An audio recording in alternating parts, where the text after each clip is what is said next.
I'm waiting for it to show up. Oh, it's Justin's early birthday. There it is. I want to try something real quick. Waiting for it to start.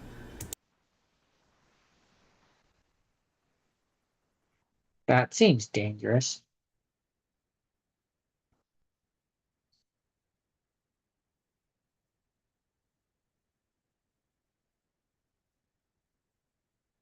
I mean, I hear you right now.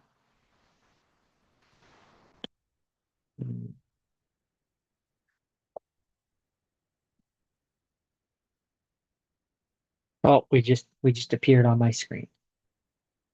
Unmute that then. I mean, I hear you right now. I mean, I hear you right now. Advanced audio properties. I haven't heard you yet. Properties. Yeti. Oh, we just appeared on my screen. Yeah. Oh, we just appeared on my screen. Properties. I hear you right now. That then. I mean, I hear you right now. I mean, I hear you right now. Advanced audio properties. I haven't What would heard you happen yet. if I did that? Yeti. Oh, we just appeared on my screen. Oh, we just appeared on my Let's- screen. I hear you right now. Whoa. Let's just test that. Let's see what happens. Shh. Try that. Sorry, we're fiddling with the sound. We just appeared on my screen. Oh, we just appeared on my screen. I hear you right now. Let's just test that. Let's see what happens. Try that. Sorry, we're fiddling with the sound. Interesting. We just appeared on my screen. We just appeared on my screen. Okay. Hold on. Let's let that catch up. Hold on. Give it a few seconds. Don't say anything for 10 seconds. But wave at me. Okay.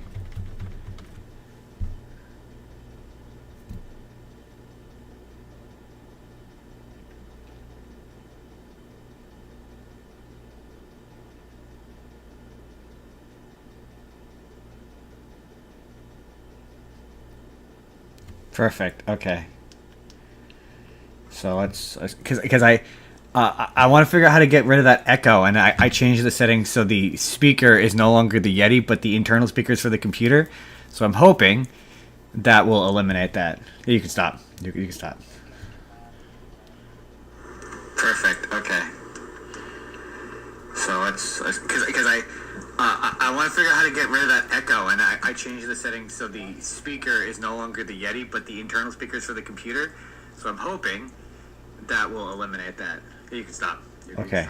Okay, you can still hear me. So let's just try that and see what happens, Jordan. See if that fixes the audio problems that I've been suffering from. But we're going to be periodically checking the audio throughout the show. So it's because I want to figure out how to get rid of that echo, and I changed the settings so the speaker is no longer the Yeti, but the internal speakers for the computer. Okay. All right. And then we're gonna put that away, and then we're gonna turn that up just a little bit. Okay. It's time to start the music. It's time to light the lights. It's time to meet the Muppets on the Muppet Show tonight. No, Meet the Muppets is a later. 3, 2, 1.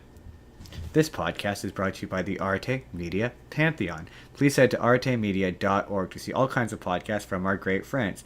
And if you'd like to start your own podcast, they can provide you with the tools and resources to do so there. So please head to artemedia.org. That's ARETE media.org.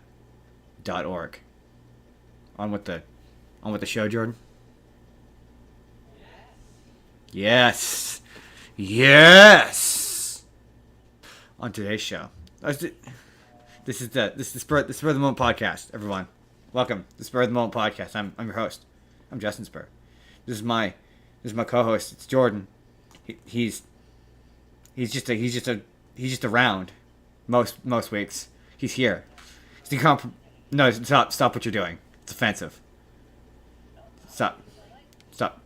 Yeah, but you're doing the stereotyped accent along with speaking the language, so it becomes. All right. This is Incomparable Jordan, everybody. He's also here. On today's show.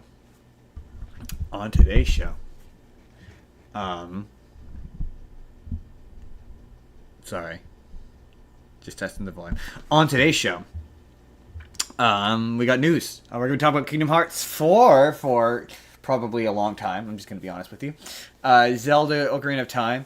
We have Moana. Well, this movie still looks bad. We got Social Network 2. Gatto. Cat in the Hat. Scooby-Doo. Whoops. Undo that Scooby-Doo. Monopoly. Something about Adam Sandler. And more. And then later, next week's my birthday. And because it's my birthday, and my birthday is going to be before next week, we're doing my birthday episode this week. Which means Jordan had to figure out. He knew. And I mean, to be fair, he knew. He nailed the assignment. And then I have a super secret special theme that Jordan is going to have to guess. Jordan will have to guess. Start off with Jordan. To start off with, birthday magic. Jordan. Jordan. Kingdom Hearts 4, Jordan. Jordan. Start off with Jordan. Start off with.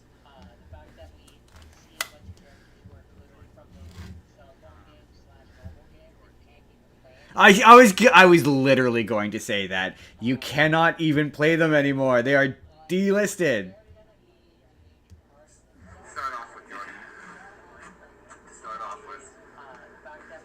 Oh. Hold that thought, Jordan. Hold that thought. We can't. I was literally going. We can't hear Jordan. I gotta fix that. Hold on. Didn't hear my terrible joke earlier then. Say that. You cannot even play them anymore. They are delisted. Okay. Hold on. I was literally going. We can't hear Jordan. Give me a second. We can't hear Jordan. Why can't we hear Jordan? I'll fix that. Hold on. Oh, good. Maybe they didn't hear my terrible joke earlier then. There we go. Okay. Say that. Okay. So apparently we can't have the speaker be the computer speaker because then for some reason it doesn't hear you. That's okay. We experimented. The experiment failed. Let's nobody. So you can hear me now? We can hear you now. Nobody heard what Jordan, did you say anything at the beginning of this? Nope, nothing. What are you talking about? Moving on. Kingdom Hearts. So what I said wasn't important. Let's clean break. Let's start off with, and now we're talking about Kingdom Hearts. The Kingdom Hearts 4 trailer. Kingdom Hearts 4 trailer. The one that for some reason premiered at a Nintendo Direct. Nobody's playing that game on Nintendo Direct. Let's not. I mean, they might now that they can download it and they don't have to stream it. Yeah, maybe they will. Who can say? Let's talk about the content itself, though. What was I in the middle of saying? Oh yes, the fact that it seems to heavily and maybe it's just for that one world. Maybe it won't be for the entire game. I doubt that. I suspect, considering they set up the fact that the in the last game the end of the DLC or whatever, they set up that the foretellers were returning. So I suspect that all of the Union Cross shit is going to be the focus going forward. Okay. So if that's going to be the focus going forward, then they need to. Sony, you guys just did a whole retelling of Final Fantasy VII. Maybe you take the time and even just put together like a small little side collection thing where it's just one of the movies is telling us what the story of these characters are. But if they're going to be a major point going forward, you're going to have a whole generation of people. I have a vague idea of what happened with them, and I guarantee you that's more than what a lot of people have. Most people aren't going to know who these characters are, and they're going to be lost. It's the equivalent of like if you guys made Kingdom Hearts 1 and then you made Kingdom Hearts 2, and Kingdom Hearts 2 had all the characters that Chain of Memories had in it, but nobody could play Chain of Memories anymore. Okay. Start off with. Am I wrong? Start off with. Thing the first. thing the first about this trailer. Oh, that's what I was just before I say. Oh, that's anything, just one thing about the trailer I want to talk about. Just before I say anything, I want to make this absolutely clear before I say all the negative things I'm about to say.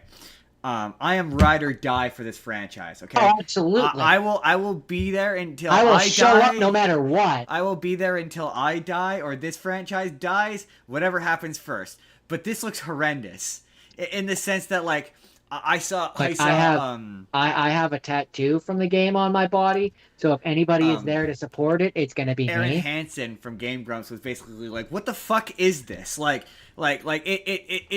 it reeks of somebody watched it beforehand, and the part of it that feels the most forced is the bit with Donald and Goofy. That trailer feels like someone went through it beforehand and went, shit, this looks nothing like Kingdom Hearts anymore. What do we do? And they just shoved Donald and Goofy in there just to indicate to you that it is indeed a Kingdom Hearts game, because it doesn't look. But I've seen a great deal of hold on, let me complete this thought. I've seen a great deal of copium on the when it in regards to this this trailer and this game. I've seen a lot of people who have been like, Kingdom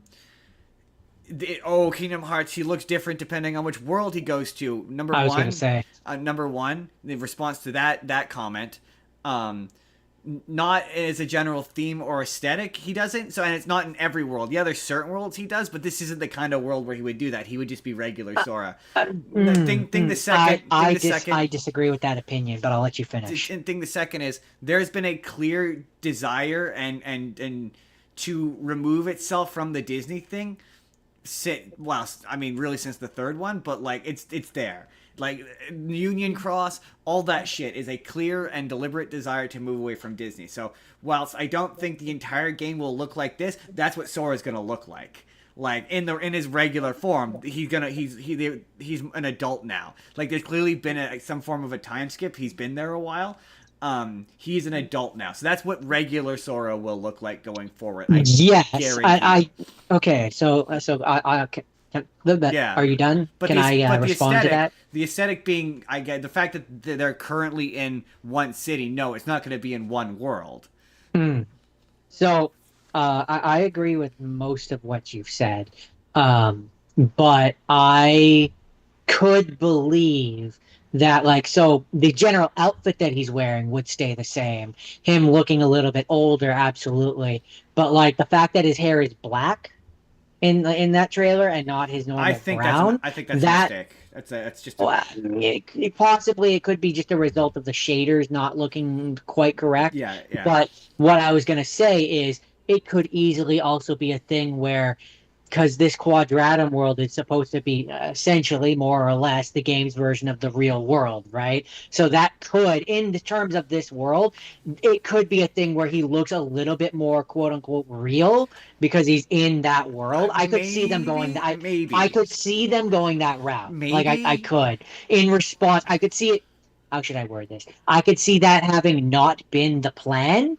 But I could see them shifting based on public perception and reaction and turning it into that. It's maybe like it displays a clear. And I mostly say that because when you see Donald and Goofy, they still look like they did in the past Kingdom Hearts. Yeah, Sora and the ones in that Quadratum world are really the only ones who look weird. And I don't think Sora looks weird. Sora looks like Sora, but older. He looks weird. I don't remotely agree. I think he looks like he looks like an aged up I think version he looks like if you took him and you brought him into a realistic engine, which is what Quadratum is supposed to be, a realistic world. I think he looks like he looks like if you were to put him beside the Donald and Goofy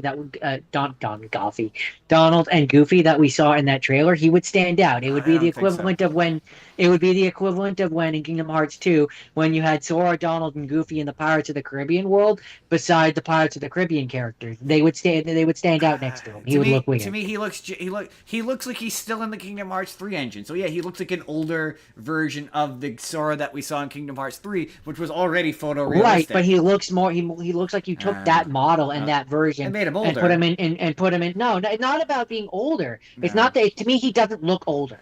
He doesn't look older than he. No, to me, he doesn't. To me, he doesn't look older. He looks like he's been taken. Let me finish, Justin.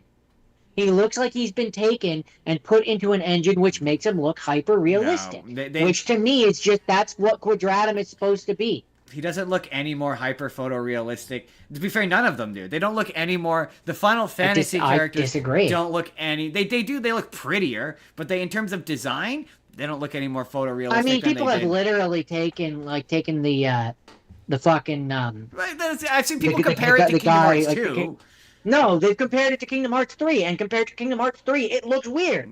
It looks way more realistic, which makes it look weird. Well, yeah, that's because its location is in a more realistic setting, sure, but the right, character and so models... that's my point. And my point is that I think that if they then take him, if the idea is that he's in the real world and they're going to take him to let's say realistic, the real live action Disney world, No, he'll look different. I think he won't look as hyper realistic as he does in this world. Yeah, so I think that my point is his hair color being an example, I think that's supposed to be an indicator that he's in the real world because people in like fucking in cartoons, their hair is like a different. It's a more cartoony color. People are reading too much into the black hair thing. In his world, or in the Quadratum world, he looks. I get the best way that I can word it, or that I can think to articulate it, compared to even Kingdom Hearts 3. He looks faded. Like he looks. I don't think he does. I don't think he looks. The gameplay and the gameplay looks great. The fighting looks fun. Any different than Kingdom Hearts 3. It looks like it's literally just running on the Kingdom Hearts 3 engine. I'm not upset with that. No, I'm not either. I'm not either. But to me, that's not a problem. That's my point. Is people are acting as though that I've seen so many copium posts of people comparing. What is that? Why do you keep copium dealing with it? They're like, oh, this is why it's like this. Oh, they're gonna go to a magical justification. Disney world. Yeah, they're gonna go to a magical Disney world, and he's gonna look like he did in Kingdom Hearts 2, and that's just not gonna happen. Oh, he will never look like. Yeah, exactly. He will never look like what he did in Kingdom Hearts 2. No, that's just the march of time and progress. Yeah, but I want him to look like what he did in Kingdom Hearts 3, and he just doesn't. All of the character designs just look like Donald and Goofy do. They all look like they did from Kingdom Hearts 3. They don't look. They look more at least marketably prettier, in the sense that it's been. They look more realistic. No, I don't. Yeah, they do. I think your brain is. I think people's brains are filling that in because it's in a realistic setting. I won't disagree with you that it's a very real looking city, and it's jarring is the point. It looks like he's in the and yes, story wise, yes, absolutely, they're in the real world. That's the idea, and that's the idea. Yeah, that's my thing is. They're maybe not the real world, but our world, sir. Our world, real world. Their version of the real world. Definitely, that's definitely the thing. But I think. Especially because they talk about how there was no.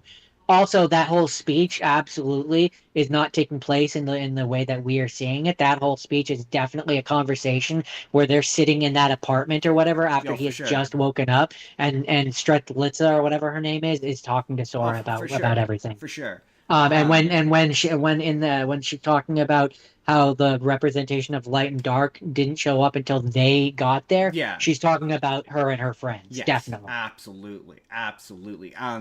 My thing is, if it's in the real world, though, it needs to be in the real world, and Donald and Goofy and Disney and all that need to exist in the real world as characters. I certainly think some version of them should. Reference to, because I want Kingdom Hearts 4 to lean into the weird shit that Kingdom Hearts 3 did, like the weird sense of humor that game had of just having Sora and Donald and Goofy exist where they don't belong, and have it where it's holy shit, it's Goofy. That would be so sick. I would love that. That would be also, there was a lot of really weird headlines of James. I'm guessing Hercules is going to be a world in it because James Woods on Twitter was like, yeah, definitely. That's what the blue fire that they are Donald and Goofy are searching through is. James Woods. It's definitely the underworld. James Woods is like, oh, there's good shit in here you guys don't even know, and I'm like, what do you know, James Woods? You're James Woods. You play Hades. You don't know anything. Shut up. He might know one world, and that's the Hercules world. I'm guessing he's probably helping them find Sora or something. I don't know, but yes, all of the characters in this trailer are from Union Crossing, and it's really funny because you've already mentioned. You've mentioned and Dark Road and the young Zanhort. Yeah, that's Dark Road. Yeah, that one. And you can't even play them anymore. You can't even play Well, them anymore. apparently, so I was reading. They've been Apparently, there was completely supposed to delisted. be apparently there was supposed to be a game which like connected it, or like it like something which was supposed to make it all make sense, which was called Missing Link, which got canceled. Yeah. I think that was the one where you play. Maybe it's the one where you play as.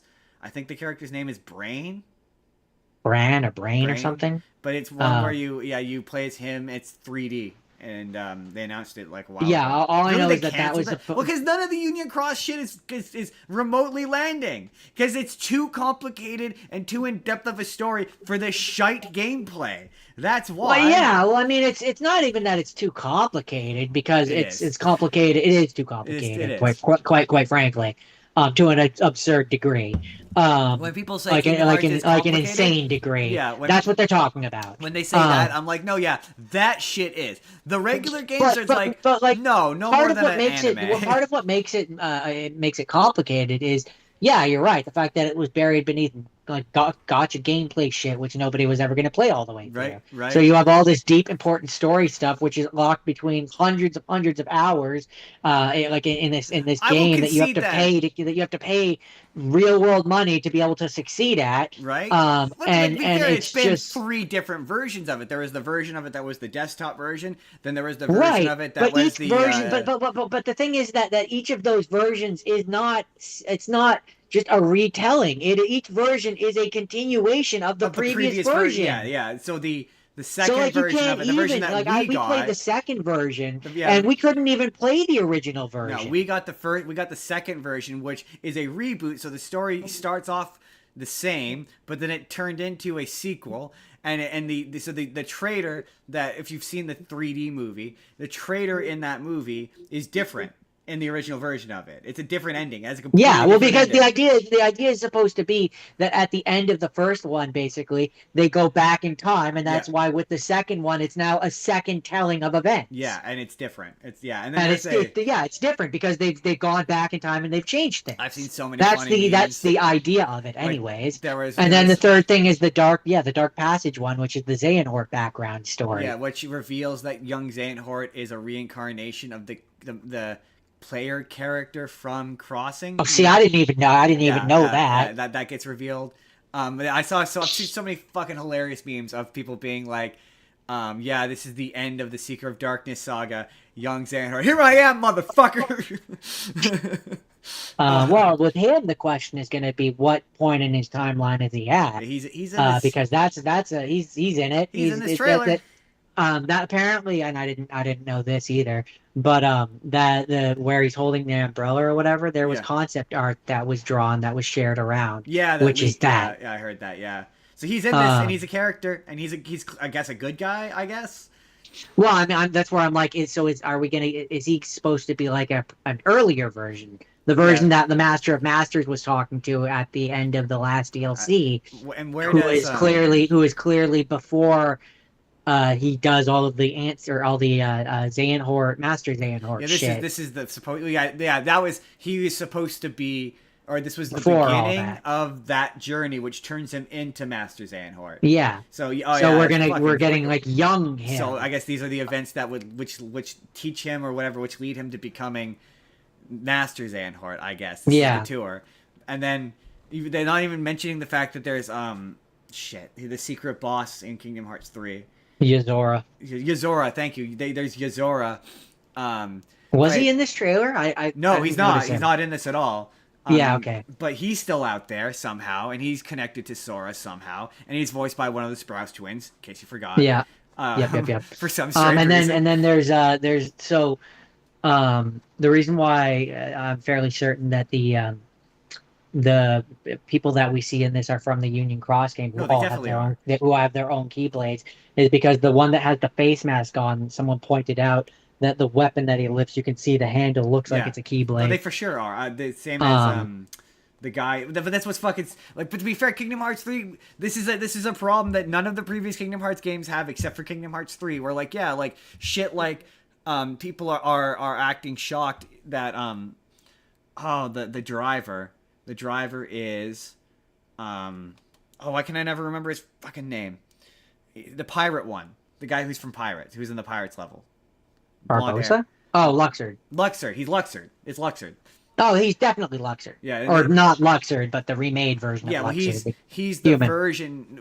But you find out in Union Cross that certain ones of them are not from the Kingdom Hearts Yeah, world. so this is clearly this is where they come from. Yeah, this is where they come from. But it's him, it's Marluxia, and it's I want to say It's Larkson. Larxene. Yeah. So yeah, Larxene. but like what the fuck? Like how am I supposed? I'm not gonna Oh, play. and Demix. Yeah, like you're like I will concede that I did play a little bit of Union Cross, and like yeah, it's a fun game. It's small bursts, but it's one of those not things where it's fun like enough. No, I have a passing knowledge of it. Yeah. And like that's what I would define what I've I read have the of it. Wikipedia articles. I and that's good read enough. through some of the Wikipedia Yeah, articles. I have a exactly. general idea. Like I know Ventus comes from their time originally. Yes, that was another one. Yes. And like there's an actual physical embodiment of darkness which I think inhabits him, takes him and over, that's who which becomes, is where Vanitas that's comes where from. becomes Vanitas. Yes, Vanitas So is like the there's all literal these embodiment of complicated literal things. darkness, who is a literal character now in There's universe. all these like complicated elements which like have never made it into the mainline games For a reason. well, for a reason, not for a reason, whatever.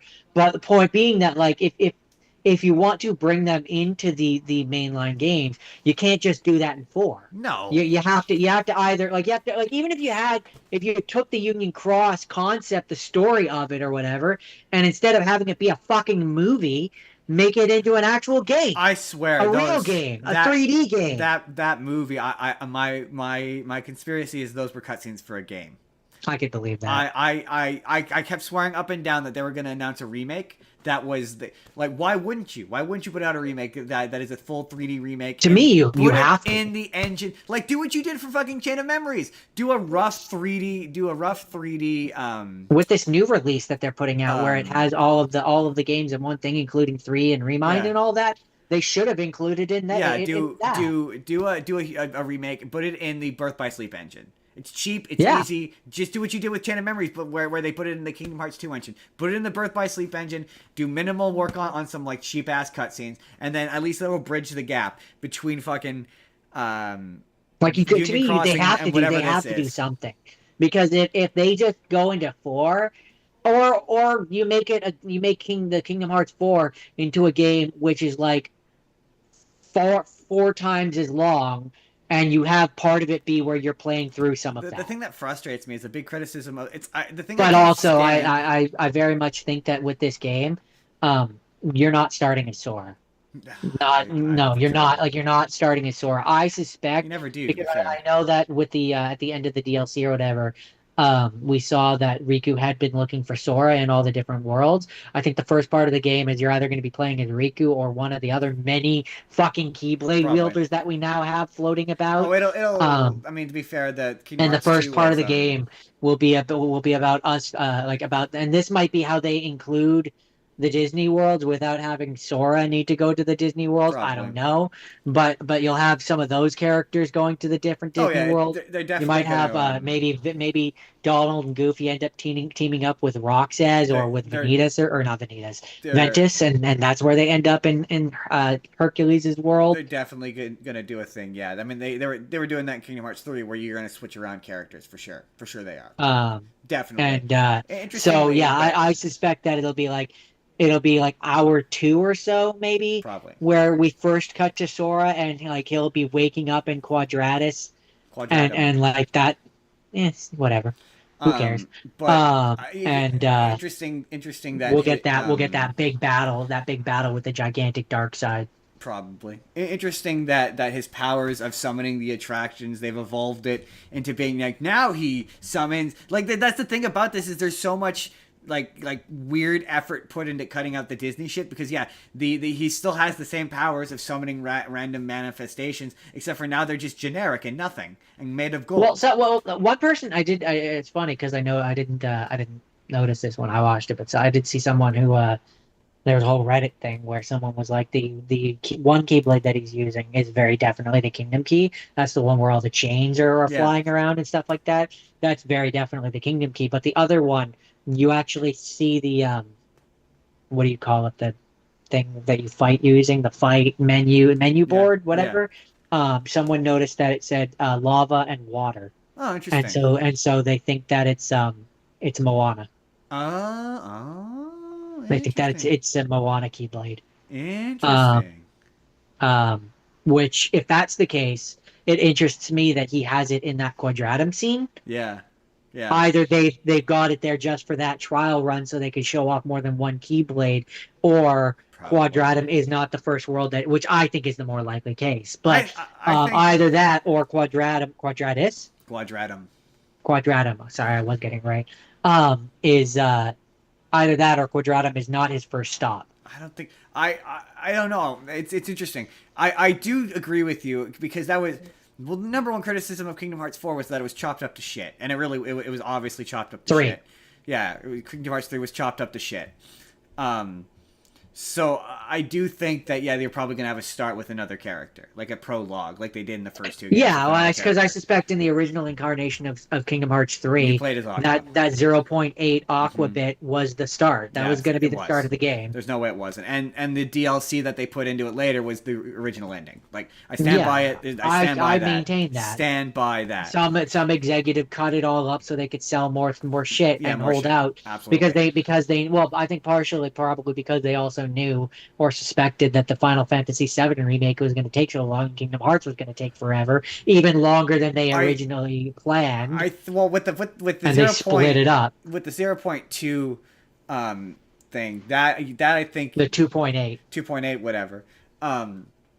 Not two. Wait, did it come with 2. I think it came out on its own originally. It was Fragmentary Passage like 0.8 or 2.8 or whatever. I think that came out before because it was part of the 2.8 collection, but I think it came out on its own. Regardless, no, it was all. I believe it was always part of that collection. Anyways, not the point. Regardless, I do think that was part of Kingdom Hearts 3, and Kingdom Hearts 3 was taking so long to come out that they were like, well, we have to give them something because that was the first demonstration of the new engine, the engine that it was going to be on. Yeah, exactly. So I do think that they were like, well, we have this Aqua bit, let's put it out. Like I can't believe the thing about Square is I can't believe they never put out a Kingdom Hearts 3 complete version where it's all together. Like I said that they were gonna, and then they never did, and I was proven wrong. Like they always do weird things. Yeah, because they can keep selling it as separate things. Why would they ever put it back together? But it's so weird. It's like that's the thing that drives me crazy about Tetsuya Nomura when it comes to this franchise is he never listens to anybody about anything. Like and then his games get lambasted. So like people are like, hey man, so the fact that this was a multimedia experience and nobody can follow your franchise makes it so that nobody buys your games because they're like, what the fuck? He made it worse. Like he did it worse. Like having all the games be on the DS and whatever was bad enough, but then he's like, oh, but hey, motherfuckers, here's this awful fucking mobile gotcha game that's terrible. That's a 3-button. You swing the keyblade a bunch. It's rock paper scissors because the guy the enemy types were either red, green, or blue, and if it was blue, it was stronger than green. Or the cards that you use or whatever, that's what it was. It was a rock paper scissors based system. I just know that I spent, it was terrible. I spent way too much real world money on it. But like, yeah, I think I got up to like 136 or something like that's that. Honestly, that's what I hate about it even more than the complicated story. I don't mind the complicated story. I like the complicated story. It adds depth to this, and like as a person who's followed all the games, it's a nightmare for people who are coming in. Yeah, but as a person who's been there, who's a person who's been there for it all, I don't inherently dislike it. The parts that make me dislike it is the fact that it was behind terrible gameplay and real world money was blocking me from winning. Because it was still you're a little guy. It was boring gameplay. You're swinging a keyblade around and you're fighting Heartless. So like my thing was it was disproportionate. It was the story that was injected into that game is disproportionate for the kind of game it was. Where it was like this is I'm not gonna read all of if this was in a regular mainline Kingdom Hearts game, or even if it didn't have if it wasn't in a regular one, but it at least had voice acting. Sure, right, or in like decent cutscenes, what have you, and it wasn't just text based. Sure, all right, but like no, I'm not scrolling through walls and walls of text to get a glimpse of what this is gonna be, but I'm still gonna buy it and play it and invest hours and hours and hours Oh, into in it. Kingdom Hearts 4, yeah, absolutely. That's interesting. Moana. It'd be interesting to see if they do the cartoon Moana or the live action. Or the live action one. That would be That's a theory that the other theory that people had spouted, which I think is less likely, was elemental. interesting.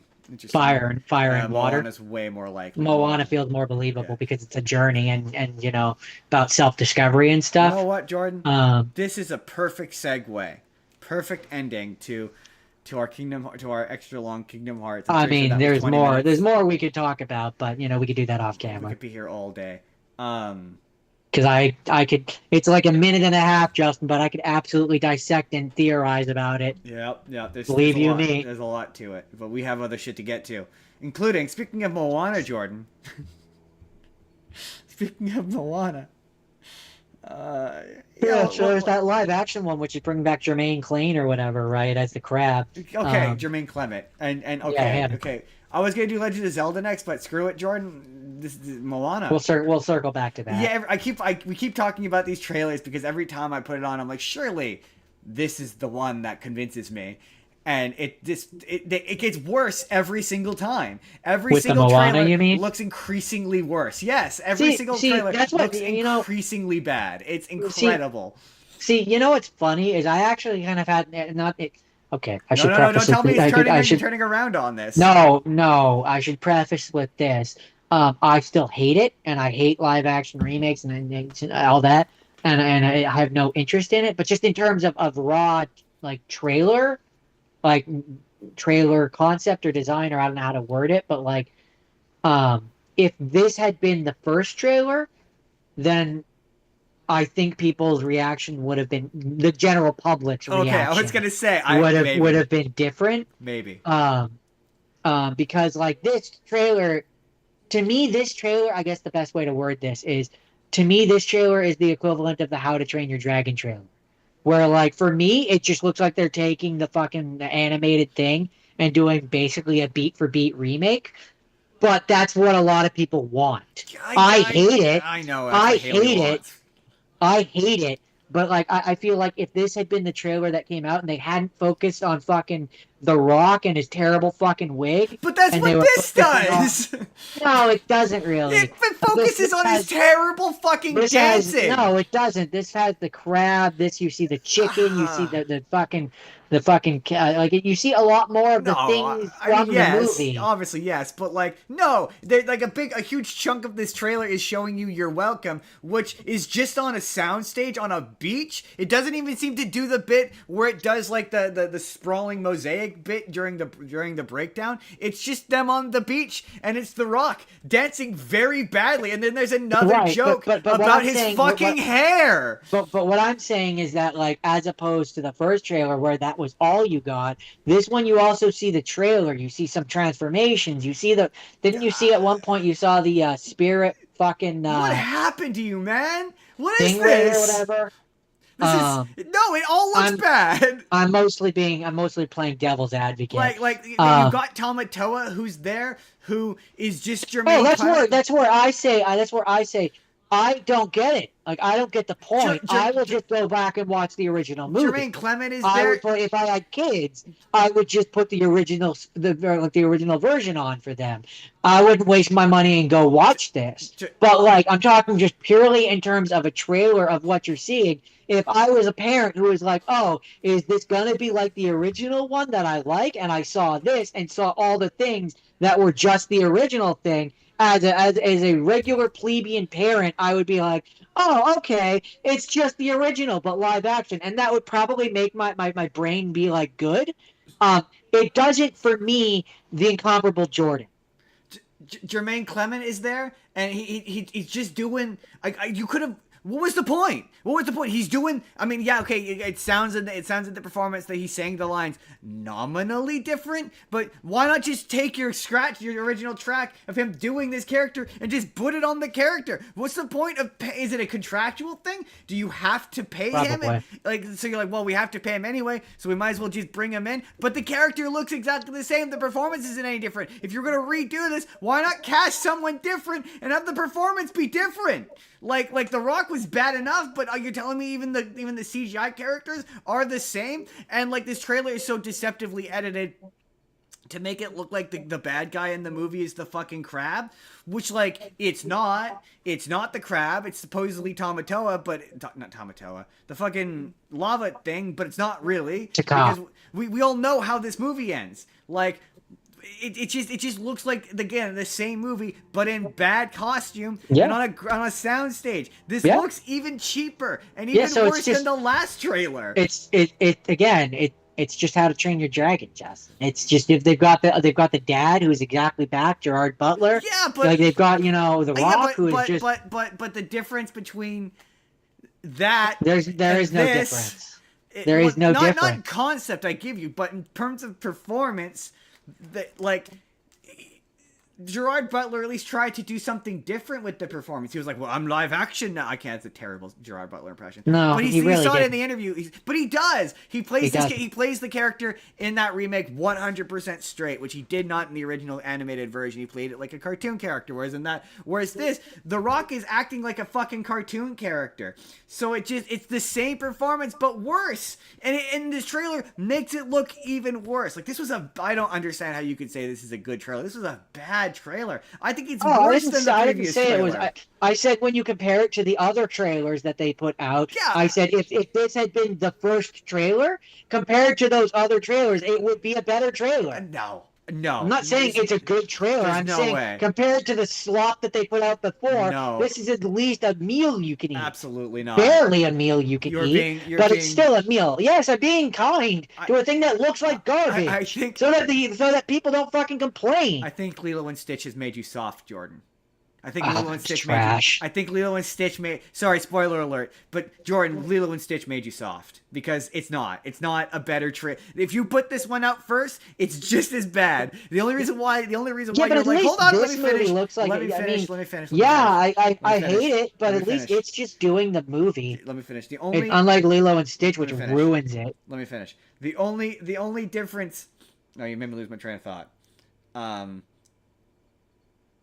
You're browbeaten. That's what I was gonna say. You're browbeaten by the previous two trailers being bad, but trust me, this is even worse. This is worse. It looks horrid. Like before, I'd be like, oh well, when the first trailer came out, I was like, hey man, maybe there's a chance of this being passively at least like the end of it, but it's not. Because if you had gotten literally any other decent looking Polynesian actor with an ounce of charisma to play this character, and they just said the lines, it's made all the more distracting by the fact that the lead girl is not the original girl from the movie. But if you had got someone who wasn't The Rock and then they were saying lines from the movie, okay, maybe I'd be like, well, at least it looks like the movie. But his performance is so distractingly terrible in this trailer that I need to see this movie. I don't wanna. For content, Jordan. Not in theaters. I'm not paying money for this, but I will watch it on Disney Plus like God intended. I don't want to, and I will be angry, and I will roast the shit out of it. I not only don't wanna, I'm upset with you that because of you I watched Lilo and Stitch, Jordan, a thing that I swore I would never do. Jordan. There is as near as I can tell from this trailer, multiple jokes about his hair. Like, as if more than one. Like, one was enough. I get it. He's got luscious hair. It's not really an acceptable... Moving on. To something that doesn't make me upset. So what's okay. So what's interesting about that, Jordan, is it's really funny because earlier in the week, you went... Okay, so there's going to be kind of a lead into this. We're talking about the live action, or not the live action, The Legend of Zelda Ocarina of Time 3D remake. And earlier in the week, I went... fucking lazy as shit. Like, who gives a fucking shit? Like, dear God, really? This is like the fourth remake. Who cares? And it's not the fourth remake. The internet. That is not true. Before you finish, this is actually the first remake. All of those other ones are just re-releases. Whatever. It's the same bullshit. It's not the same. It's the same bullshit. Anyway. No, it's not. It's the same bullshit. You're putting out the same game. It's the same shit. It's not the same game. That's the point. Anyway, let me finish. Anyway, so, and I said, Jordan, you gave the fucking Star Fox such shit. You fucking hypocrite. And I said that, and then I saw a video which kind of changed my opinion a little bit, because they were like, they're pretty sure, and I rewatched the trailer based on the trailer, that there's going to be voice acting in there, like That's my full point. voice acting. That intrigues me. That interests me. The gameplay I could give less of a fucking shit about, because who gives a shit? It's just Ocarina of Time again. We've done it. We've already done this twice. Who cares? But actually being able to like experience the story not through a wall of text, that does interest me. That does intrigue me. That I am interested in. I mean, as for the gameplay, Who cares? The thing that you're not really getting it, Justin. It's not the same scenario. It's not like they're taking the game that existed before and just upgrading the graphics, but keeping everything. No, that's not what they're doing. It is being remade from the ground up. The Spyro. That's the idea. Spyro is still effectively the same game. It just has slightly better graphics and slightly better, like mechanically, is a slightly better playing game. But it's still Spyro. It's going to be the same. It's still Ocarina of Time. You're still going to start out the Kokiri Forest. You're still going to go to the Temple of Time. You're still going to do the Water Temple. Still going to do the Fire Temple. It's going to be fundamentally the same game, but it'll be prettier. Like. I mean, we have no idea. I've heard some people say that like they might add back in things that didn't, like there was the whole Uru Zelda like aspect of things that they might add back into it. I saw some people theorize that Light Temple that got cut that they might add back into it. I saw some people theorize that they might do a similar thing to what Final Fantasy VII Remake does, where it's not really a remake; it's just a different story. It's the same but different. That's what I'm saying. Okay, maybe, but as of right now, it's just the third. That's actually a better rather than Spyro. That was more what I was thinking of. Like, it's a retelling, a remake. That's what they're advertising it as anyway. That's where I say, and that's where I did say. I need to see more than just a 30-second, because it's not even 30 seconds. You see one shot of Link laying on a bed. Yeah. Like I need to see more than that. But as an idea or as a concept, yeah, the idea that like there might be a voice acting, absolutely, that makes it exciting. Absolutely. I saw the video I saw was like, oh, that you're probably not going to be able to name Link whatever you want. He'll just be like kind of like in Breath of the Wild, he's just going to be called Link because it's going to have voice acting. At that point, that interests me. Like, they sort of similarly to how the Star Fox cutscenes look pretty. I'm like, okay, I could maybe push my way through some Star Fox to right, enjoy, but I guess the difference for me get through a story of why I could be a little bit more excited about this than I was that Star Fox one is because while I can look at the Star Fox one and be like, yeah, that's pretty. I never played Star Fox. I don't really care about the characters. I could give two shits about that. I've beaten it's one of the only Zelda games that I have ever beat. I think but I've beaten Ocarina of Time like 3 times. I think the timing is just bad. I just think that I like it, and so the idea that we're gonna get a prettier version and not like the 3DS version, which wasn't much of to me, that wasn't much of a graphical improvement. Like, it just wasn't. It still felt like the original N64 version with like but this to me is an opportunity, what they do with that opportunity is gonna change how I feel about this. But on its face, just the idea of there being voice acting in a Nintendo game has me excited. Maybe, okay, here's the thing.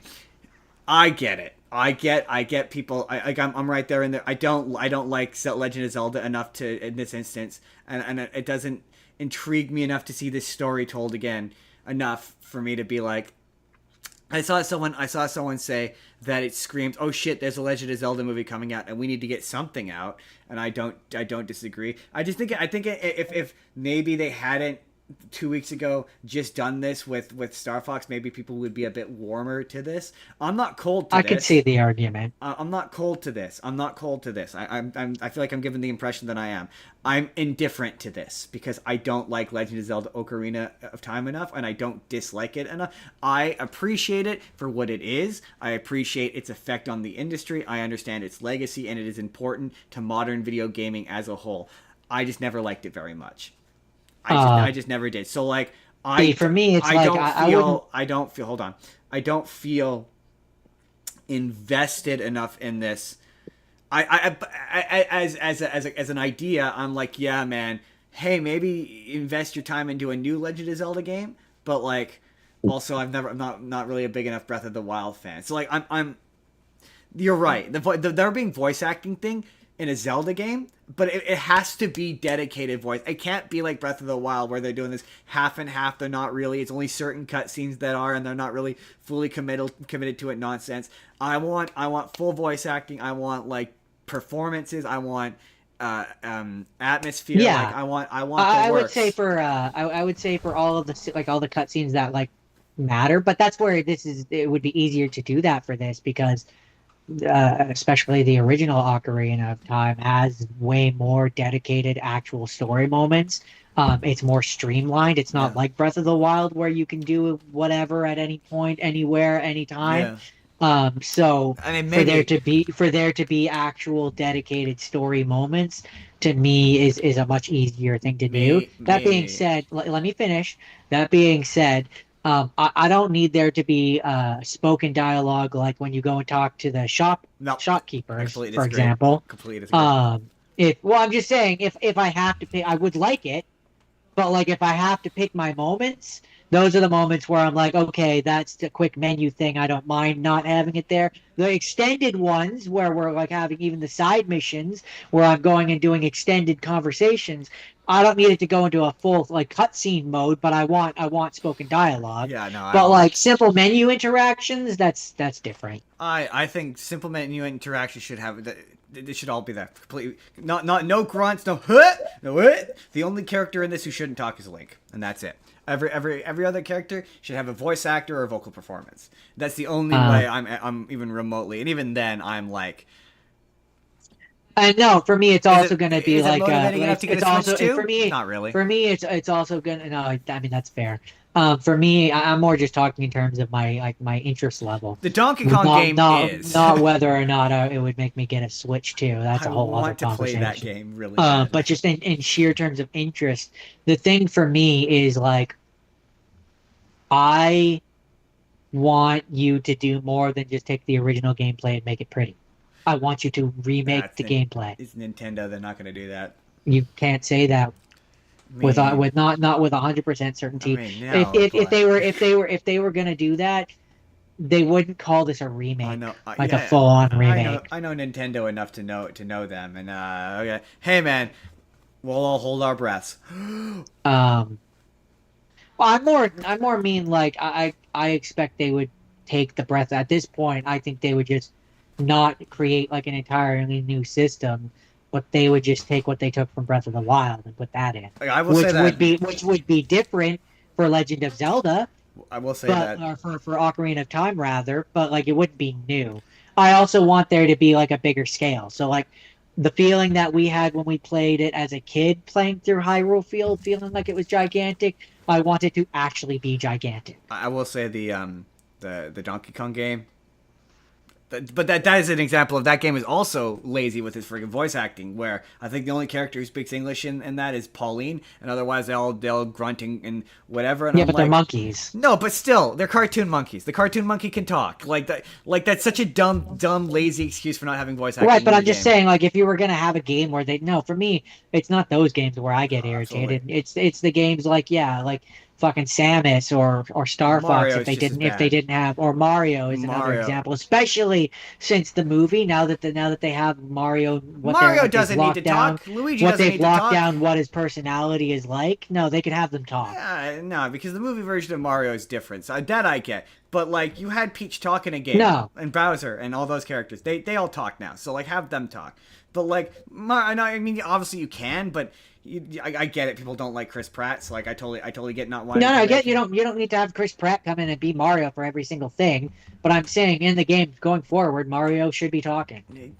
He's him like Link. He's the exception. Where I mean, to be fair, he does talk. He goes Yahoo and Wahoo. No, I mean actual talking. Yeah, I don't. Think I mean Mario movie talking. The version of him that's in the games is not. It's too dissimilar from that for that to work. Right. I'm saying it's time to link them up. It's time. Pardon the phrasing, but to me, it's time to move past the. I don't want to. Charles Martinet version because he's retired. I'm good. I'm good with keeping it at at Mario Sunshine, where Mario doesn't talk, But Peach. we've gone wildly off topic. We were talking about The Legend of Zelda. I want. It's connected. It's Nintendo, but I want. To me, Mario Sunshine. That's where all Nintendo games should be. Where okay, you don't want your main character to talk. Okay, I'm fine with that. But every other of your secondary characters needs to. Like, okay, fine. You don't want to have Mario talk. Yeah, but those ones respect imply. You don't want to have Mario talk. Those ones at the very least imply that even if we're not hearing him talk, that he is talking. Like you see like there's a point where him and the Toads, the old one, are like leaning in as the camera's not focused on them, but they're very evidently talking to each other. So like you can do, and that's my point, is like with like Link, you can do the same thing. You can have it be a thing where in any cutscene where he should, and same with the movie where you're always like, how do you do a movie without him talking? You have it be where like you can tell that he is talking, but you don't necessarily need to have him talking. Right. Again, if you want to have it where Mario doesn't talk or like Samus doesn't talk, Kirby doesn't talk, totally respect that. But your secondary characters, they all need to. Like we're at that level, we're at that point. To be fair, that is generally a criticism that Nintendo games receive. Like yeah, I mean I've been saying that for years. So the Donkey Kong game did receive that criticism of the characters don't talk. They're cartoon monkeys. They having them grunt and whatever. You can accept the fact that she speaks Kong. It's fine. Like or you could just have it be where she doesn't understand him, but like we the audience can understand him, and you can have it be this whole plot thread in the game where they have to find a magical item which allows them to communicate. We as the audience understand that I'm not wrong. We as the audience understand that she's just understanding Kong and they can speak English. Like it doesn't need to be. Or you can just have a gameplay element where you have to find a thing which lets her speak it. That's not necessary. It's a game with cartoon monkeys. It's fine. Like it's the same thing with Mario characters where it's like but I'm not wrong. Yes, you're not wrong. But I'd like to finish the thought, please. Your thought's incorrect. But I'd like to finish the thought, please. That made me lose my train of thought again. She can just speak monkey. That was your thought. Your thought's incorrect. She could just speak monkey. You don't need a gameplay mechanic where, or in the case of Mario, that's where I was going. In the case of Mario, like the dinosaurs, they can speak English, or like in Mario, even if you don't want to have Yoshi talk, for instance, Peach can certainly, and the Toad certainly can actually have voice acting. Like they can. Nintendo was the point. Nintendo, you can have your characters talk with voice acting. Yep. That's the point. Anyway, let's moving. Again, I've been saying that for years. Moving right along to our next track. So it's really funny, Jordan. Certainly, your Pokemon games. Okay, no. You should fucking full stop. Pokemon is the franchise. Why does that's the number one franchise that gets sloon every single time a new entry comes out? People are like, why the fuck don't your video games have voice acting? Sorry, this is a rant that's been incoming. Like I saw someone say like, oh yeah, it's great. The newer ones have these grand epic stories that are meaningless because your characters do that. Sorry for the Spotify. I talked and subtitles appeared. Like I liked Pokemon Sword and Shield like a lot. It's one of my favorite Pokemon. I liked Pokemon X and Y. X and Y has an epic story, and the climax of it is sick. Like it's really quite tragic and sad. Completely lost on the fact that none of the characters speak English. Like I heard that Violet and whatever are terrible. Yes, you're right.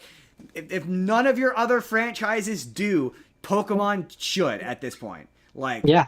Like, okay, there's no justification for why it couldn't. Whatever Donkey Kong, whatever Mario, whatever Legend of Zelda. Yes, I do think Legend of Zelda, but Pokemon at the very least, Pokemon are just There's people an anime talking. Right? There's an anime where they talk. There's an anime where they talk. People. It's you know what it is? It's because Pokemon know. It's because Nintendo and Game Freak know that it is an international game, and they're too lazy to hire 2 voice casts, or they're too cheap, whatever you prefer. Yeah.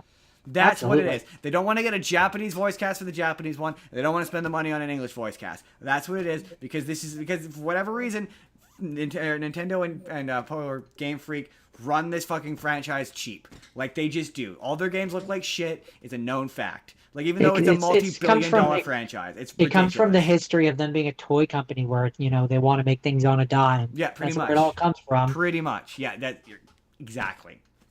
Jordan. And it's just Nintendo, Game Freak, Nintendo in general. It's time to move into the modern day. God. You guys make billions of dollars, especially because you refuse, and that's where it becomes egregious for me, is like, because you guys refuse to lower your prices on anything, your games are already unaffordable. At least make them feel modern. Right? Exactly. Anyway, moving right along. I hate Nintendo. Everyone I hate does. their business. Everyone I hate their does. business Nobody practices. likes Nintendo. So, Jared, it's funny. The trailer for The Social Reckoning, the sequel to The Social Network, that doesn't involve David Fincher, but is still written by the same guy who wrote the first one, but is not directed by David Fincher, which is a mess. Or a miss, sorry. Mess was the right word. The first thing you said was they should have got Jesse Eisenberg. If no one else, just at so the very you know, least. he has no desire to do this. Apparently, they spent 3 days pursuing him, trying to convince him to do this, and he would not budge. He no longer. And hey, I get it. I understand. I respect it. He has no desire to be associated with Mark Zuckerberg or Facebook anymore, and I fully understand that. I get why. I get that. I respect the decision. That having been said, I know. Obviously, it's a sequel to The Social Network. You're right. To give it some level of this feels like it has nothing to do with the first movie, even though it says it's a sequel. The guy they have playing Mark Zuckerberg sure shit looks like Mark Zuckerberg. Oh, yeah, he looks absolutely more does. like Mark Zuckerberg than Jesse Eisenberg does. Yeah, it's he kind of absolutely eerie. does, and it's. So my big He's got thing the when I was cadence watching down like crazy. my big thing when I watched this trailer. So my first thing was, they should have gotten Jesse Eisenberg back. But The girl my is clearly the main second character. my second thing was, it feels bold to make a movie where you're attacking Facebook when Facebook basically owns half the world. I don't think they own half the world. Yeah, they do. They're a household name, and they exist in every house, and they spy. They use their platform to spy on people. They run the world. I mean, They are one of. They are certainly there. Meta There is does, the, but there not is, Facebook. There is the Facebook is Meta. Different. It's both. No, it's not. They're both owned by Mark Zuckerberg. Would you prefer if I said Mark Zuckerberg is one of the 10 people who fucking run the world? Him, Amazon, Disney, they all exist in the same circle. They all have billions of dollars, and they all run everything. I mean, it's how art works. Yeah. No, Right. I'm just saying it's bold to do not something really. and risk pissing him off. No, not really. It's not all that bold. Yes, it is. I would not describe anything this trailer does as bold. Like it's not. I would. Everyone. But I would have for the first one as well when I watched it, and I was like, no, then maybe because there was an air of Mark Zuckerberg at that point had like an air. But to be fair, that movie doesn't make him look like the bad guy. no, but this one does. This one definitely does. But like he had an air of respect, which he doesn't anymore. Nobody respects Mark Zuckerberg. Nobody our age honestly uses Facebook. The only people our age who use Facebook are the people who are trying to connect to people our parents' age, because the only people who use Facebook regularly are people our parents' age. Sorry, it's the truth. Gen X and older, maybe the occasional boomer. It's not really a widely used. So of the things that Meta owns, Instagram is maybe more popular, but even then, not really. Like Facebook doesn't have the juice it did in 2011, 2010. I think is when the first one came out. So there is a cultural understanding that these people suck. Like certainly a yeah, right. But that doesn't change the fact that he has billions of dollars. No, I'm not worried about his public perception. I'm worried about the fact that he has enough money to ruin someone. But he wouldn't. There'd be no value in, unless you're a certain president. There is no value in getting upset at a thing like this. So no, it's not really all that bold of a statement to be I like. disagree. But it's not, because it's a widely. I disagree. Well, hold on, let me finish my thought. It's a widely held belief that it'd be like making a movie where you were like Jeff Bezos sucks, like, or not to know better, but it'd be like making a movie being like Jeff Bezos is Lex Luthor. It's not really that bold of a statement. Because, Right? hold No, on, but let me finish, please. It's not really that bold of a statement. you're missing the point. It's not really that bold of a statement because the public, the people watching the movie, already it's a widely held belief. So it's not that bold of a statement to be like, at least in 2026, to be like, yeah, Mark Zuckerberg is a slimy, awful guy. So it's not to make a movie being public about that. In terms of public sentiment and making a movie is not really a bold statement to make. Right, but that's not what I'm talking about. What I'm talking about is pissing off the person that you're talking about, who could be, for all you know, I don't know him, for all I know, he could be a very petty person who has a lot of money and could make your life very difficult. Why? Not about what the public thinks, because they're petty. Why would they're he? petty, rich, and bored. He has nothing to gain from it, though. Like, He has nothing to lose. He has nothing to gain. They don't He care. has nothing to lose, and he has nothing but time and boredom. I mean, he has nothing to gain by being against a Yeah, movie. you're willful. You're I'm willful. not though. He like there's a big. You are. Like when it comes to making art, you're saying this is a you were saying that this is a bold piece of art to make when Mark Zuckerberg. I'm not calling it a piece of art. I'm No. saying it's bold to go after a guy who has enough money to That's what I'm ruin saying. your life. But it's not. It's not a bold. It It's not a bold thing to go after millionaires. It's not. It's not a Yes, bold it thing. That's is. what art is for. Yes, it is. No, but it's not. Because he has. Yes, it is, Justin. You're making a statement or you're engaging in sentiment that people. If you were trying to make a big statement about something that people didn't believe, like if you were like, oh, Mark Zuckerberg is actually a really nice guy and he's out there helping the world, then yes, I'd be like, well, That's not bold. The fucking audience can't ruin your life. No, but he's not the audience. That's the point I'm making. That's the point you're ignoring. He's the person that the movie is targeting, No, who it's is not. making him look even worse. Yes, No, it it's is. not. What are you talking The about? movie is about him, but it's not. Yes, and it's talking about all the things that he's done wrong. But what the audience? So it is targeting him, Justin. No, the movie doesn't care about him. The movie cares about an audience. The movie exclusively cares about No, him you're because it's about him. No, but it cares about the audience. You're starting. No, Hold it on. really doesn't. The You're audience. Hold on. You're kind Hold on. of starting to piss me off a little The bit, audience. Justin. The audience is people who don't like Mark Zuckerberg. So no, Yeah. the movie is So not the movie concerned- doesn't care about them. It knows they're gonna watch it. Yeah, but that's kind of the point. It doesn't care about Mark Zuckerberg. So no, it's not. Again, it's not. You're like Right, it's and that's what I'm saying. Is it's bold. This is the not, equivalent of if you. Yes, it is. No. This is the. Yes, it is. Not even This a is little the bit. equivalent. Okay, I'm done. equivalent of what? This is the equivalent of anti-propaganda. But it's not. It not. is. It's not. Yes, it It's is. not. Yes, it is. Yes, it is. It's not. Yes, it is. But okay, even if it is, It is. even if it is, It is. it's not. Mark Zuckerberg's not. If he didn't sue over the first one, he's not going to sue over the second one. So like, it's not really a bold decision to make a movie. Well, the about first one doesn't make popular- him look like a bad guy. Why would he sue about it? It makes him look like a good guy. It makes him look. If anything, it makes him look like the victim. Not really. It makes him look like a kind of bad guy. But this is very, very sinisterly. He's a bad guy. But Yes, that's why I'm more impressed that they're making this one than I Not would really. have been the first It's one. not really all that impressive. It's not impressive. It's- Whatever. Well, no, I mean it's not all That's that. fine. I don't. It's whatever. That's your opinion. We've heard mine. We can move on. It's not all that impressive. Like I say, it'd be like if they made a movie. Mark Zuckerberg doesn't really. Hey, look, this is where I will say I could be wrong. He could absolutely come out and be like Donald Trump and sue over a movie, but I don't think he would sue. My point is that when you're going up against a billionaire, there's a lot of. If we're talking about supervillains, there's a lot of ways a supervillain and billionaires are. As far as I'm concerned, billionaires are supervillains. There's a lot of ways, back channel ways, where they can make your life very difficult. He wouldn't. That's not how. You don't know that. There'd be no value in it for him. Like unlike The value is that he's bored, rich, and has nothing but time. There's no financial value in it for him, so why would he? That's the thing. It's like no, it's Pettiness. not. It's not. He is the guy who created Face Smack after his girlfriend fuck. If that's even remotely true, he is exactly the kind of petty that I wouldn't want to piss off. It's not all that bold. Like movies go after billionaires all the time. It's not really all that impressive.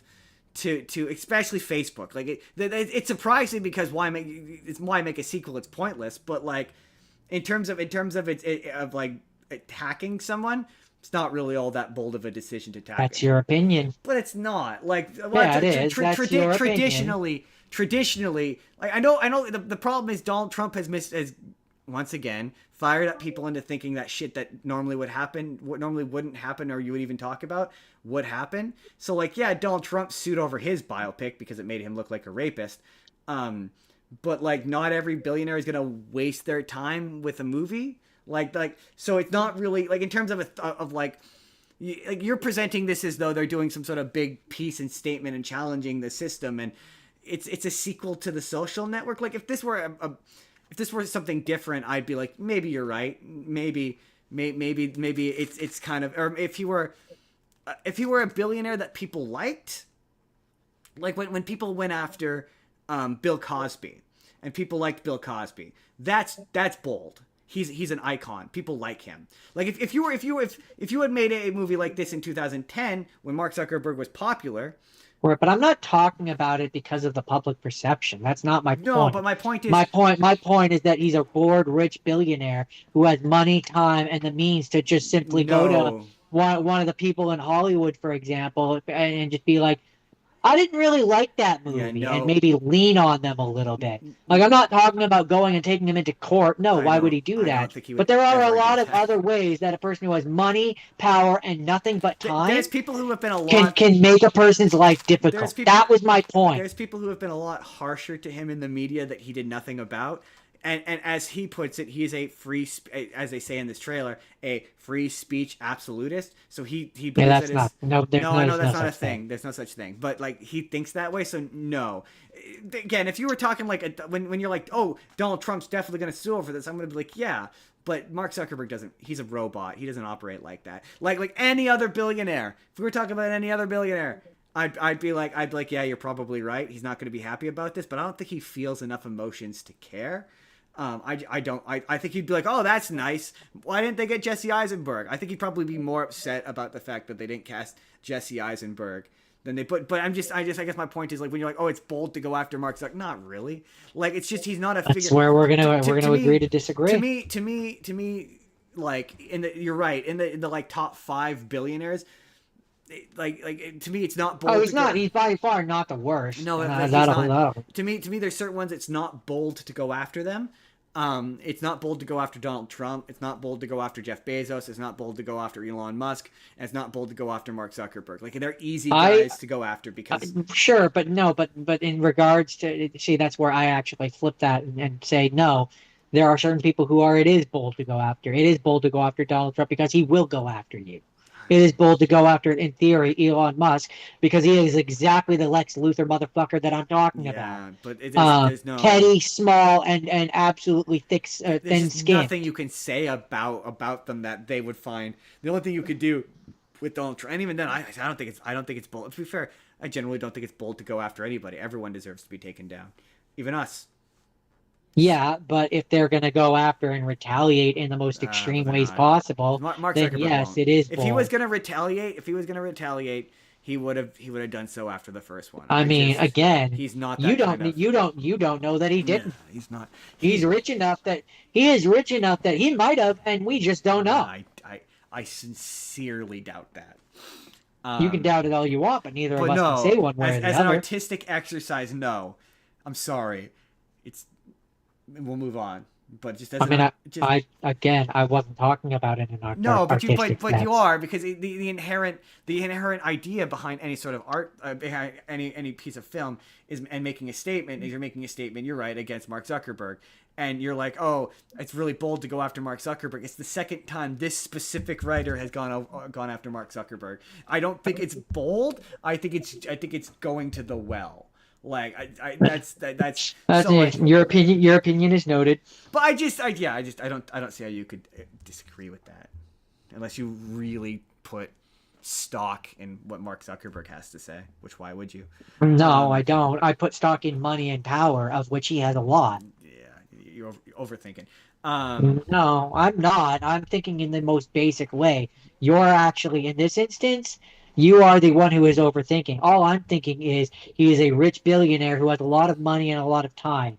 That's what I'm thinking, and I'm thinking Yeah. of the ways that if I was a vindictive small person, little man, like again, the first one makes him out Just a to be. movie. I'm thinking of the way, I'm thinking of the way that I could use billions of dollars to make a person's To life ruin difficult. to make Aaron Sorkin's life difficult over a movie. Yeah, if I No, was rich and I had nothing but time and I was that'd be a bored, very strange thing for you to do. Like no, not for a billionaire, it wouldn't.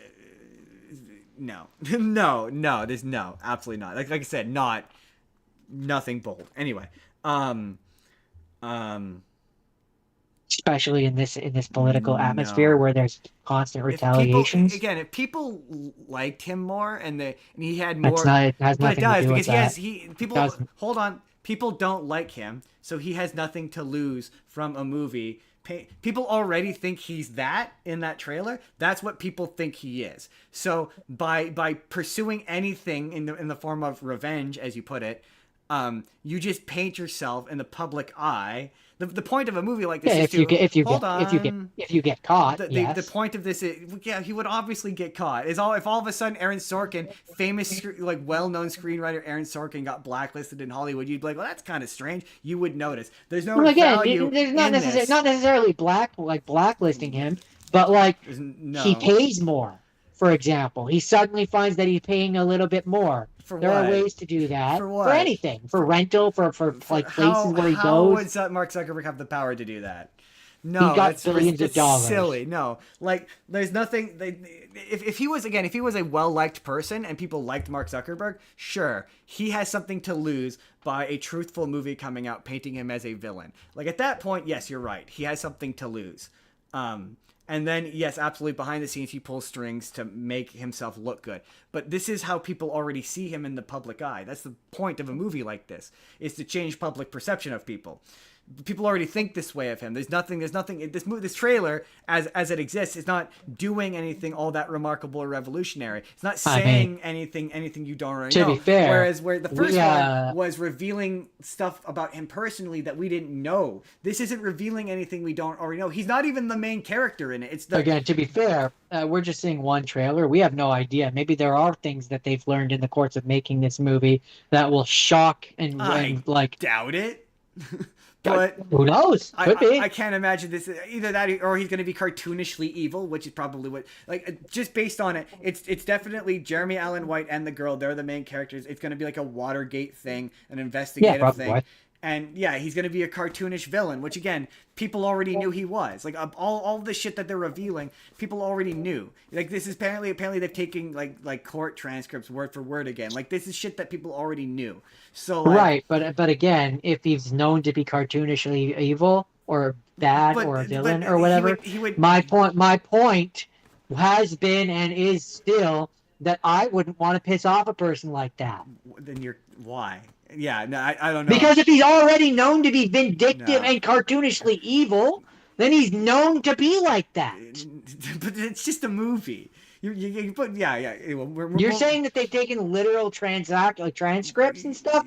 That's not just a movie then. That's historical fact. It's just a movie. Like Mark Zuckerberg isn't going to concern. He didn't concern himself with the first one. Why would he concern? Other than to have whatever. Other than to be like we can move on. Other than to be like this is inaccurate or accurate, which he probably will. He'll probably come out and be like this is a misrepresentation of the facts and this is actually what happened and blah blah blah blah blah. Other than that, yeah, he's got.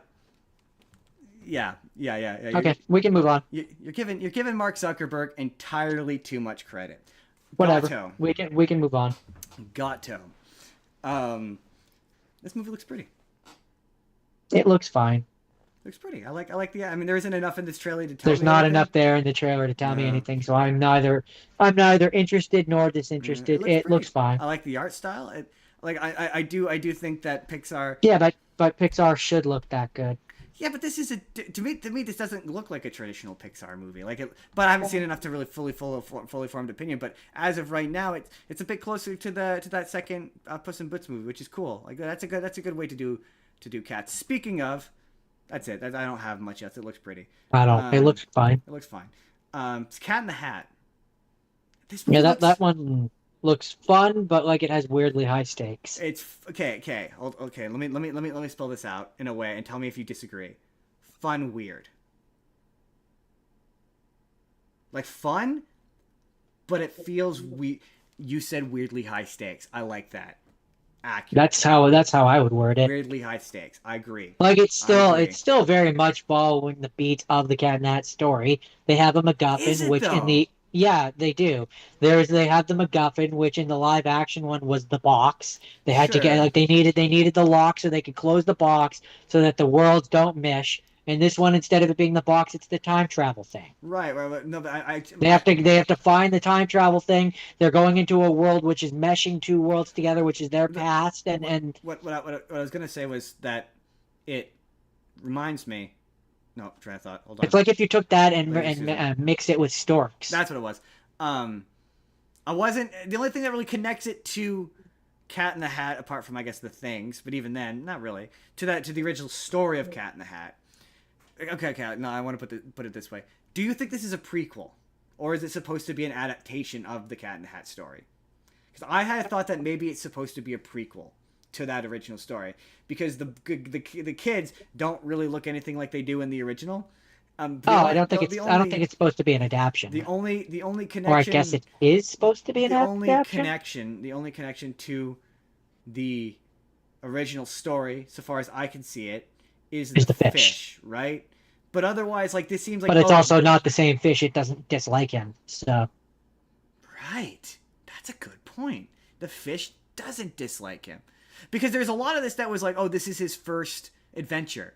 Like this is his, or not his first adventure, but this is what gets prequel feels like a good way right, to describe it. It feels like it's a prequel, but not a prequel at the same time. It's weird. An adaptation prequel, I guess. Maybe because it feels like this is what's gonna, because the version of him for whatever that is in the original story is competent. Know what he's doing. Competent. He also feels older. Older, right? So is this the first adventure that got him into being in their good graces, so he can go do that adventure with those kids? Because in that version, yeah, he knows exactly what's going on. He's in the book, he's in total control, right? Well, see that seems like another Tuesday for him. It's an interesting thing for me because was he always an imaginary thing? That's a thing they've added for this movie, right? Yes, sort of. I mean, in the sense that like none of. I mean, they're all who's and they're all like things that don't actually exist. He was just another thing that didn't exist. Well, there's nothing. There's nothing in the. If you're talking about the Mike Myers movie, there's no real given explanation. No, not the original book. No, not really. There's nothing really explained as to. Like I'm saying, there being this whole background thing where he comes from an that's organization. all new. Yeah, which is like, sorry, if that's your guess, that's all new. Yeah, that's not from the book. No. The book's not long enough for that. No. Yeah, well, that's what I thought. But I was gonna say there's no reference to him being imaginary or imaginary creature or any such. No. Yeah. He was just a cat who was big. Yeah. So I think this is gonna be like all the Whoville shit. This is where it all originates from. I'm guessing because I think there's. Other Zeus characters there, maybe. I think there was a bunch of references that he makes. Style. Like I like the art style. It looks fun. Like it looks like it'll be entertaining. It's not even just that it looks fun. It looks creative. It looks different. Yeah. It looks. There's shapes and like the colors are like it looks unique. Like it's not.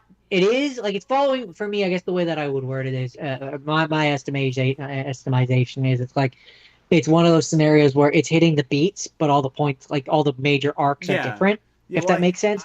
So like it's got the beat, it's got the things, it's got the MacGuffin that they have to chase down. It's got the they can have the instead of it being a contract, it's the time travel thing, so they can cause as much chaos as they want, and they'll undo it all by the end of the story. The lesson of the movie is about learning to let go of the past, and you can tell there's going to be a bit of emotion. Like I was like, this looks like it's about something, which is like, oh hey, like it's almost as if filmmakers have realized, hey, we need to get back into that groove of making kids movies that are about something, that have something to say and have a lesson to impart and teach upon the children, and aren't just fart jokes. That being said, they definitely are going the route of like he's been at this for a while. He's been having a lot of failures, and this will be his first success. Yeah, absolutely. This will be. And then maybe we'll get like a post-credit scene where he's like, "All right, time for me to do my second one." Maybe. And we get like this is what I would hope is we get like a shot-for-shot remake of the opening of the original book. That would also be fun. But I did like the joke where he's like, if I lose my hat, I'll just be a regular cat. And then it cuts to all these normal looking cats and just him still with the bow tie. That was so Standing funny. there. That's Yeah, funny. yeah. That was funny. I'm like, Yeah, that's that's funny. fun. That's funny. That's funny shit. I like that.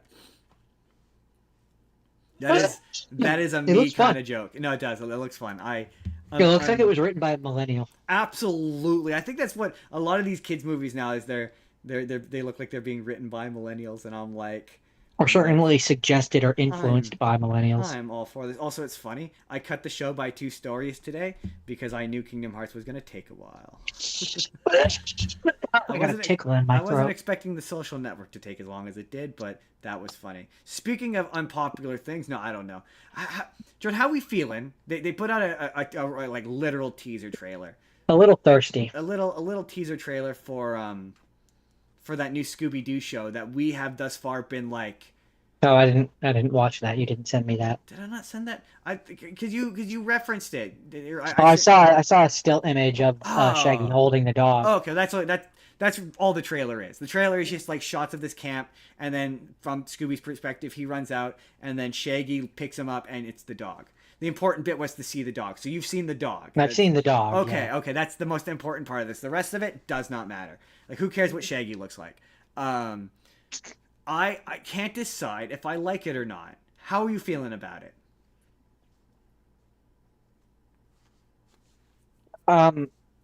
Okay.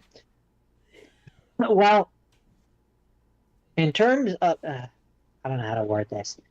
It's cute, and I'm a sucker for a cute animal. But you're off. So like on that basis, I'm like, oh, yeah. It's cute. If I'm looking at I guess this is how I'll word it. I saw it as a still image. If I'm looking at the still image of the dog, I'm like, oh, that's a cute dog. I like the dog. If I'm thinking of it in terms of it being Scooby-Doo, it's a little off-putting because it's live action, but it also depends. If they could do that thing where they have a person who is talking over as the dog, and like the dog still talks, it would feel weird for me. What I kind of would hope that they do, and to be fair, I don't really know much about this, so I don't know what the intent is, but like if they had like one scene where that's what the dog looked like, and then like we get a time jump, and now the dog is older. That's definitely what they're doing. And now it's CG, and it's not a real dog. Well, then okay, I could deal with it being like that for one scene. Okay, so. But I think because of how Scooby is, just by his design, even when they did a live action movie, it was never a live action dog, and that's for a reason. Yeah. So okay. But yeah. Does I that called make it, sense? Yes, absolutely, because it feels strange, but like strange does not always mean bad. I described it as it like, could do it really well. Like it could do like a Homeward Bound where like it's talking, the animals are talking. I described it as like the uncanny valley of dogs, where like because like okay, the best example you said it actually. It's funny because I said it to Haley and then you said it to me was.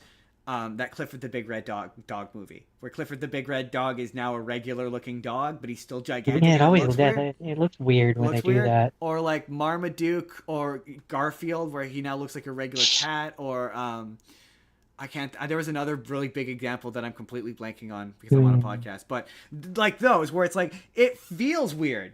Like Cats Scooby-Doo versus dogs. Stuart Little, not Stuart Little so much because he's with the cat Snowball. Oh, but I'm talking like you're taking like a cartoon character, who is normally has cartoon proportions and is cartoon, and you make him look photorealistic. That's what I'm talking about. Lion King.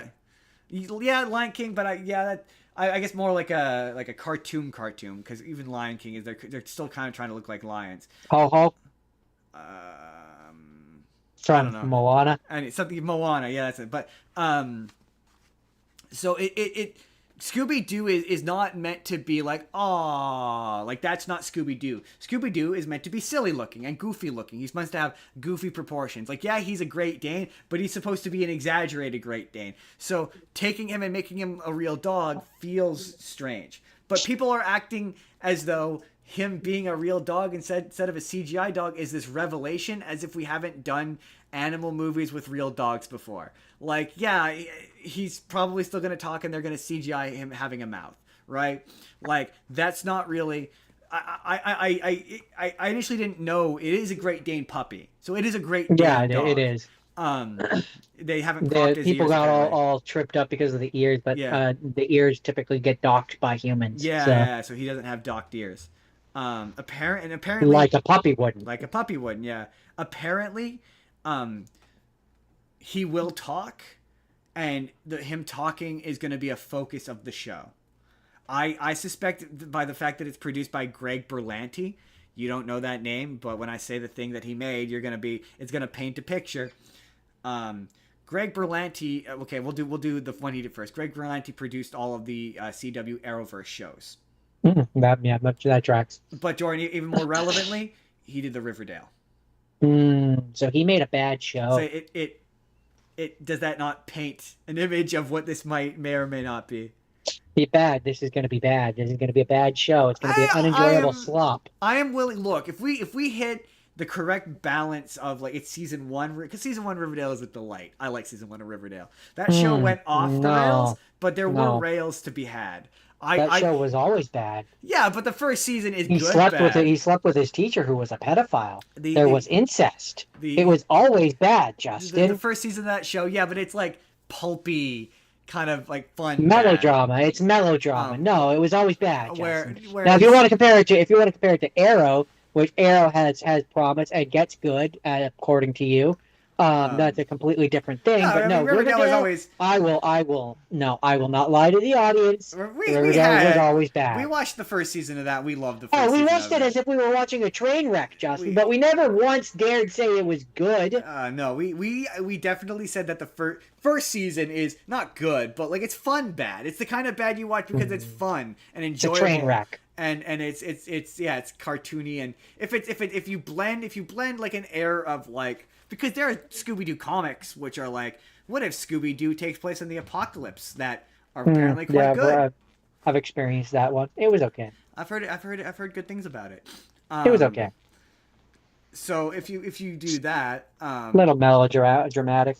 That's the problem with Scooby-Doo, is when you try to take Scooby-Doo and not have him be silly and make him be serious, you walk a fine line where it if you're not careful, it just becomes melodrama, and that's what this will be. It will just be melodrama. Maybe, but you can walk a line where there's a fine line you could walk where it hits it's dark and it's fun because it's dark, but it's not silly. Like you can hit the line and not cross it, I think. And I think if anything can accomplish, because to be fair, Scooby-Doo Mystery Incorporated is the best Scooby-Doo show, and that does do drama like really well, like double crosses, betrayals, twists, turns. It does all of that fantastic. I think for me, I become cynical. Some would argue unnecessarily so. I would say the correct amountly so.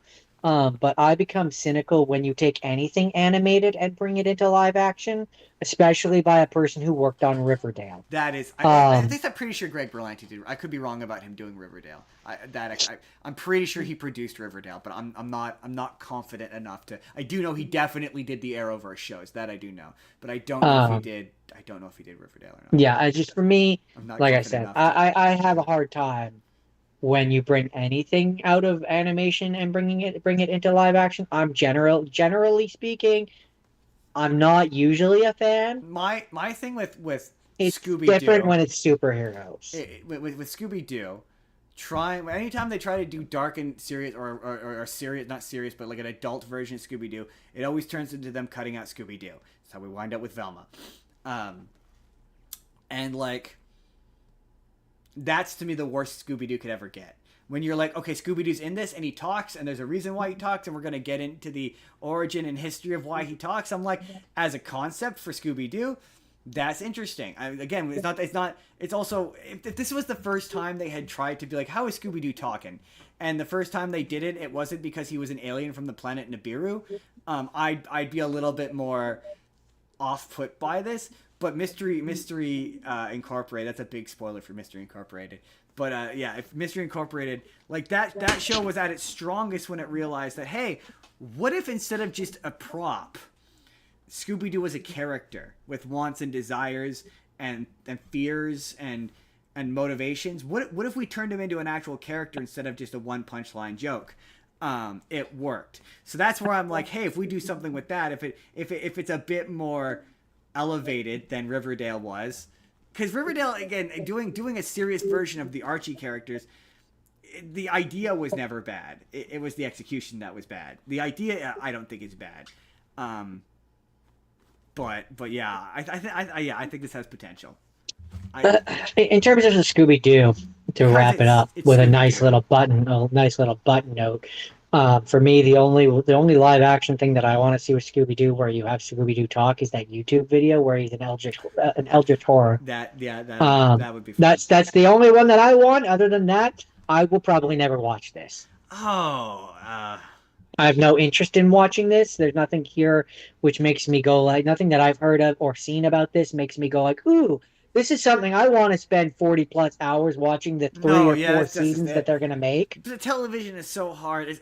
I don't feel it's fair to be like, oh, I'll never watch this, because no, I won't. But not out of a lack of a desire, simply because unless it's for this, I might watch it for this. There's a chance I'll watch it for this. But like watching shows for fun, I can't do anymore. Like I can't. No, it depends on the show. It has to be one that I actually want to watch, like Vox Machina or Mighty Nine, or something that like I genuinely want to spend a lot of my time doing. That's fair. I and do not have the time. This is not a show that I have any desire to do that for. If it's a show I will contrive a reason to watch it on here. Otherwise, I don't have the time to invest in it. Yeah, it's because you do too many other podcasts. I just do one. I do too much. I'm not Superman, You're not Spider-Man, That's funny. Okay. So, next. Oh yeah, I didn't do that one. We'll end with that. Jordan, apparently they're making Grown Ups 3. The Adam Sandler movie? Yeah. That makes sense. It's basically just a vacation for him and his friends. So, and currently, is it going to take place in Vancouver? I don't know. Because he's been around here a lot lately. Oh, interesting. Okay. So, background, real quick. Adam Sandler had a deal with Netflix where that's why all of his movies are on Netflix, because like he owes them a certain amount of movies. So I guess Grown Ups 3 is going to be one of those movies. So it's going to come straight to Netflix, which like so it's even less of a real movie then. Which I mean, it makes sense. Like those movies were like cheap as shit. They were just an excuse to have a vacation with his friends. But like when you think about yes, but also when you think about what that requires, they went to 3 cameras, a loose camera crew, and then just went and had fun at a fucking water park for a bunch of it, or hung out on a lake for the rest of it. Yeah. It could not have been that hard to do. No, well, it's just not even hard to do. It just couldn't have cost that much money. Yeah. Like, most of the budget of that money went to paying those guys. Like, there's no way. Oh, I don't even Maybe location. Maybe you paid location fee. I was going to say, no. If anything, I feel like most of the money went towards the location, and the rest of it, his friends were just like, yeah, we'll do it for cheap. Well, to my understanding, no. But, like, I saw a video once where it was like all those movies are a Ponzi scheme to pay out all of his friends. And then they proved it via math. No, I can't remember how much Adam Sandler made on the first one. It's too much money. No, there's no way that scouting that water park cost that much money. Like, okay, they paid him like a few grand at most. 20,000 probably at most. Yeah, at most, generously. But anyway, so Jordan, the third one picks up. They all get back together over the course of a summer vacation. It picks up with Lenny, Marcus, Rob, Kurt, Eric, and their significant others after the death of... Oh, okay. So it does say that Rob Schneider is going to be in this.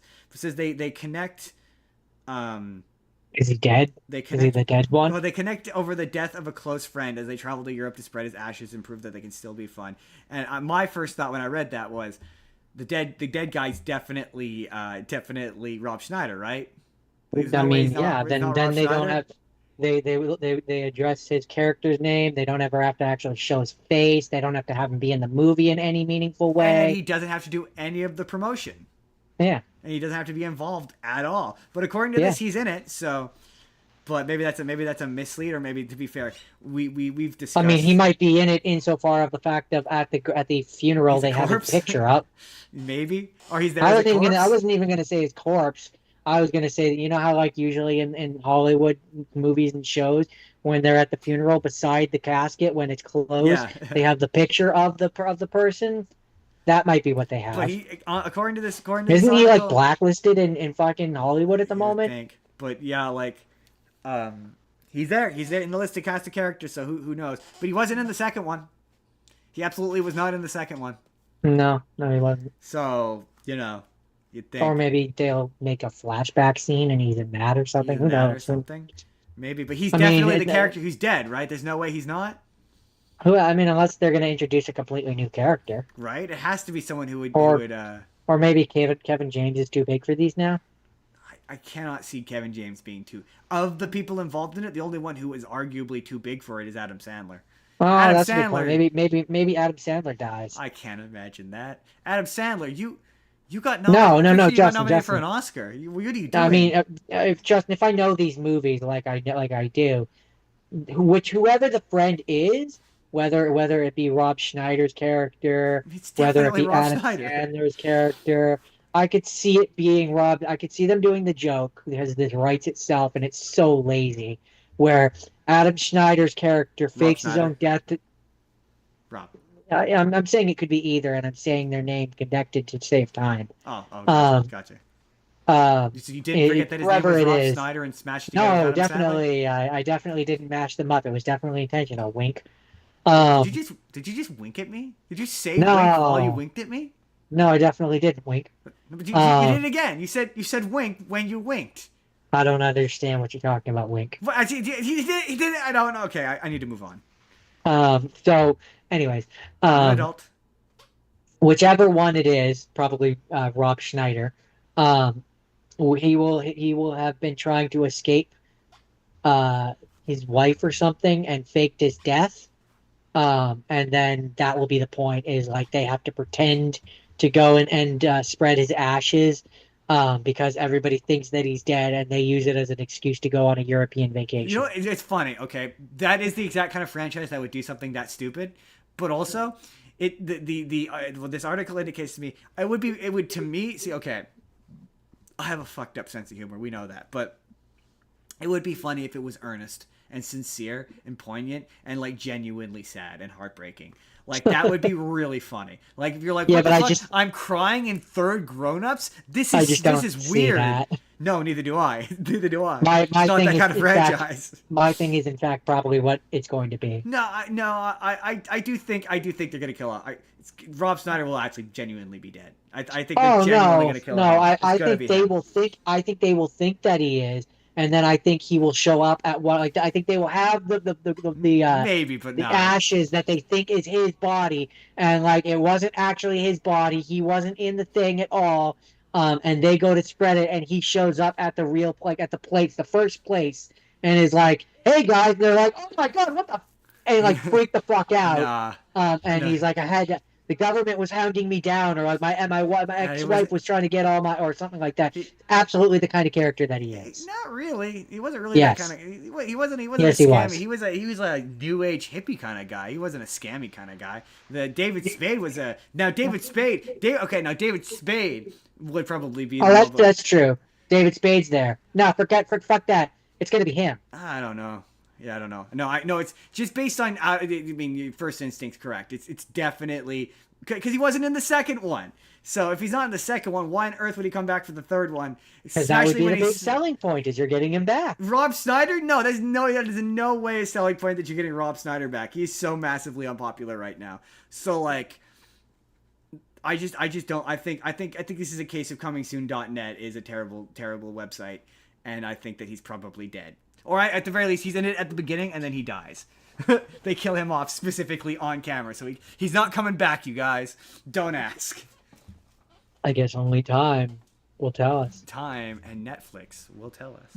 And then finally, Jordan. Time, Netflix, and Adam Sandler will tell us. Jordan, bad news. This show began with us talking about this next topic, Jordan. This is where we began. We began talking about this, and so it only feels fitting that we talk about the end. And that is, Jordan, they canceled the Doctor Who Christmas special, and everybody freaked out.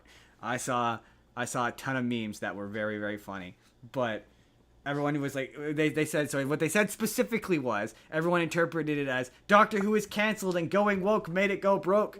But this is what they actually said. I'm going to translate for you. I mean, I'm just going to guess that Disney doesn't want to renew, but the BBC is going to keep making it. Yes. Well, Disney didn't want to. That was the first announcement. Disney was not renewing their deal, and the BBC said Doctor Who will live on. They announced this Christmas special that, as Russell T Davies put it, he had not written or done anything on. They announced that not only were they not doing the Christmas special, Russell T Davies is stepping away, and they're actively looking for a new company, a new production company. So with Russell T Davies leaving, his company Bad Wolf Productions is leaving. So they're shopping out for a new showrunner and a new production company. So Doctor Who is not canceled, like everyone said. It will be out of commission. We won't get new episodes till like 2028. Or later. Maybe I think someone said at the very, very earliest 2027, 2028, 2029. Which is like, okay, people are acting like that the show is canceled, and they're like, there's been a lot of, my favorite meme is the meme from the pit from Toy Story 2, where it's Woody being like, oh, I don't see the next episode. It's the clip of him regenerating into Billy Piper. Rose. Yeah, into Rose, and be like, well, I can't see the next episode, and that's it. That's all. That bums me out. If indeed Doctor Who, because everyone's saying that Doctor Who needs to do a hard reboot, like full story. He goes back to being the first Doctor. It's all new. It's a whole new deal. We don't do a sequel to that. And God, I don't want that. I don't want the last thing. I don't want the last thing Doctor Who in its current iteration does to be the Doctor regenerates into Rose Tyler and we never explain it. I can't have it end that way. That bothers me. That bothers me that they're not gonna pay off this wild fucking swing. Like, it would be different. Like, I saw a lot of people say, like, this is the BBC's fault for not having him regenerate into black like they were originally going to. Because originally, when he regenerated, he was just you weren't gonna see what he regenerated into. He was just gonna regenerate, and then that was gonna be it. And the implication that way, whoever came in and took over next could put whoever they wanted in, and it could be whoever. But it was like changed at the last second for it to be Billy Piper. I wish they had gone with the first thing, because I can't stand that they've ended on this weird cliffhanger with no precedent or no explanation. Like maybe if he had regenerated in a normal regeneration to Chudigatwa and it ended there, I'd be okay with that, because you're like, okay, this guy, he's the Doctor, he's gonna go off and be the Doctor, okay, whatever. But like, what the fuck? Why does he look like we're just not going to explain that? We're just going to hard reset everything? Oh man, I don't want to do that. I know everyone says we need to, but at least do one more special where you wrap up all the shit that yeah. So I'm torn. On the one hand, I hate cliffhangers.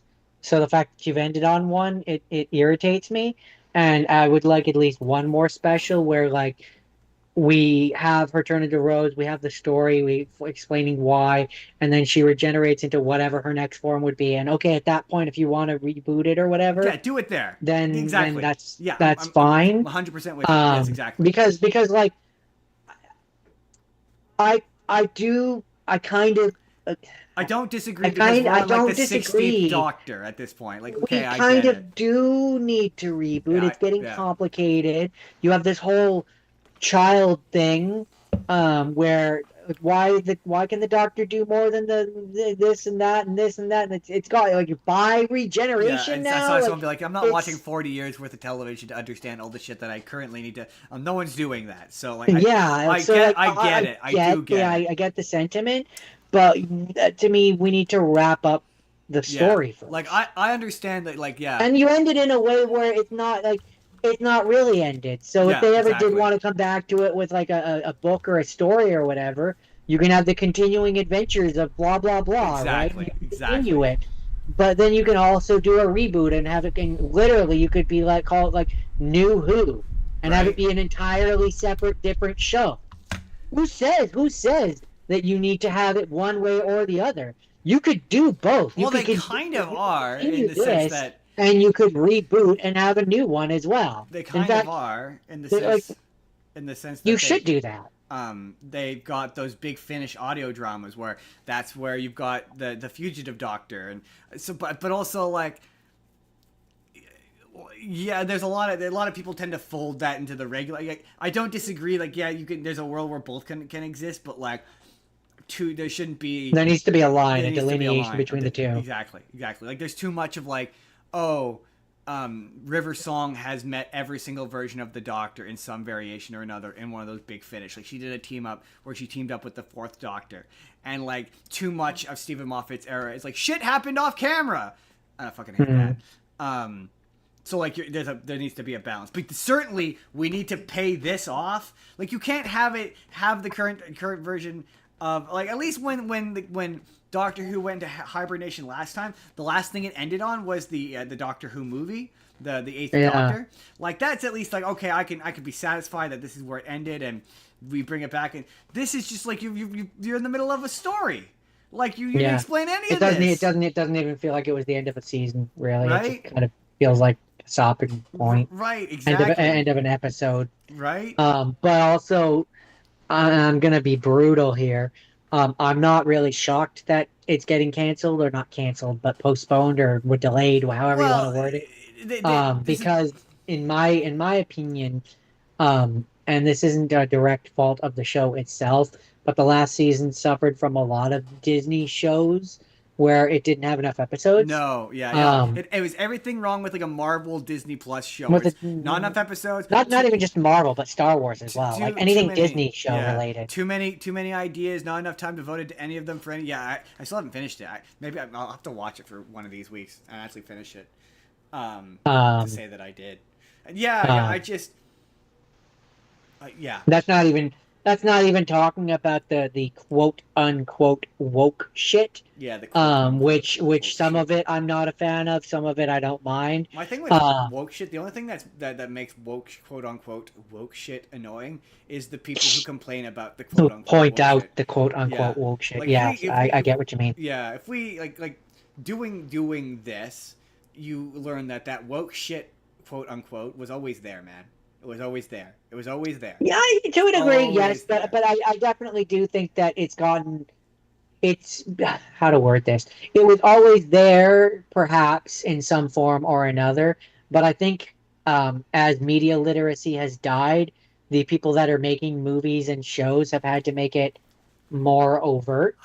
That's the thing. It's like, again, I watched a movie from like 1999 one week, and they were saying all the same shit. I've watched movies from the 60s where they're saying all the same shit that we're saying today, and all the same statements. But what I'm saying is that there's obviously outliers and there are separate cases, but for the majority of what I've seen, the older stuff, it used to be less bashing you over the head with it and more it's there. I fundamentally disagree with you. It's there, I think but like not is quite as pointed out. Like just for example, like Princess Leia. Princess Leia would be called woke today. Like, she just would. Like, the thing is, a lot of that kind of... Yeah, but I think there's a very big difference between Princess Leia and Rey. I don't think media changed. I think the audience did. I think the audience was given a platform with which to complain, and they complained loudly. But I don't think... Well, that's why I say it's pointed out more now.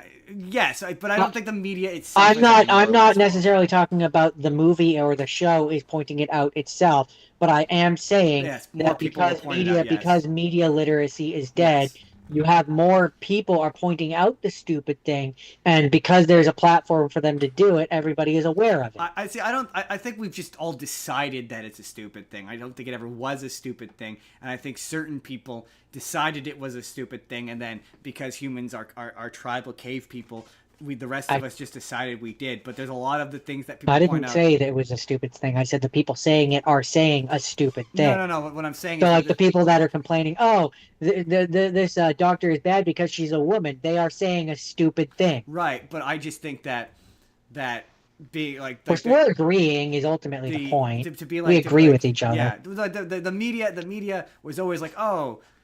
women can be in positions of power, or people of color can be in position, or people of color are worth respecting, or women are worth respecting. Yes, when they get older, it gets tougher. But you'd be surprised with the amount of shit you would see in old media that people, if it were put on out today, the TikTok would be like, this is right wing. Twitter would be like, this is woke.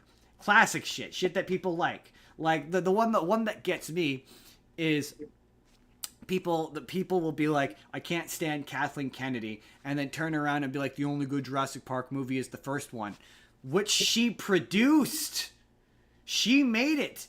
So you're like, she ruined Star Wars, but all the shit that you're saying, that you're like, oh, movies only used to be good when we made it like this, and it's all these Steven Spielberg movies. It's like, yeah, she made that one and that one and that one and that one and that one and that. And that's where I'm saying, like, you're right. The literacy has devolved so much that people complain about shit that was always there that nobody ever complained about before, because the internet has put people in this position of complaining about shit that nobody complained about before. Yeah, so we agree.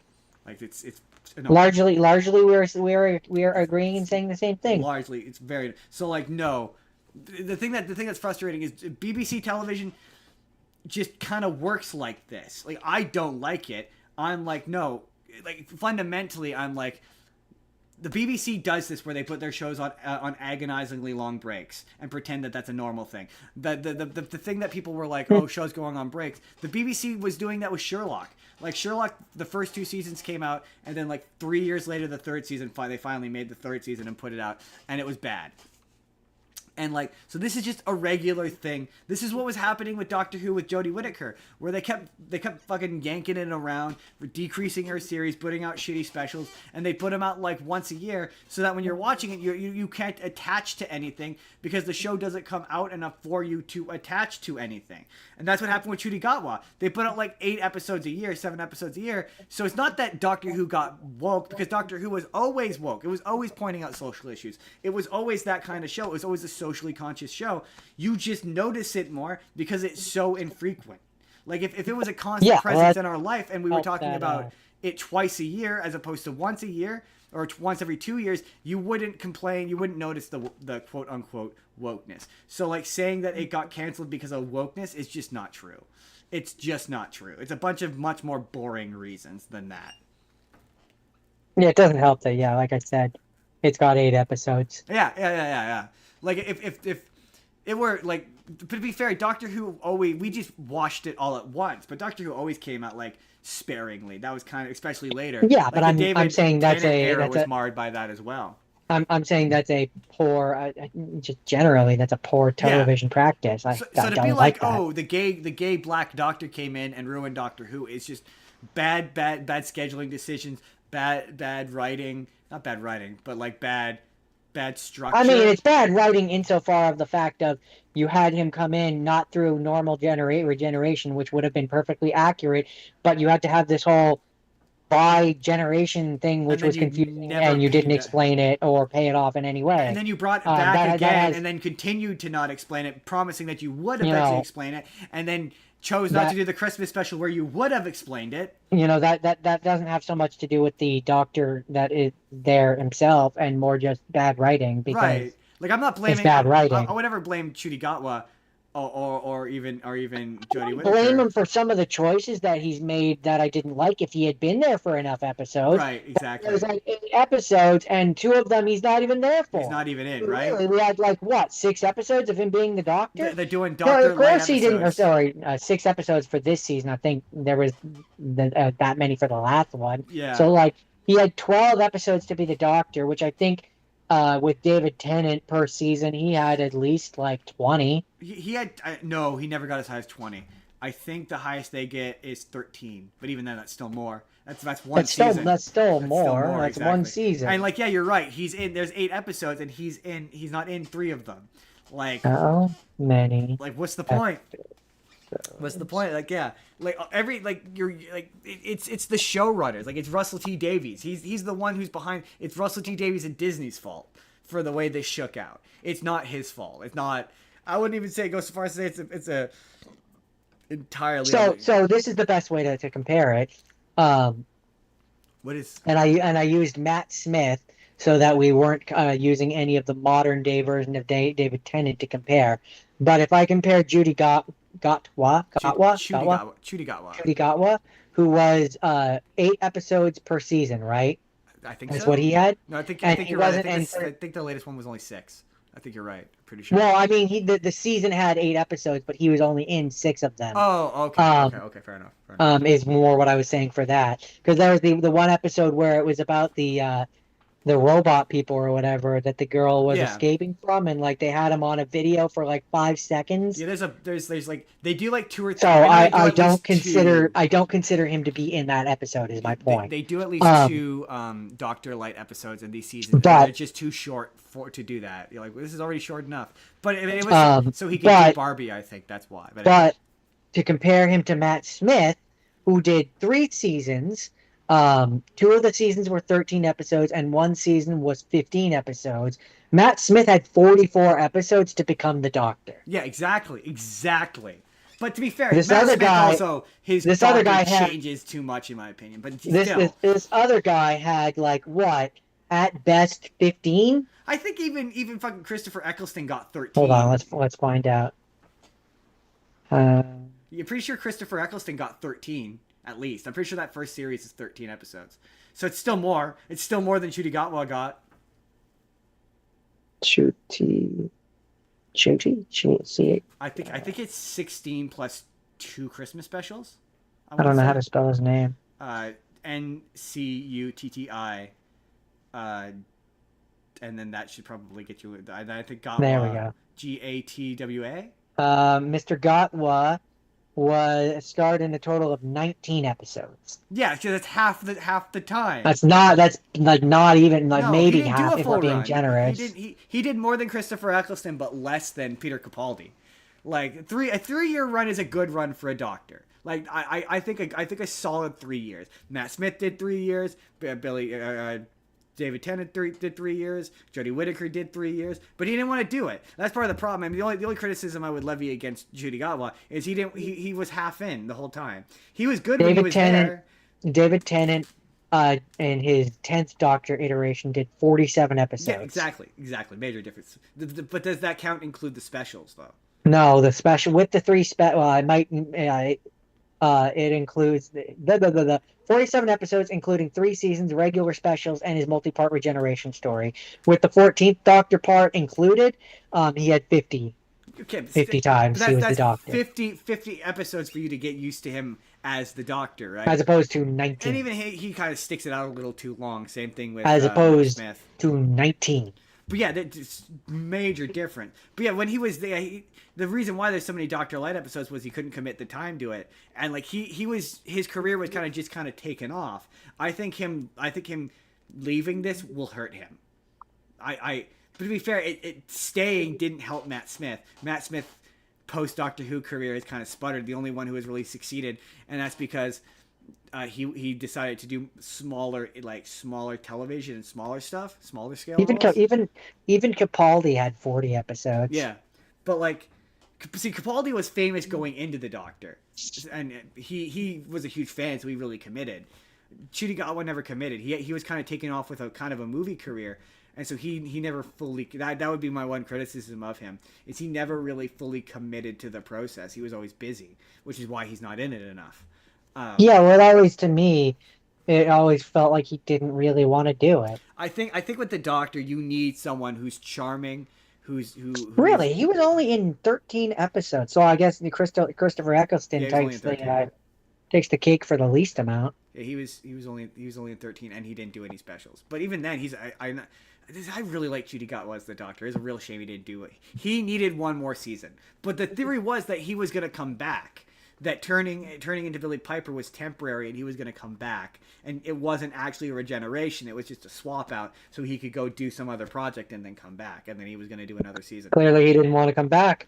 I don't know, but I think it's the Doctor Who is not one like in Japan. We talked about how doing tokusatsu helps your career. Being the Doctor doesn't seem to help your career all that much, because Matt Smith went off to do big Hollywood movies, but none of them did well. None of them. The only one who has any post-Doctor success, I would say, is probably David Tennant. I mean, Peter Capaldi has done a couple of things, but David Tennant has done David some Tennant was in prestige. Marvel. He was in Marvel, and he did some prestige drama. So like he's done some shit, whereas Matt Smith hasn't really. And I don't think this is gonna help Judy Gatwa, but we'll see. I don't think I Doctor don't Who think is it'll. canceled. I don't think it'll help Judy Gatwa because it wasn't really liked. No, not really. Like if he had taken off and had become the next That's not true. There is a David segment of the Tennant. audience who, because people always say, my Yeah, but sentiment would be he didn't have success like David Tennant or Matt Smith no. did. Well, okay. There's a two part well but to that first part, which is, I would have said the same thing about Jodie Whittaker, where I'm like, I would never say he's not. I would say both of those doctors are liked, not loved. Is how I would say it. But there's a but to that. I would characterize them as liked, I not don't loved. know. Because I would say that how do I word this?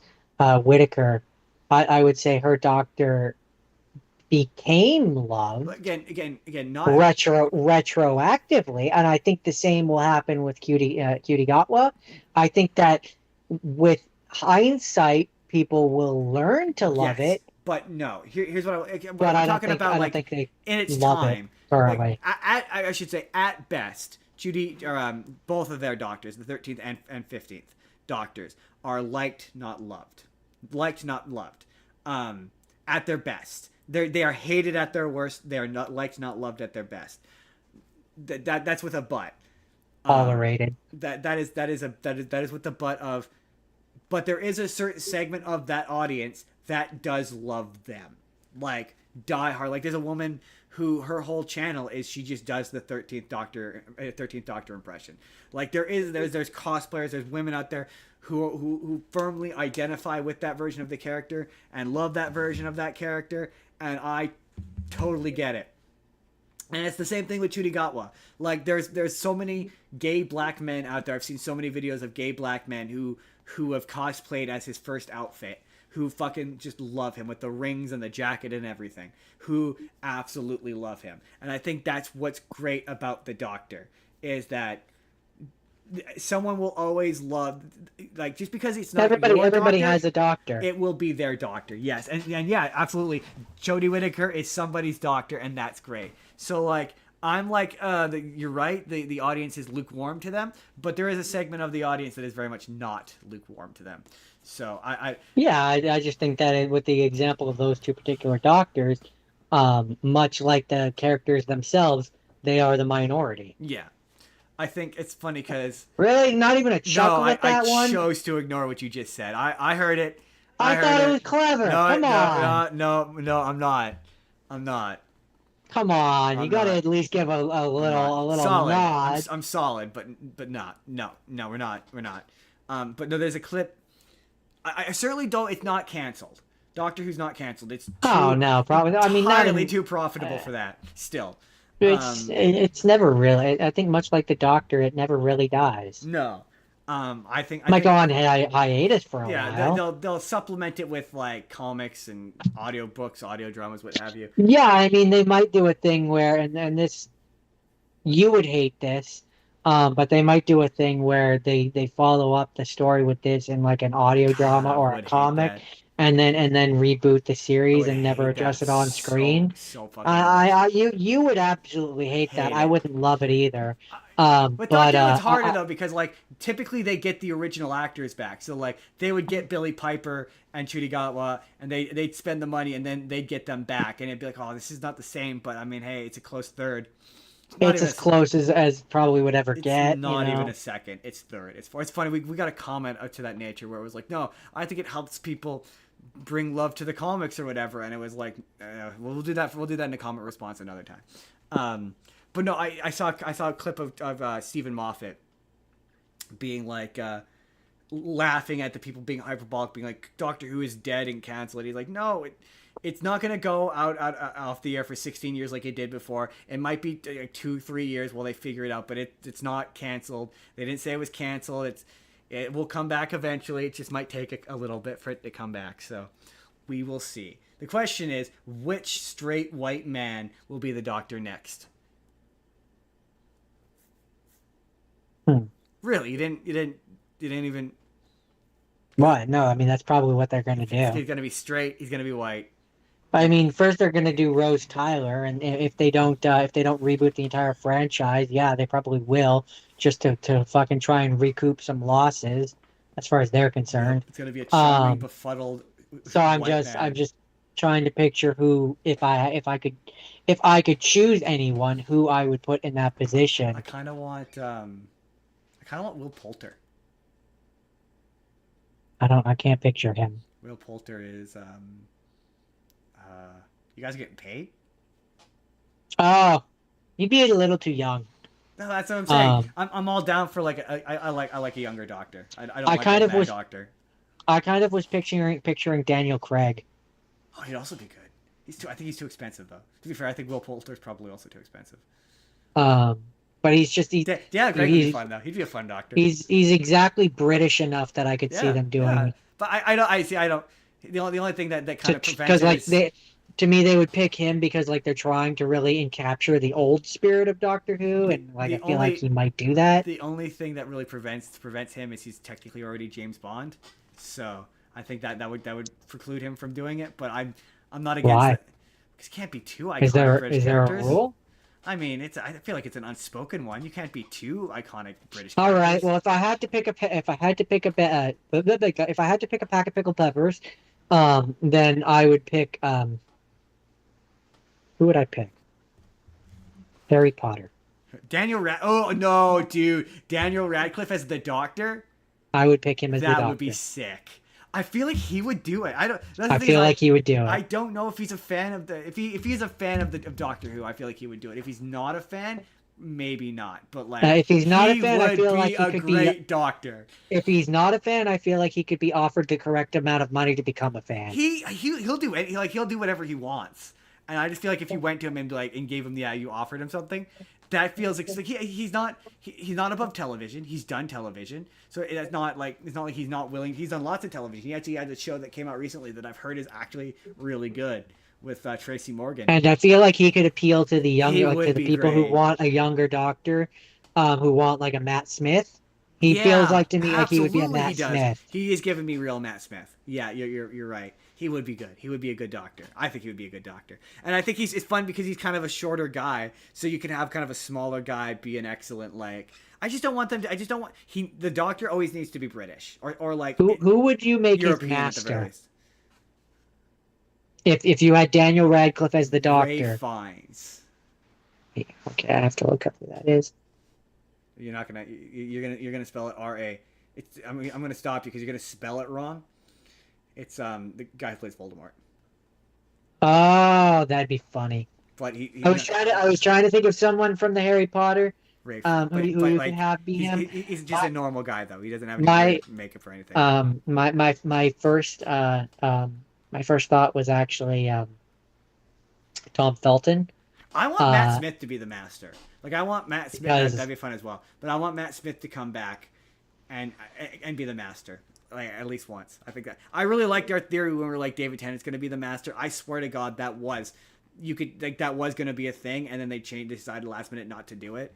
And that's when the what's his face came back. I swear, like at one point the master was totally going to be David Tennant. Because there was It could have been great. That would have been fun. But yeah, have Matt Smith come back and be the master. I think that'd be fun. Because he sounds like he's willing to come back. Unlike Peter Capaldi, who has no interest in coming back ever, he sounds like he would come back for the right idea, and that feels like the right idea. Daniel Radcliffe as the Doctor and Matt Smith as the Master. There, I'm into. I mean, that would be dope. That'd be so rad. But like, I'm also in my mind, I'm like, ever since the Disney one, when they brought in as the Toy Master. Neil Patrick Harris. Yeah, I'm like, you've opened it up to American audiences for different villains and different ideas. Not necessarily the Doctor and themselves. I wasn't a but fan like, of that. But like, you've opened it up to different ideas, and so I'm like, what are some interesting things that you could do, and who could you have be in different positions and stuff, and like, there are some interesting potential ones that you could come up with. I was not a fan of. I mean, I like Neil Patrick Harris, and I like the character, and I like the performance. I didn't like that he was Neil Patrick Harris because it pulled me out because I was like, he's too famous. But also, That to be was my fair, thing. Justin, I think there's been a bunch of really quite famous people who from like Andrew Garfield was on at yeah, but one he was point. British and he wasn't famous at that point, so it's a little different. But like, I can't think of who else. But there was someone else that was I'm pretty sure distractingly you famous. had. I'm pretty sure you had Crowley was on there at one He point. was, yeah, he was. The Goku's in there as well. Chris Sabat? No, Justin Chatwin, Oh, not Chris Sabat. That's Sean Vegeta. Schimmel, the live Sean action Schimmel. Goku. He was in the episode Oh, where he's in the Doctor Mysterio episode. neat. Anyway, Doctor Who is not going anywhere. People, calm down. That's probably gonna be, that might be the title of the video. This might be one of those weeks where I take Calm your titties, internet. The Doctor Who ain't going nowhere. Doctor Who ain't going nowhere. God, this is gonna be an embarrassment of riches. The news has gone on too long, Jordan. This episode has gone on too long. It's gone on What are we at? long. Like 3 hours? Two hours. 2 hours and 10 minutes on just the news, Jordan. Okay. Today's episode is sponsored by, as always, we shout out our friends over at Wild Education. They are selling rats. They have great deals on rats if you own reptiles. They have a deal. I have the link to it in the description. They have great deals, 2 for 1. If you live locally and where in Abbotsford, you can go pick up from them. They are open, and you can go do that. You can also donate to their GoFundMe. They always need support. Or you could just generally subscribe to them, or check out their Facebook page. It's all in the description down below. Check out Wild Education. Support the animals. And because it's my birthday, and Wow. I've decided that part of the show is always going to be shouting out other channels. Check out. I think we air on Fridays now currently, but check out The Final Frontier, where me and Captain Jake are going through Star Trek an episode at a time.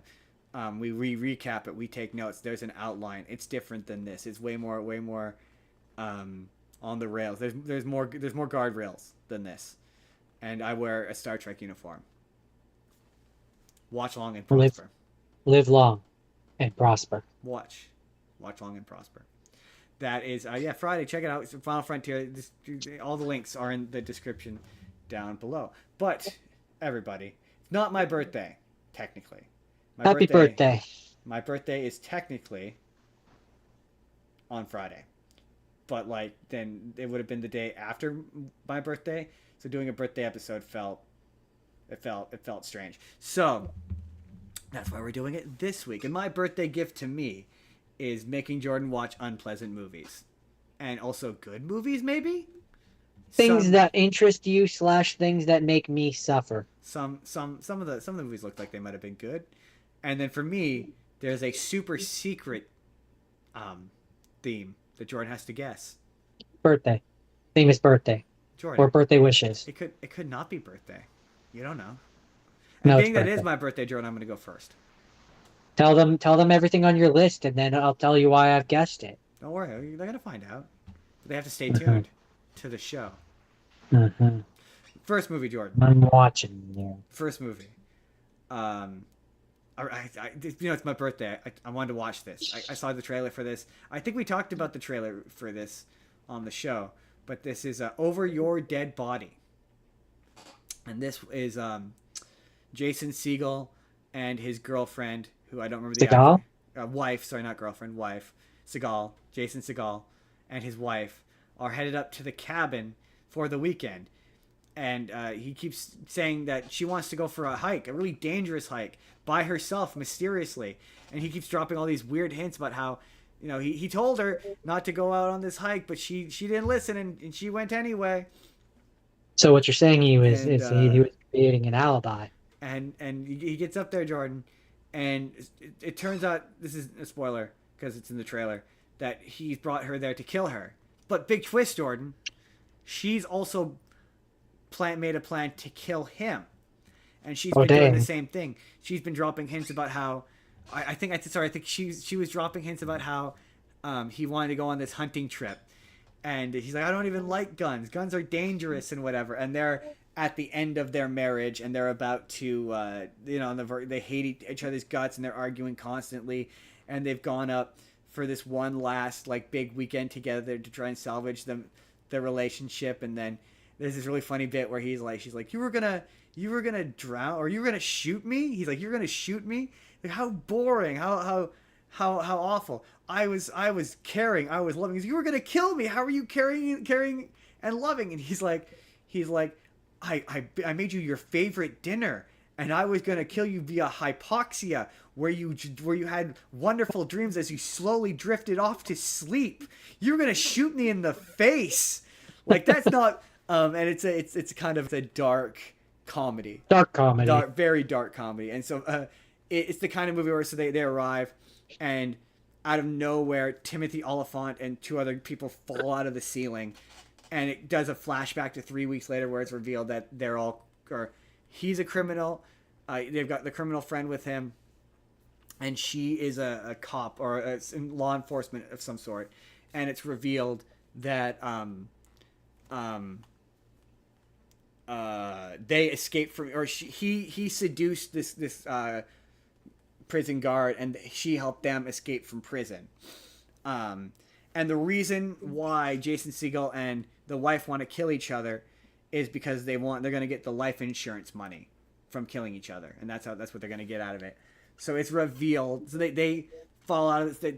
Turns out that they arrived like a couple of days earlier and have been hanging out, and the Jason Segel and his wife arrived, and they're hiding in the roof, and they fall through the roof, and they hold the Jason Segel and the wife hostage.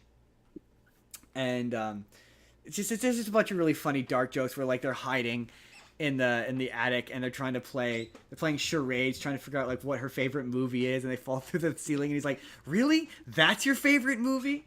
The only part of it that I didn't like, because it's overall quite a funny movie, and the humor it's directed by one of the guys from The Lonely Island, so the humor is quite sardonic, dry. There's a bit. The only part of it I didn't like. Oh, it's also based on some Norwegian movie, which to my understanding is a bit darker. But there's a bit where they've got him in the prison, and the prison guard goes into this big long monologue about how they used to take guys down to the basement and have them fight each other to try to fuck each other. And it gets really quite unpleasant. There's a really long sequence of like Jason Segel just about like to the point where in the I think it's Norwegian, but in the original version, like they only get about as far as getting his pants off, whereas in this version, his everything is down, and it's about to happen, and it's really quite it's played for laughs, and it's not funny. Like, I don't know, I just don't find the notion of a man being sexually assaulted funny. So like it's just could be because you're a man. I don't think women find it funny when it's made out to be comedy for their situation either. Right. I just don't think it generally should be funny. Like, I don't think anyone should find the notion of sexual assault funny. And that's probably the correct instinct to have. Whether or not it happens to a man or a woman. And so that's how positively progressive of you, right? Justin. And very long story, very short. Jason Segel. Now the internet's gonna come for you, Justin, because you're woke or whatever. Woke or whatever. Really? That's woke. Anyway. I don't know. Everything seems woke. Jason Segel convinces them to let him go so he can go take a shit, so he doesn't shit his pants. And he comes out and he beats the shit out of the one guy with like a machete. Pool, like a sock filled with pool balls. So it's good like, old cue ball sock. It's honestly kind of good. Like Jason Segel in this movie, like he's got a couple of really solid, like emotional scenes that are like good. To be fair, I haven't seen any of the stuff he's done where it's really dramatic, but like their relationship is like as it progresses through the movie is like really believable, and like it's a funny movie. I watched it at the beginning of the week, so my memory of it is kind of lax at the moment, but yeah, I was surprised by how much I liked it. Also, nobody has a birthday in it. Jordan, what do you think my topic is? You still think it's birthdays? The movie's not about a birthday, Jordan.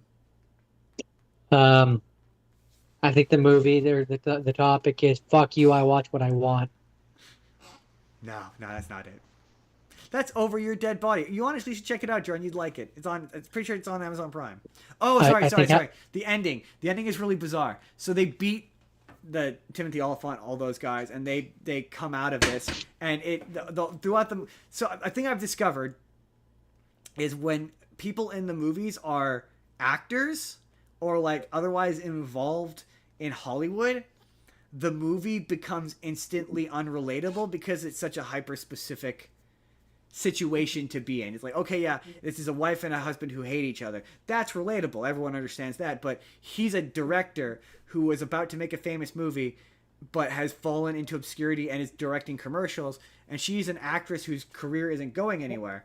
And a big part of the thing is he's like, yeah, you're a terrible actress and you will never succeed. And that's the big, like, that's the most cruel thing he could say to her, basically. Really? Because I acted like I loved you. She doesn't say exactly that, but that's more or less what happens. Spoiler alert! But there's a bit where one of the guys is about to kill her, and she goes in this big long thing about how and it's revealed earlier on that she cheated on Jason Segel with his boss or someone or whoever. It doesn't matter. So she says, I'm pregnant with the person I cheated on with, and so the guy lets her live. As a result, she gets really sad, and the performance is really good. And Jason Segel's like, "Oh my god, it's okay if you pregnant with this guy's kid. I forgive you, whatever." She's like, "Yeah, I know, I'm not pregnant. I just said that." And he goes, "That's the best damn acting I've ever seen." And like, honestly, it's kind of an uplifting moment. But it ends with them getting away, obviously, and as they get away, it's revealed that like they've gotten famous off of this incident. Basically, they're like, this is such and such, and they survived the cabin massacre, is what it's called. And at the one of the final scenes is it's them being interviewed on like this cable network show, and like, you guys are getting a movie out of this, we're finally going to get to work together as husband and wife, she's going to be in it and I'm going to direct it. And they're like, is it going to go to theaters? Like, no, it's going straight to streaming, and that's just as good, right? And then Jason Segel looks directly into the camera. And this is a streaming movie, specifically a streaming movie. Yeah. It's like, this is really hacky. I don't like that. But other than that, I was surprised by how much I liked it. I was like, this is actually really good. This is quite good. It's a little violent. Again, don't love the sexual violence, but otherwise, it's pretty solid. That's it. That's Over Her Dead Body. Or Over Your Dead Body. Over Her Dead Body is a different movie. First thing.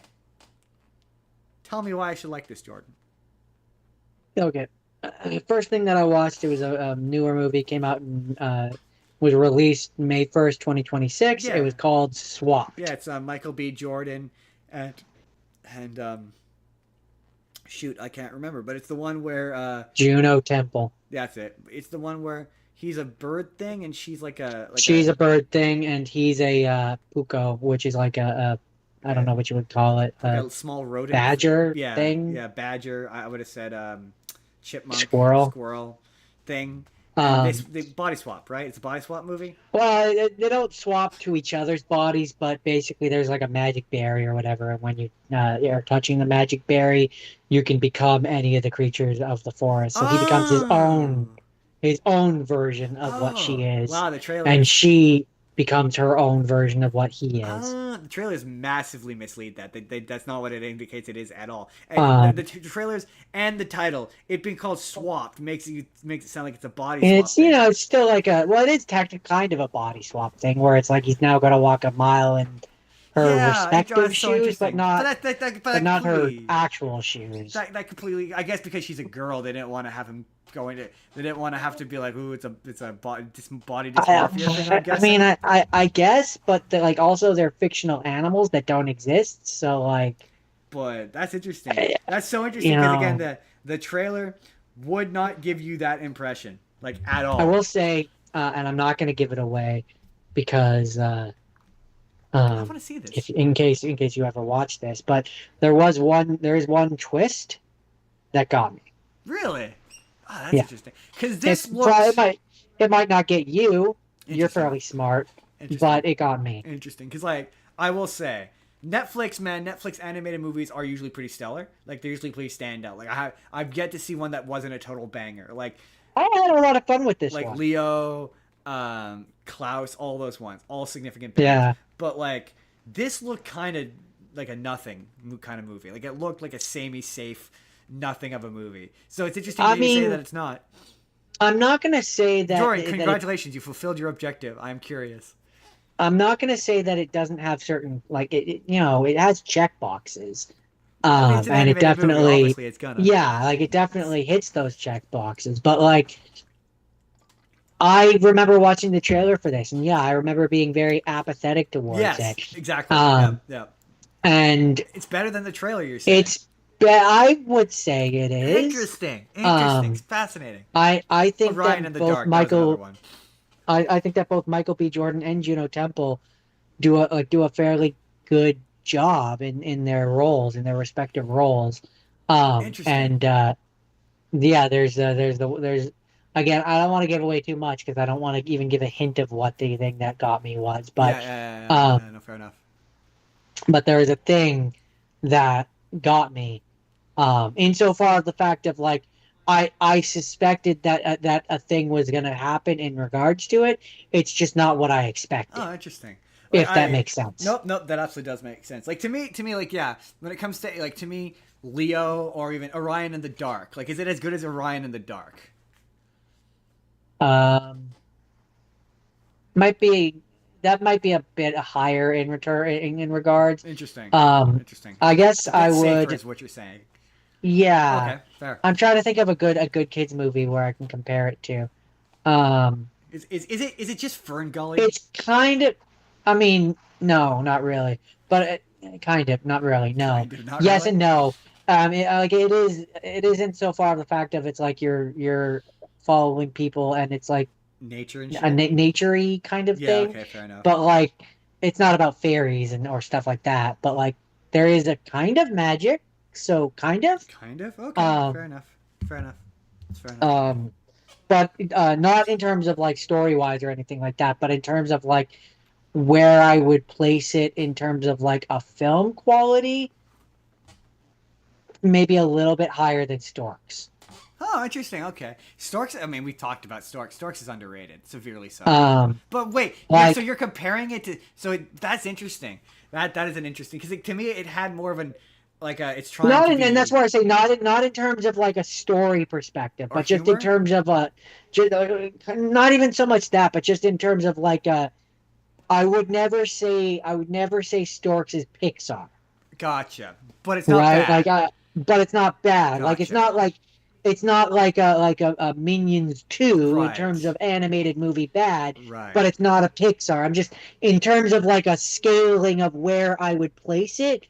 I would say it's kind of in the camp of like Boss Baby, Storks, like that kind of level, if that makes sense. No, yeah, that does. Where it's like it's not reinventing the wheel by any means, but I had fun with it, and it had at least one solid like, oh, I didn't expect that to happen. Hey man, in that way. I was about to say animated movies set a low bar. No, animated movies don't set a low bar. If anything, Netflix animated movies set quite a high bar. So like my expectations, I go into those movies with my expectations kind of high. Like let's put it this way. Like Moana is another great Netflix animated movie. When it first came out, it received mixed to positive reviews from critics, but on its first week in Netflix, it became a huge success. Interesting. With Netflix, it's also hard to track what makes a Netflix movie successful or not, because it's not as simple a metric as box office like with other movies. It took over. Well, I mean, it does say the views here. Yeah, but how do you equate that to dollar value? Oh, that I can't say. Exactly. But in terms of just pure views, in its first week, it had 38 million views. Yeah, I know. I know. It did okay. It bumped. It took over the spot from K-pop Demon Hunters. Really? So that surprises me. That surprises me. Jordan.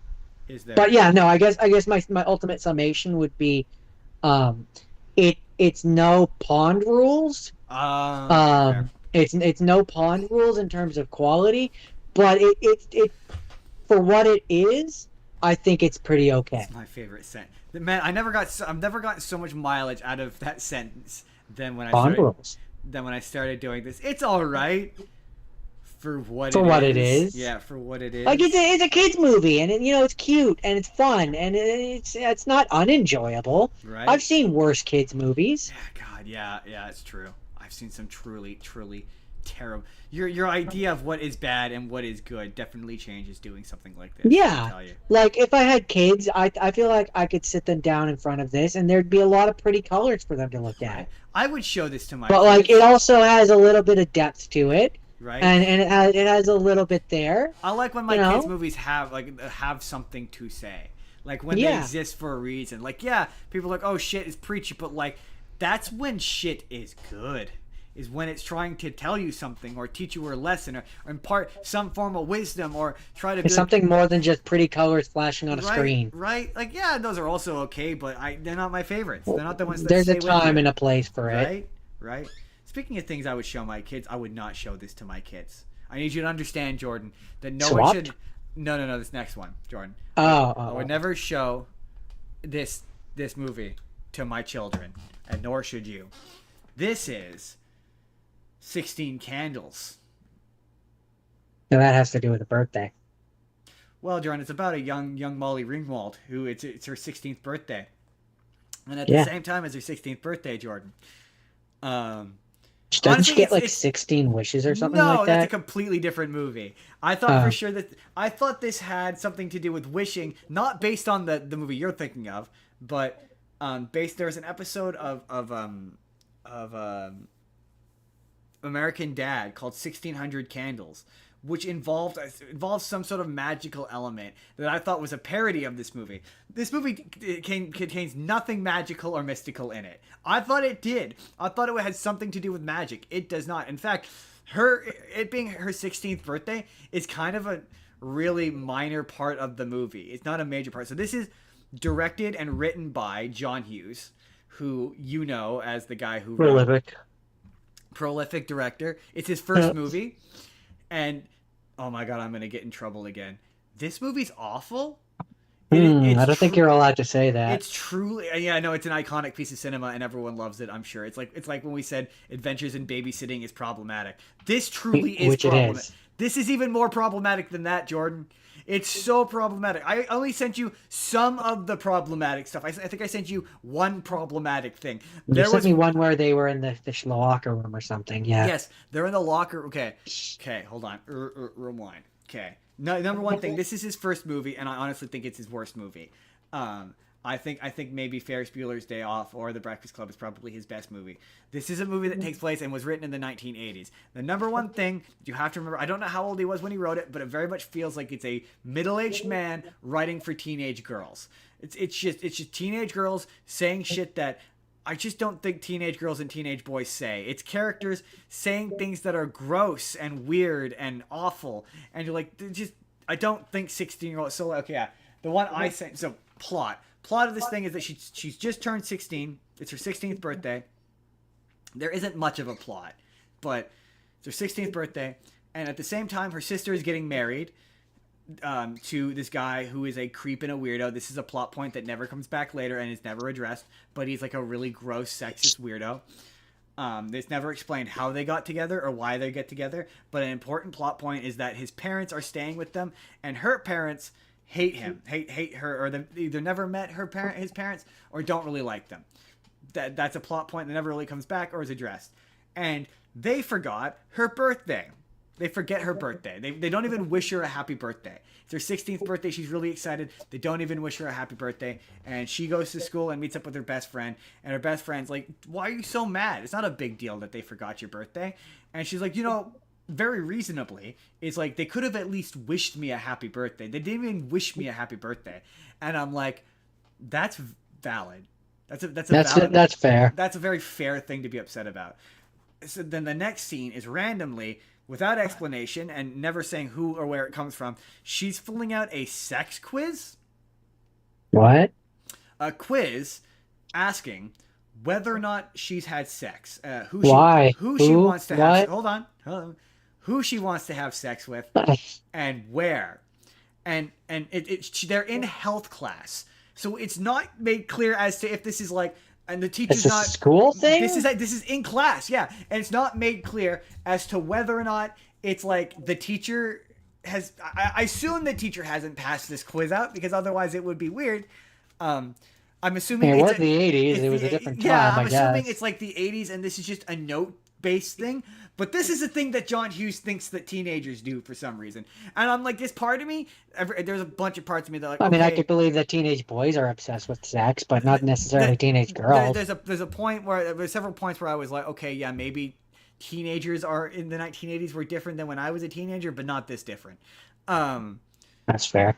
So she ends up dropping this quiz, and the guy who she says she wants to have sex with, who is a senior and about to graduate. So he's like 18. He's 18, picks it up, and sees that she is into him. But every time she's near him, she's awkward and weird. So he thinks that she doesn't like him. All while she keeps running into, he's one of the kids from the Breakfast Club. It's the only thing I could think that you would know him from.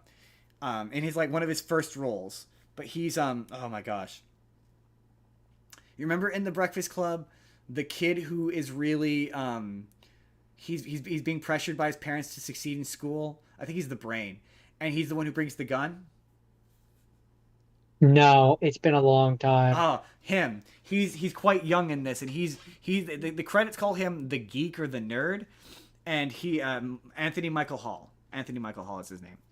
While you're googling it, I'll describe. And he makes all Anthony Michael Hall. Michael Hall. Oh, okay, yeah, they've got a picture of him from what I assume was that. Yeah, he says a bunch of shit that, like, yeah, teenage boys are gross, but like it's okay, I would characterize it as rapey. Every single character in this movie who's a male says things that are rapey. Like, just really exceedingly rapey. Like, he's constantly touching her and grabbing her. Like, there's a point where, like, they're in a class. No, they sneak off. No, sorry. She gets upset by something. I can't remember exactly what. She runs off and winds up in the auto shop, and they're in a car together. And he goes to, like... The movie presents it as though he's trying to kiss her aggressively, but like he takes his whole body and basically starts dry humping her as he's trying to kiss her, and she pushes him off, and then he does it twice, and he's like, "I'm sorry," and she's like, "No, that's okay. I totally forgive you for attempting to violate me." Like, it's really fucking weird. It's so weird, Jordan. Or like the bit I sent you where he discovers that she might have a crush on him, and it's the clip where he's talking to his friend. He's like, "Oh, do you think I should go for it, man?" And he's like, "She's a child." And he's like, "Who cares?" And I was like, "Whoa, welcome to Red Flag City." I was like, whoa. Yes, no, it matters. Yes, no, whoa. It very much matters. And he's like, "Yeah, man, she can't party. She's not old enough." He's like, "Who cares?" What do you mean, who cares? What are we doing? What is this? What are we doing here, guys? And then the bit I didn't send you is the next immediate scene after that is, oh yeah, a big plot point is Molly Ringwald is upset that her boobs aren't big enough. I'm sorry, this is about to get kind of gross. That's where you're supposed to, like, get gross. But the immediate scene after the one I sent you is Molly Ringwald, and there's a thing I've always praised John Hughes movies for, is there's never any gratuitous nudity in his movies. But the next scene following the one I sent you is Molly Ringwald and her best friend are in the locker room, and they're staring at this naked girl's breasts, like boobs.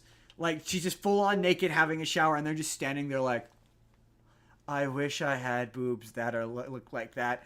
And like, just to remind you, and this is written by a 50-something-year-old man. This is supposed to be a high school student that these girls are ogling, Jordan.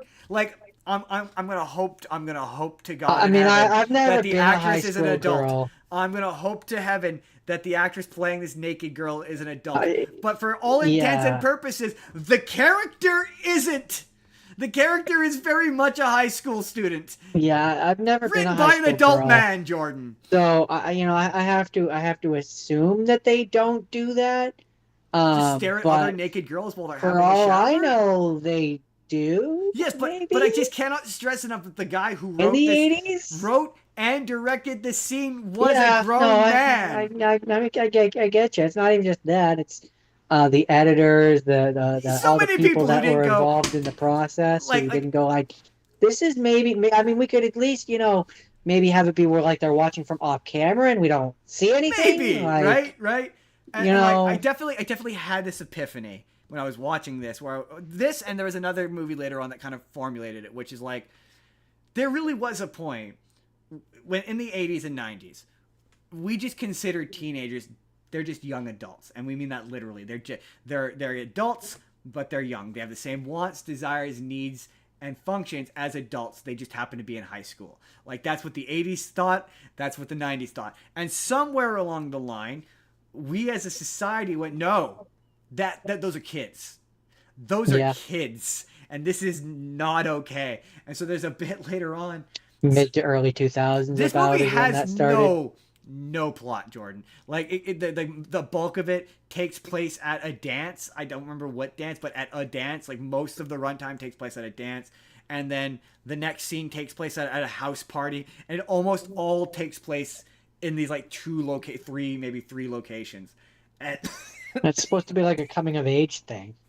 yeah, so there's a bit where so like I should say, eventually the parents do realize that they forgot her birthday, and the dad like, I can't believe we forgot your birthday. Oh my god, I'm so sorry. And they apologize. And there's a scene between her and her dad that is honestly kind of sweet.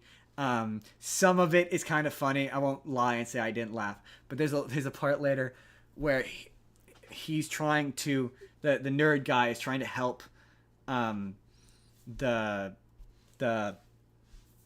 main love interest guy get with Molly Ringwald. And earlier in the movie, he makes a bet with his friends. He's like, oh, I bet you I could have sex with her and get her underwear from her. And he convinces her as a friend to give him her underwear. So he gives her underwear. And so he has her underwear and is going around town bragging that she has her underwear. And the love That interest, he has her underwear. The love interest finds out that he has the underwear and asks for it. I thought she was the love interest. Well, the not the nerd. The nerd has the underwear, and the love interest, the main guy love interest, who's like, he was the guy who's like Chad finds out. Yeah, Chad finds out, and he has this scene, and I added it to the clip I sent you. I put it on TikTok. There's a scene where him and Anthony Michael, the nerd guy, are discussing how Molly Ringwald likes him. And he's like, you better not be dicking with me. If you're dicking with me, I'm going to beat the shit out of you. And he's like, I could, if I wanted to have sex and just hook up randomly with a girl, I could do that. Such and such, my current girlfriend is upstairs unconscious right now. I could go have my way with her if I want. And he's like, whoa, no, you cannot, sir. Consent she cannot do. No. And he's like, you could take her home if you want.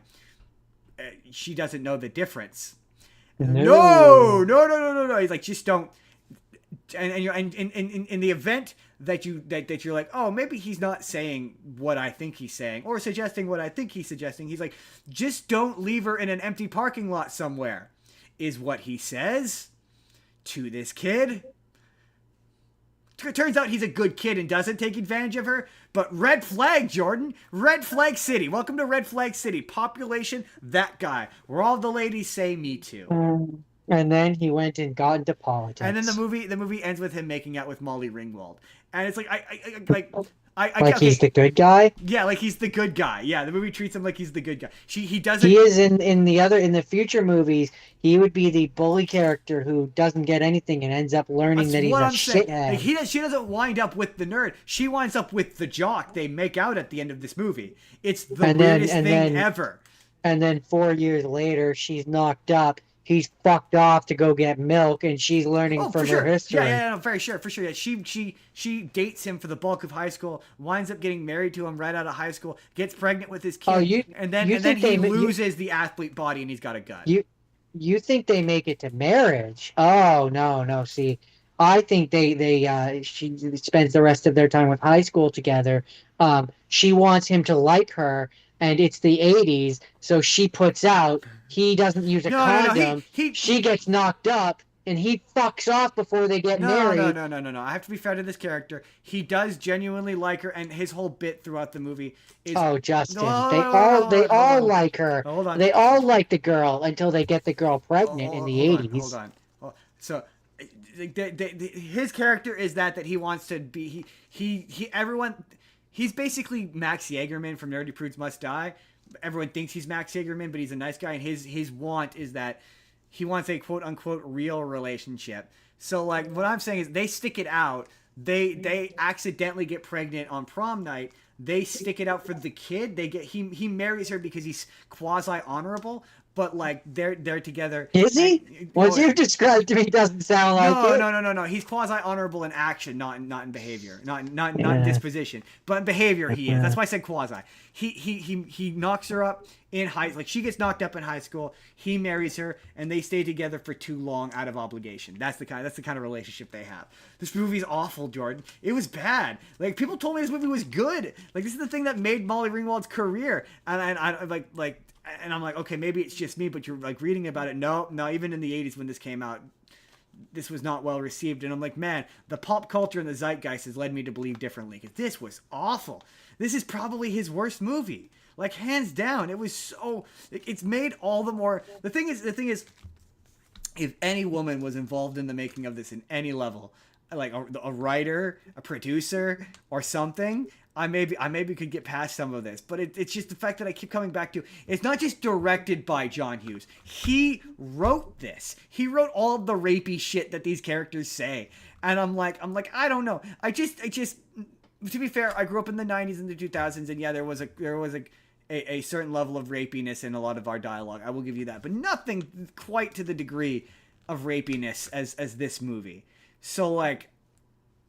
I guess maybe consent was just different in the 80s. Maybe not with us and the people that we knew, but I mean, no, there was definitely, especially in the 90s, and No, 80s. my There point was is definitely what you're describing, the like what they're talking about in the locker room and stuff. No, that was definitely. Oh, a thing. I mean, no, yes. What I mean is just like no, like I guess just in the 80s you don't notice when shit is. I guess the world has just changed enough that like I guess maybe people didn't recognize how again. It was just that's how it was back then. But because some of this stuff is like I refuse to believe that two teenage girls are standing there longingly staring at another teenage girl's breasts. I can't. That's one weird. where I'm gonna turn to the audience and be like, hey. If there are any women who watch this podcast, did you do that? Did you ever look at? Because I mean, body dysmorphia is a thing. I could see it being a thing where like you're envious of someone, but like openly pictures in a magazine, Jordan. Pictures in a magazine. That's what I was just gonna say. Openly goggling at them when they're in the shower is like a bit over the top. But there's a scene where the two of them are looking in a magazine. Yeah, and a woman in a bathing suit, or if they were on a beach and there was a woman in a bathing suit. Yeah, I'd be like, this is still kind of strange, but it's not fucking gross. Or like, and this would still be towing the line for me. But like, if one of the characters had an older brother, sure, and they were looking at one of his magazines or something. Before we move but I think on it's the being in person. Like that'd be the equivalent of like. I mean, there's no description that's similar. It's exactly what it sounds like, and it is strange sounding. It's very strange. It just sounded like John Hughes wanted to film a naked woman and couldn't think of other reason to. But like, what was I? Oh, right. The final thing. The thing that makes it feel weird is like, okay, yeah, when we were kids, all the teenagers were played by adults and they looked like adults. See Grease. But like this mishmashes. So like all of the senior kids and the kids who have to be naked are all adults. The lead guy looks like an adult. His girlfriend who is the one who is naked looks like an adult and is played by an adult. But then the other half of the cast all look like kids. Like Anthony Michael Hall looks like a kid. Molly Ringwald looks like she's 16. Like they all look like they're the age they're playing, except for half of the cast who are clearly adults. It's really fucking weird. It's like pick a lane, man. Sorry, worst movie, awful, terrible, didn't like it. Moving on. Okay. So speaking of movies that this one is not designed to intrigue or interest you, you wanted me to suffer. I picked one that when I watched it the first time, it made me suffer. But joke's on you, Justin. This time it didn't make me suffer as badly. Ha ha ha! I watched it. Yeah, I remember you liking that movie. I distinctly No, remember. see, I remember not liking it. I remember there's an element of it that makes you uncomfortable, but like I remember overall liking that. You liking that movie. I remember not liking it. But this time I didn't really. I mean, the things that made me uncomfortable still made me uncomfortable. Yeah. Mostly involving But to be fair, that's what kind of the what is point. she supposed to be? 13-year-old You're girl. supposed to be Um, uncomfortable. That's the whole design of it. yeah, sure, but it's I don't know how it's different when it's in book versus when you're visually seeing a thing. I mean, yeah, Stephen King is Um, fucked up. He's fucked up. Stephen King is fucked up. so like one of the scenes that makes me most uncomfortable is probably not even one of the ones that was necessarily intended to be uncomfortable. I hate the quarry scene. Oh, the Scene one where they're all swimming in their underwear. I that's hate that that's scene. supposed to make Not just because of her, but it makes me uncomfortable seeing a bunch of 13-year-old boys in their tiny Jordan. whities. Jordan, you're reading too much into that. That's supposed to be a wholesome coming of age scene where it's a bunch of kids having a It's good time. uncomfortable, is what it is, Now, Justin. now, Jordan, is the scene perhaps shot unusually lecherously? Yes, Jordan, it absolutely is. But the intention is it a bit is it oddly lewd for characters who are prepubescent? Yes, it is. But It's uncomfortable, that's Justin. not the intention. It's supposed to be wholesome, Jordan. I don't like it. It makes me uncomfortable. I'm not a fan. It's probably that and the is it called implication when you know it for a fact? Statement?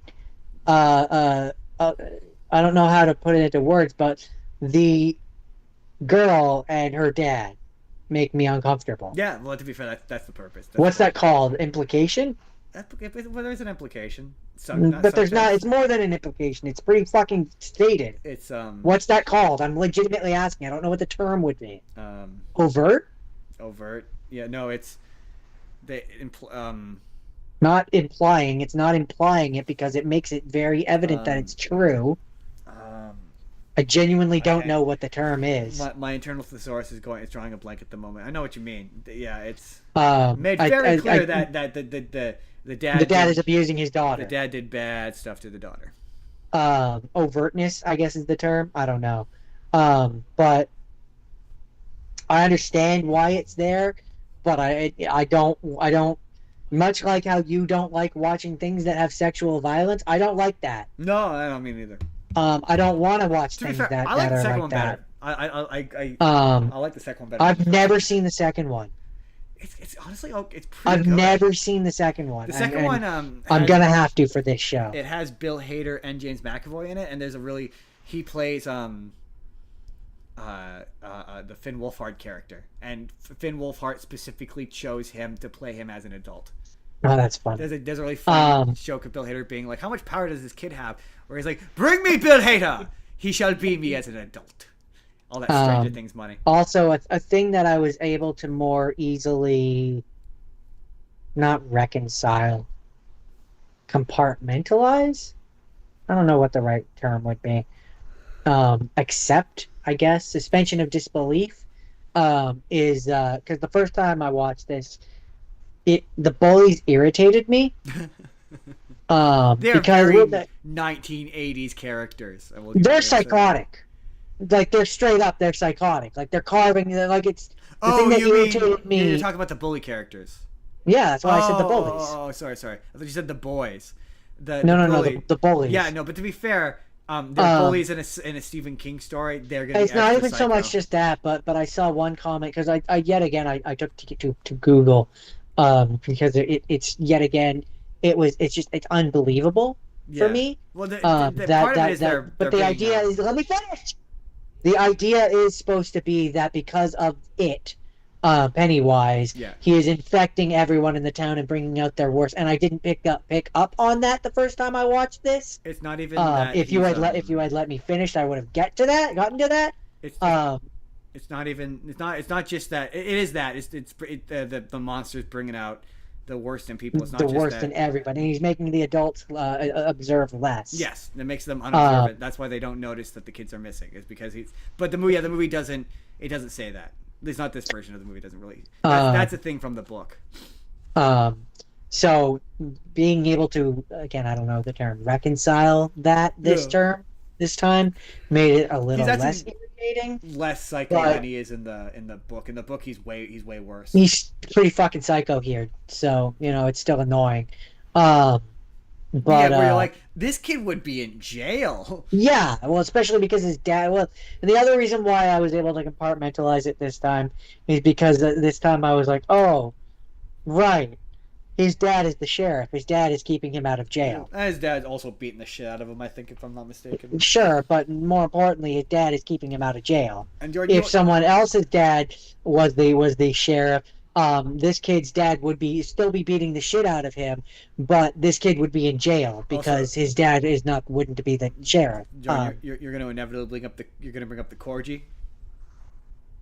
I wasn't going to because it's not in the movie and it's not relevant to what I watched. You asked a question. You were like, I don't understand what the possible context or reason for that to exist in this story. Well, I believe I said I don't see what the benefit or what it would add to it, and you said nothing. Well, I said that there is a context within this story for its existence. Yeah, but it's not a good one. Whether or not it adds or there is the reason why it happens is because they discover that because cocaine's a hell of a drug and Stephen King's a pedophile. No, it happened because accurate. I'm pretty sure he doesn't remember writing a lot of his stories. No, within the context of the story, they realize that love, it's really stupid, but they realize that love is what ultimately defeats the creature.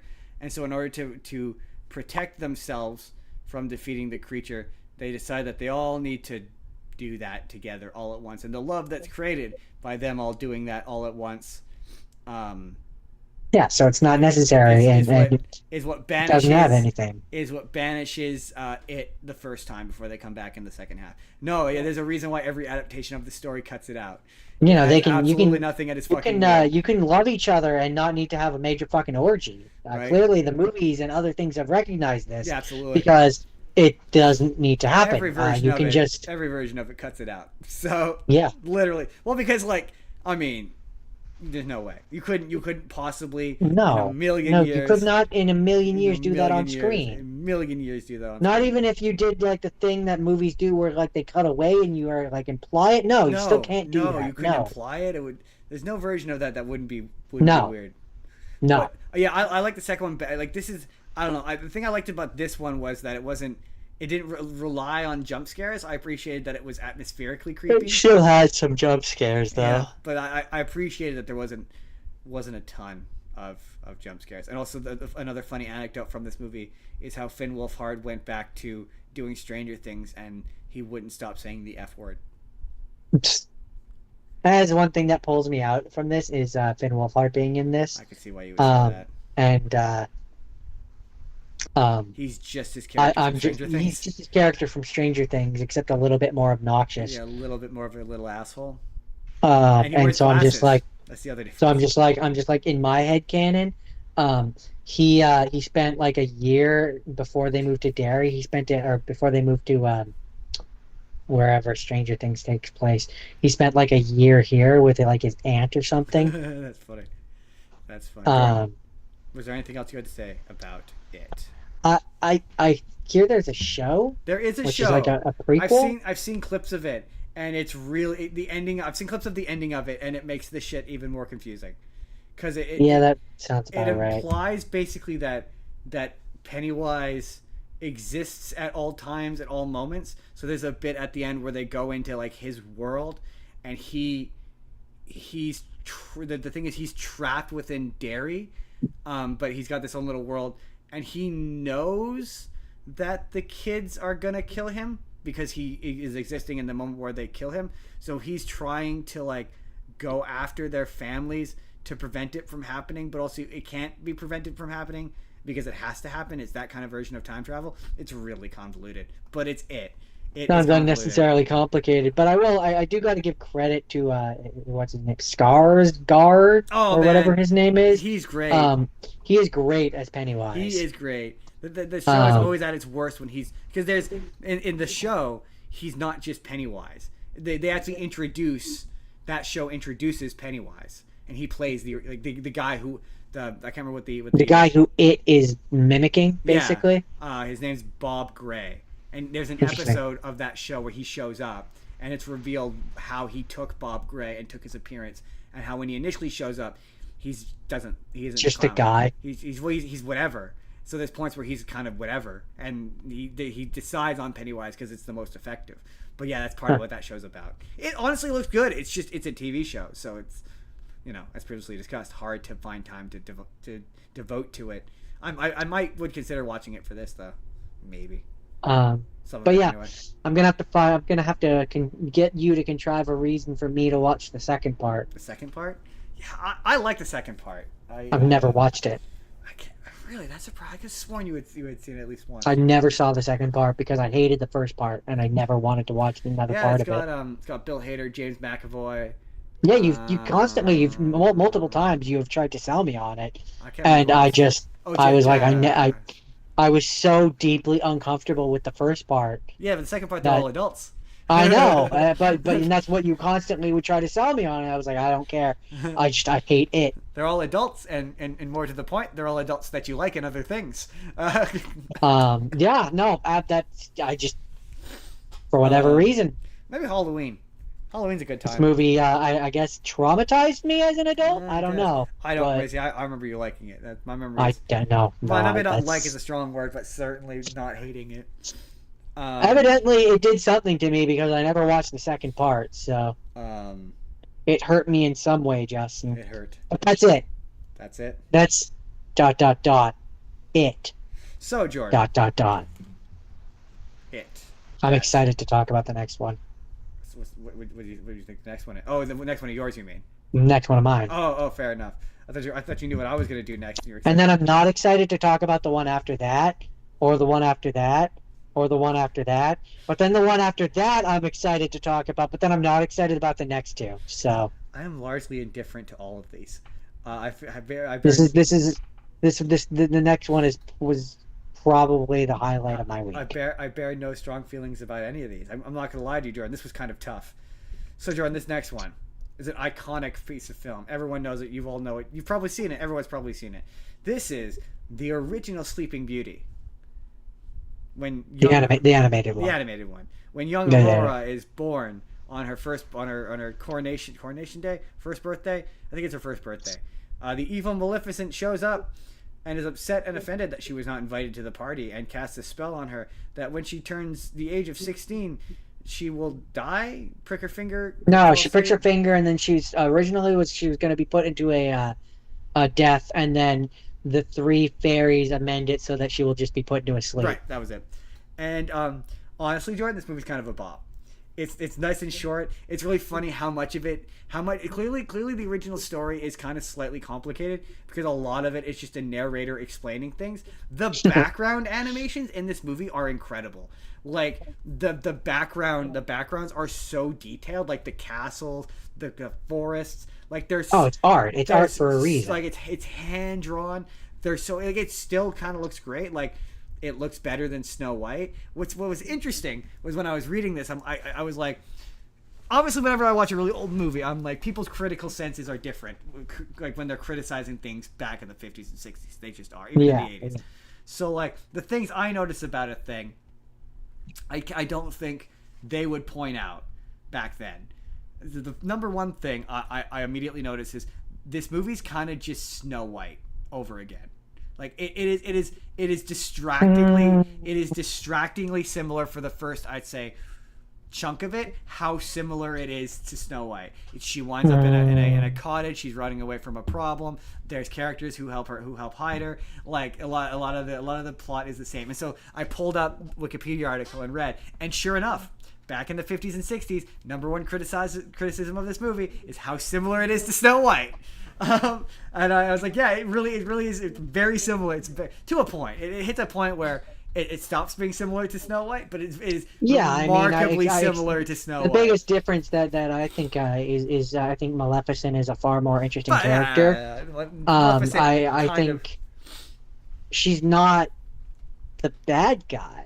No, Really. no. She absolutely is the bad She's guy. well, no, kind of, but Absolutely no, is the yes, bad guy. no, kind of. Let me explain. None of this would have happened if they had invited her. No, but She's slighted. You're combining your idea of the Angelina Jolie version where she's sympathetic. No, No, I'm not. There's nothing No, I'm sympathetic not. about her. That's not true at all. Like she shows up. I very much remember she shows up, and they're like, "You're not invited." They're very rude to her right off the offset. Yeah, but she's and she's like, "Not invited," and then she gets petty. no, she's a but petty bitch. No, Absolutely, she's a very- petty bitch. For the purposes But of no, this, if they had no. invited her and treated her with Absolutely the not. correct respect that because she's No. essentially, in terms of old timey time, Justin, she is yes, Justin, No. she is essentially a second. So let me finish. Are you gonna let me finish? But no. She is essentially her own monarchy.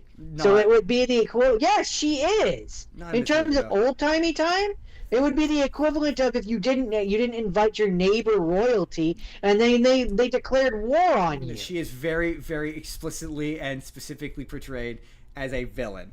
Everything about her is villainous. Her motivations are evil coded. She is there's no people. What I have said is fucking true. But So- not in this movie. It's not. No. yes, it is. Yes, it is. No, it's not. Yes, it's it clearly is. been a while since you've seen this movie because she is very. The number one thing that I forgot that she had was she's got minions. Like specific. That's the thing about her that's great is she's scary.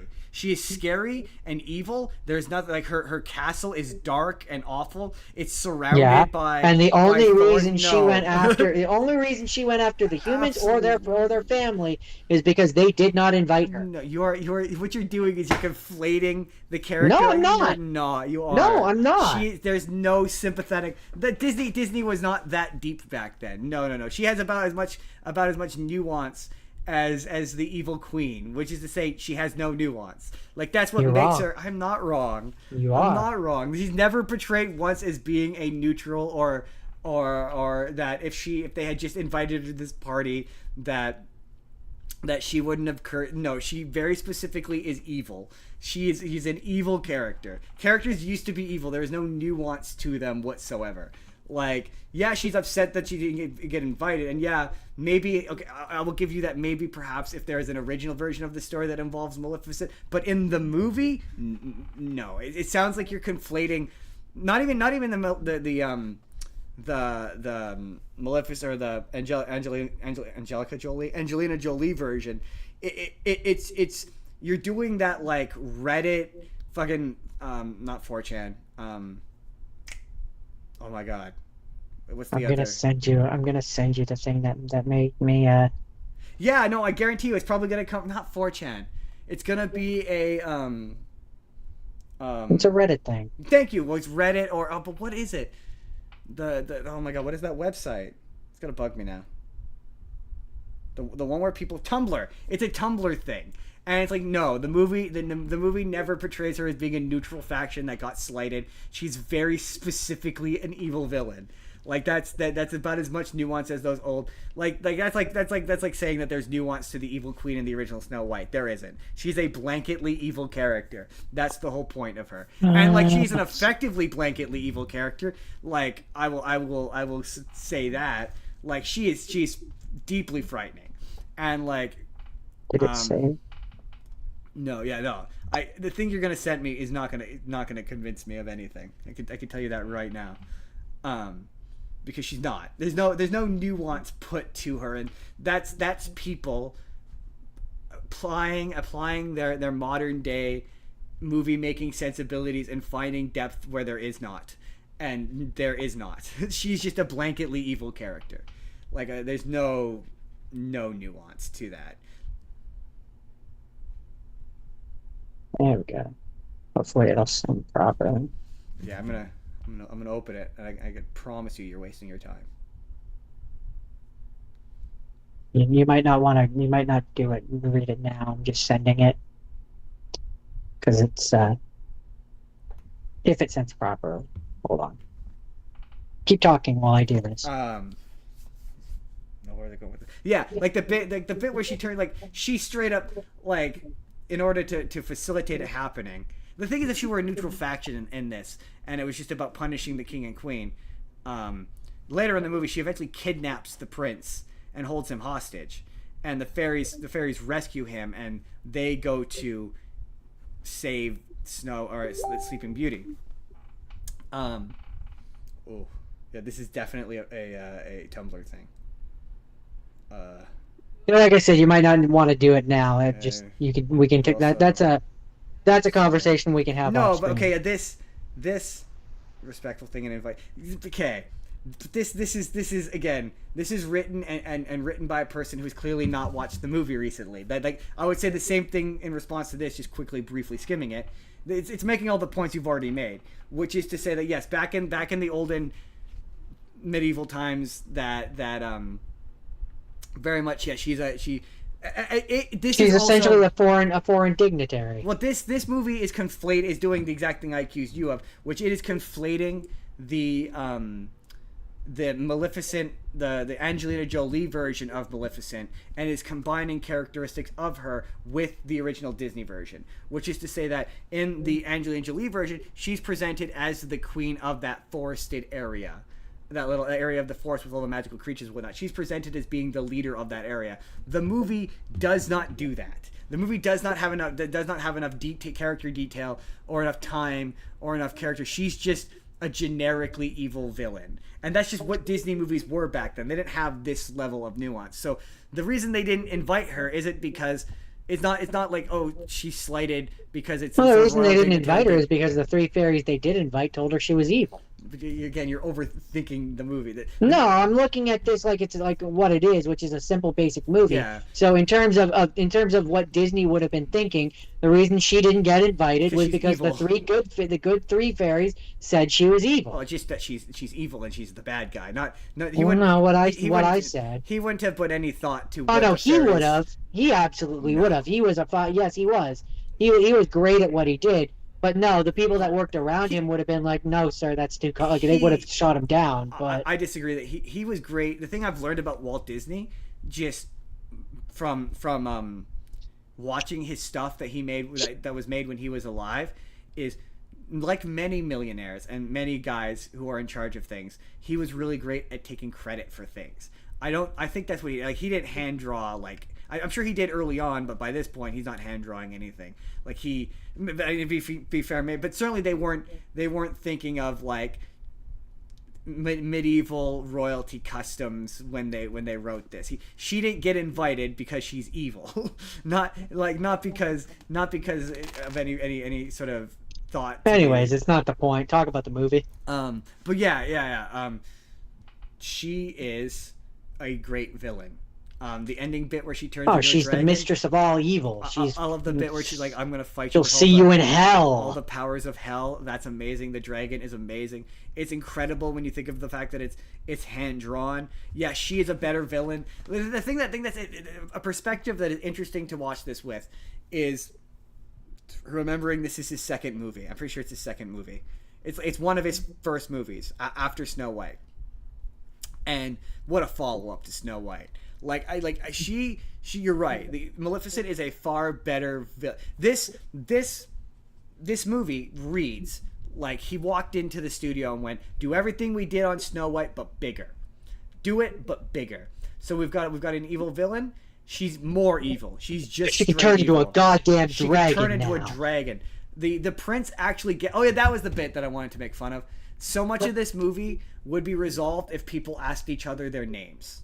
Like, a big portion of this movie is Aurora doesn't want to go back to the castle because she has been betrothed to marry someone. She's in an arranged marriage to someone named Philip, who she does not want to get married to. And everyone acts as though she's being difficult, even though she's 16! She's also a little bit freaked the hell out about the fact that, for 16 years of her life, she lived as Briar Rose in the forest. Completely unaffected by that.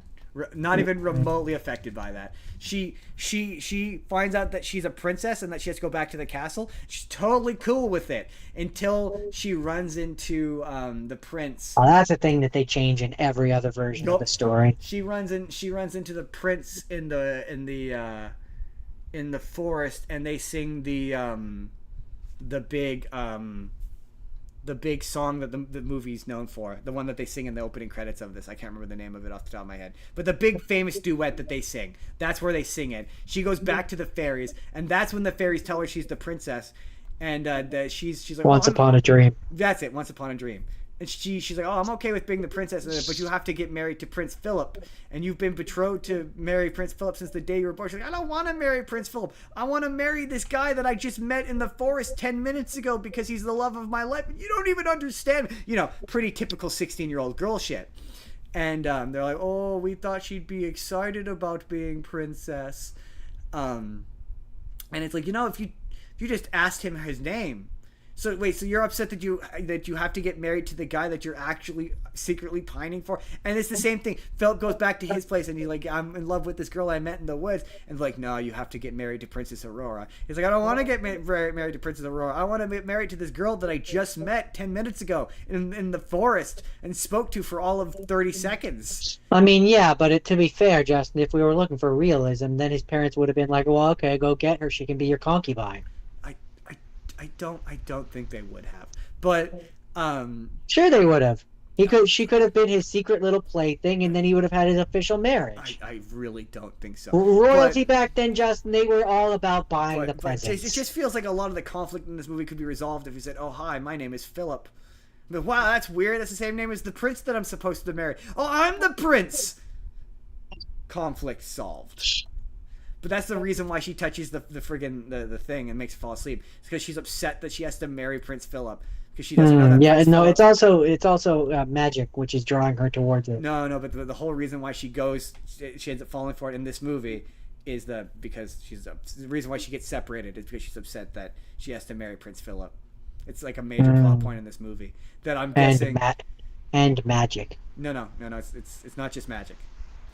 I didn't say it was just magic. I said and magic. The her being drawn by magic bit, that's a thing that other versions add later. The reason why she winds up in the room. I mean, maybe the magic draws her towards it. But yeah, that's supposed to be the idea. Is that the idea is supposed to be that as soon as she's near a spindle, it's going to draw her towards it. And she's going to prick her finger on it. The whole reason why she winds up. That's in every version of the story, Justin. That's why the reason why she ends up near the spindle is because of a boy.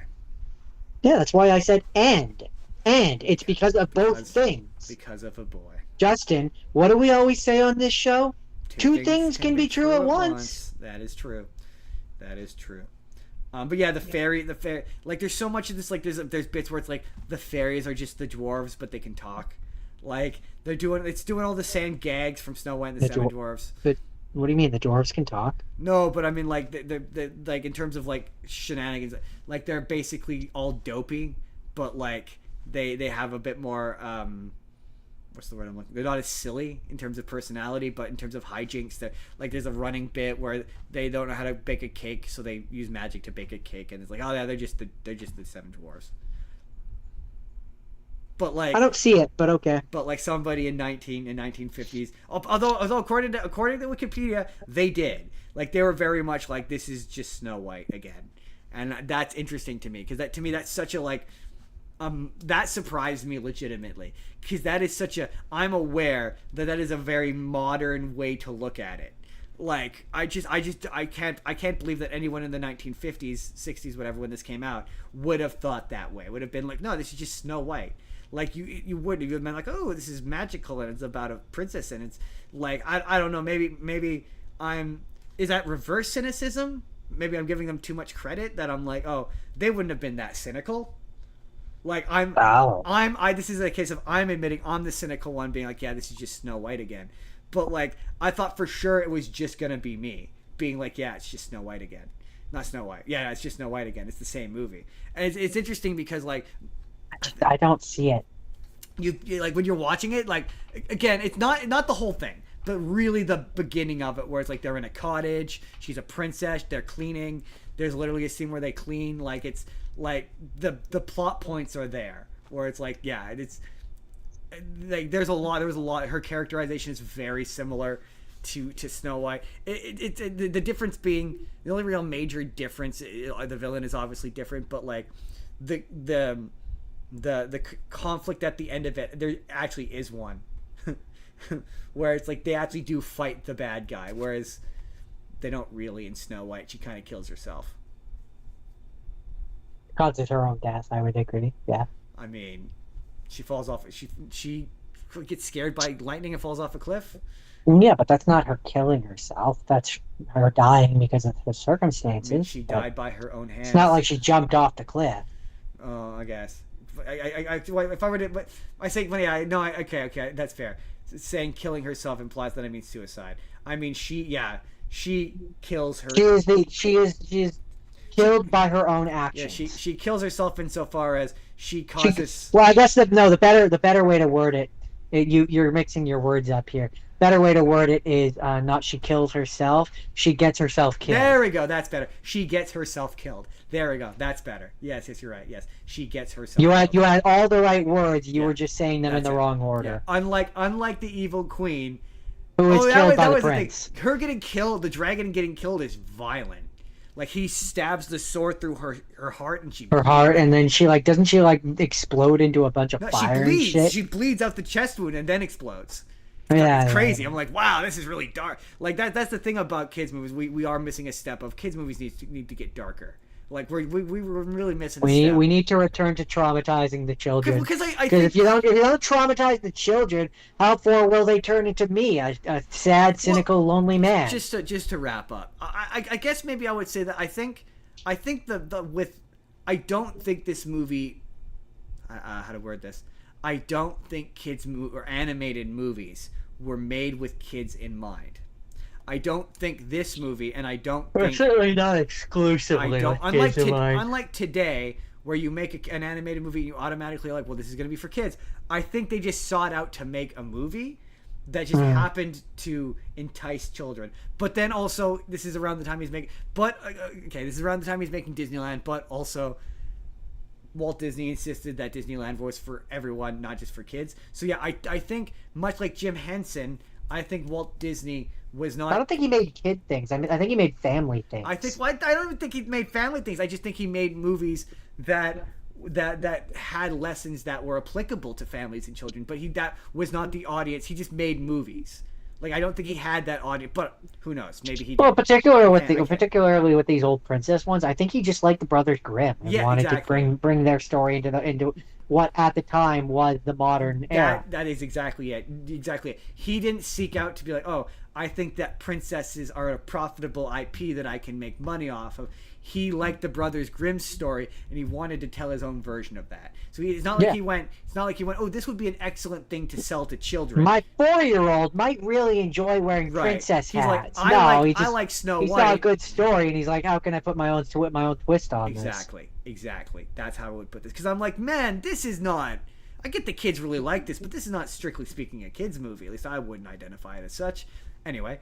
I think the definition of what is a quote unquote kids movie has also greatly changed over the years. God, that's so valid. That's such a valid point.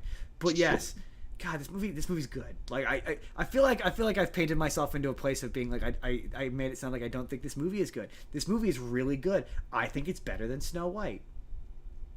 Ooh, another one of his hot takes. Which is really funny because is he gonna get in trouble for that one? It's so funny because I never really felt anything for Sleeping Beauty. I never liked it, never cared for it, never really thought much of it. I didn't really watch it as a kid, so...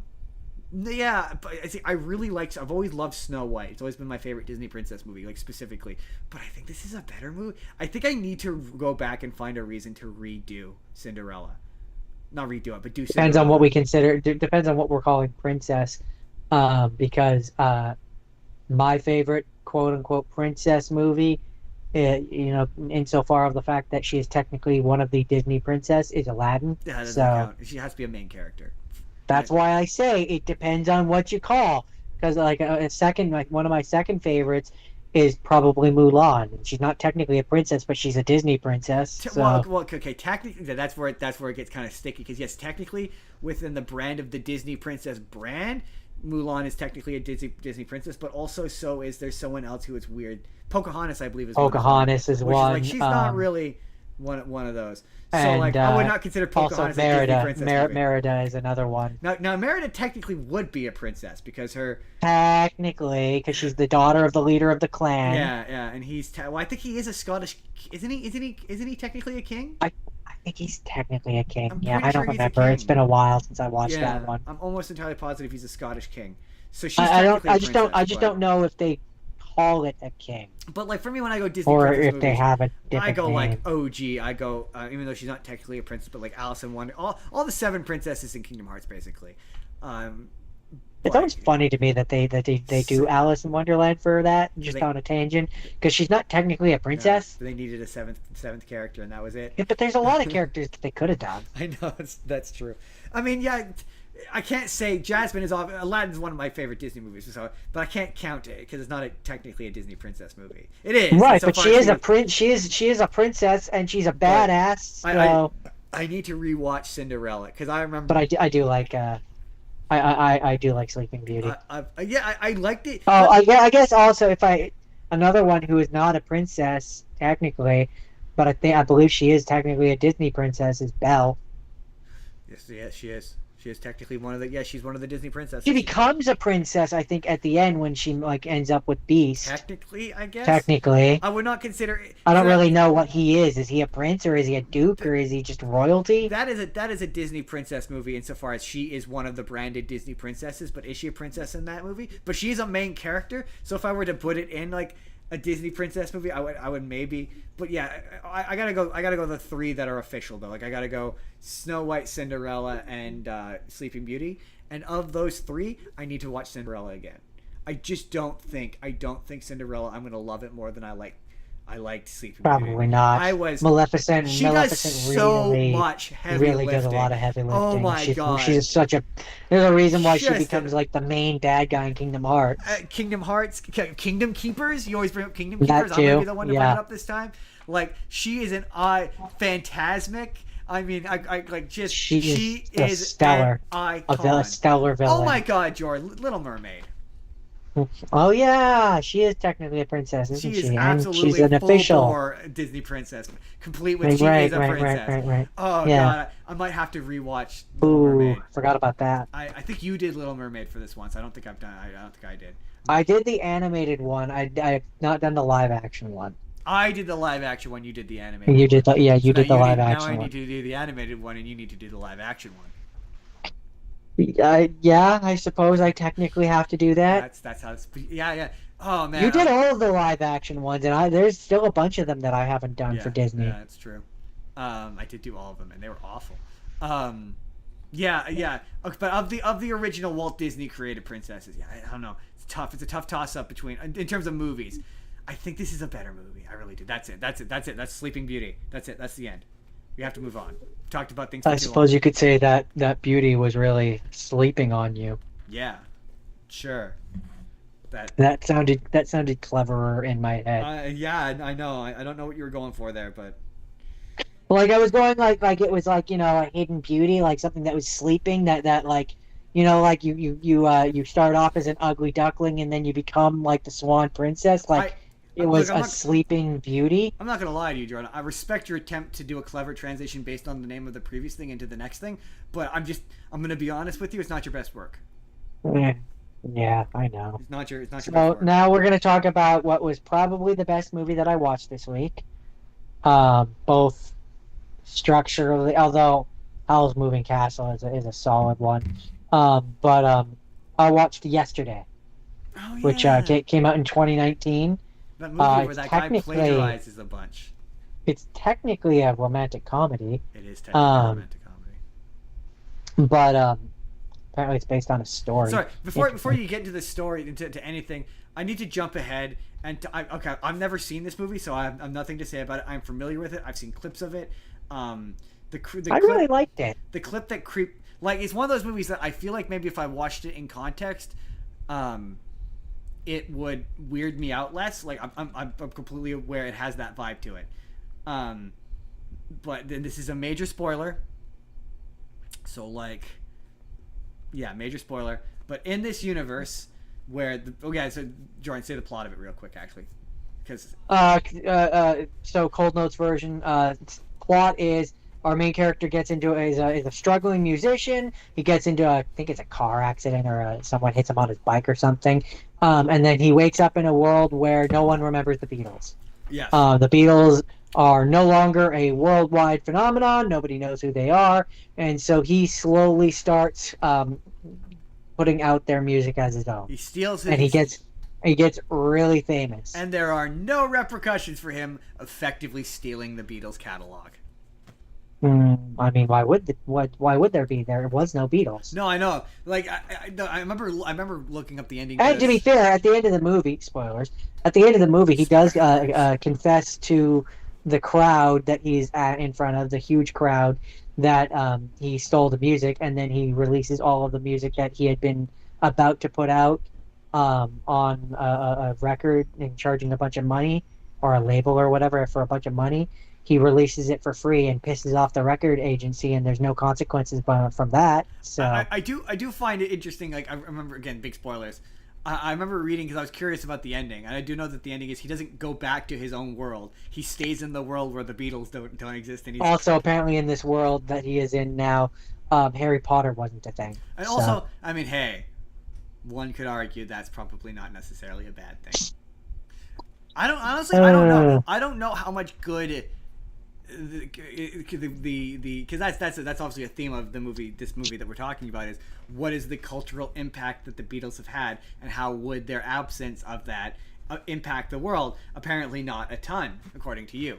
But I mean, yeah, by all accounts, from what the movie shows you, there's really no difference, except there appears to be, and so that kind of leads me to my main problem with this movie, is if you're gonna do a weird alternate timeline thing, silly with it. I need you to just kind of at least explain to me how it happened. Yeah, no, fair enough. This is like the kind of movie though where that's not the point. It's not the point, but like if you're gonna do a thing that has that, get you, though. I need to understand why are the Beatles suddenly not a thing? Because like it's not like this is a very clear point.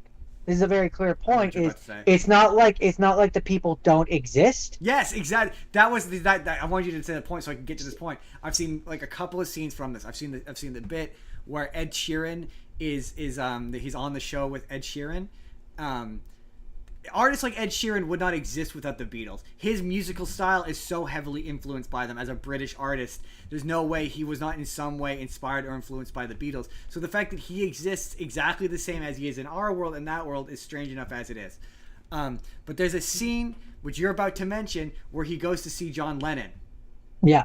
And I've seen that scene. 78-year-old and John it's Lennon. I don't know if did I tell you this? It's played by the guy who does Rumpelstiltskin. from Once Upon a Time. Yeah. He does Rumpelstiltskin. I did not know that until I looked him up. Robert Carlyle. Yeah, I mean, to be fair, he's been digitally altered, I think, to look like John Lennon a little bit. At least it looks like he has, and he's doing a halfway decent impression. All I know is that it's an uncredited appearance. I will say it's creepy how much it looks like John Lennon. I think they've I'm pretty sure they've digital him up to make him look more like John Lennon. But it's weird. I remember I've seen the scene, and it's weird and uncanny and odd. It kind of, yeah, but it's not as bad as when they do a full on Ghostbusters or. But the implication is there's no. I've seen that scene, and I remember the implication is supposed to be basically that because he wasn't in the Beatles, he's somehow still whatever caused him to die in the original timeline didn't happen. He still survived. I guess he's not famous, so.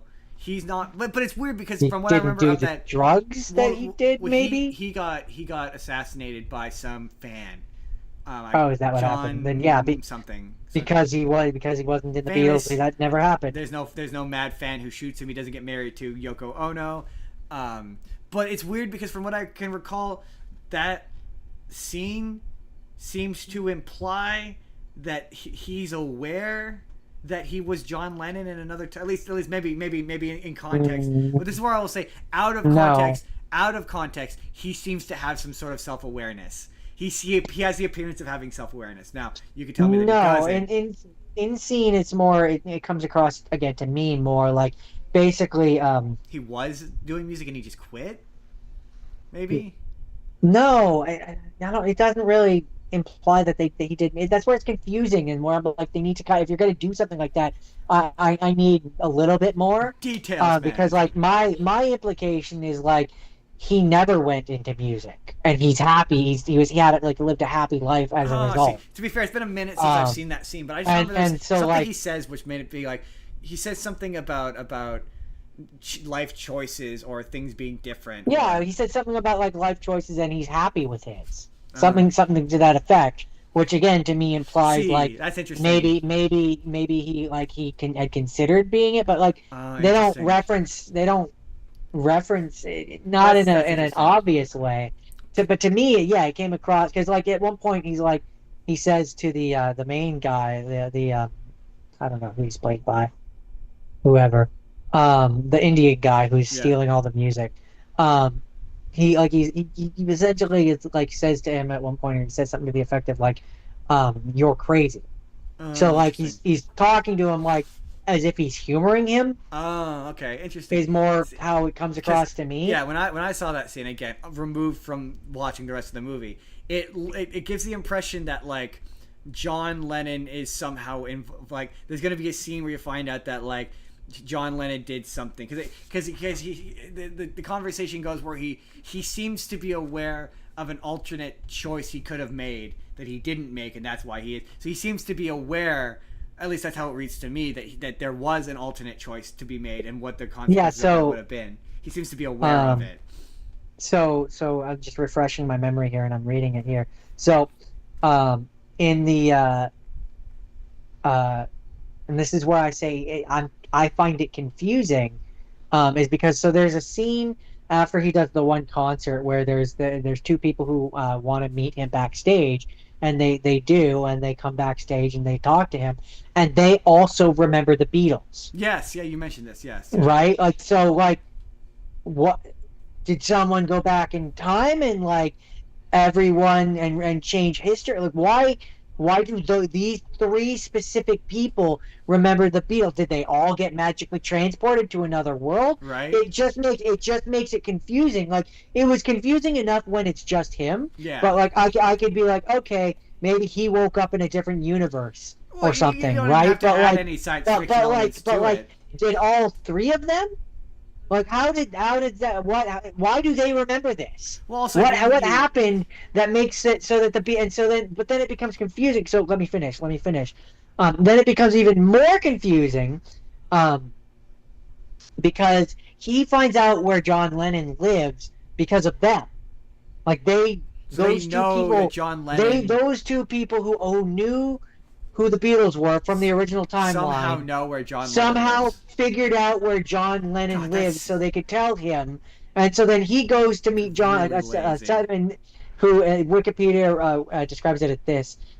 They give him the address of John Lennon, who never became a big star in this reality. Jack visits the 78-year-old Lennon, who has lived a long, happy life out of the public spotlight with his wife.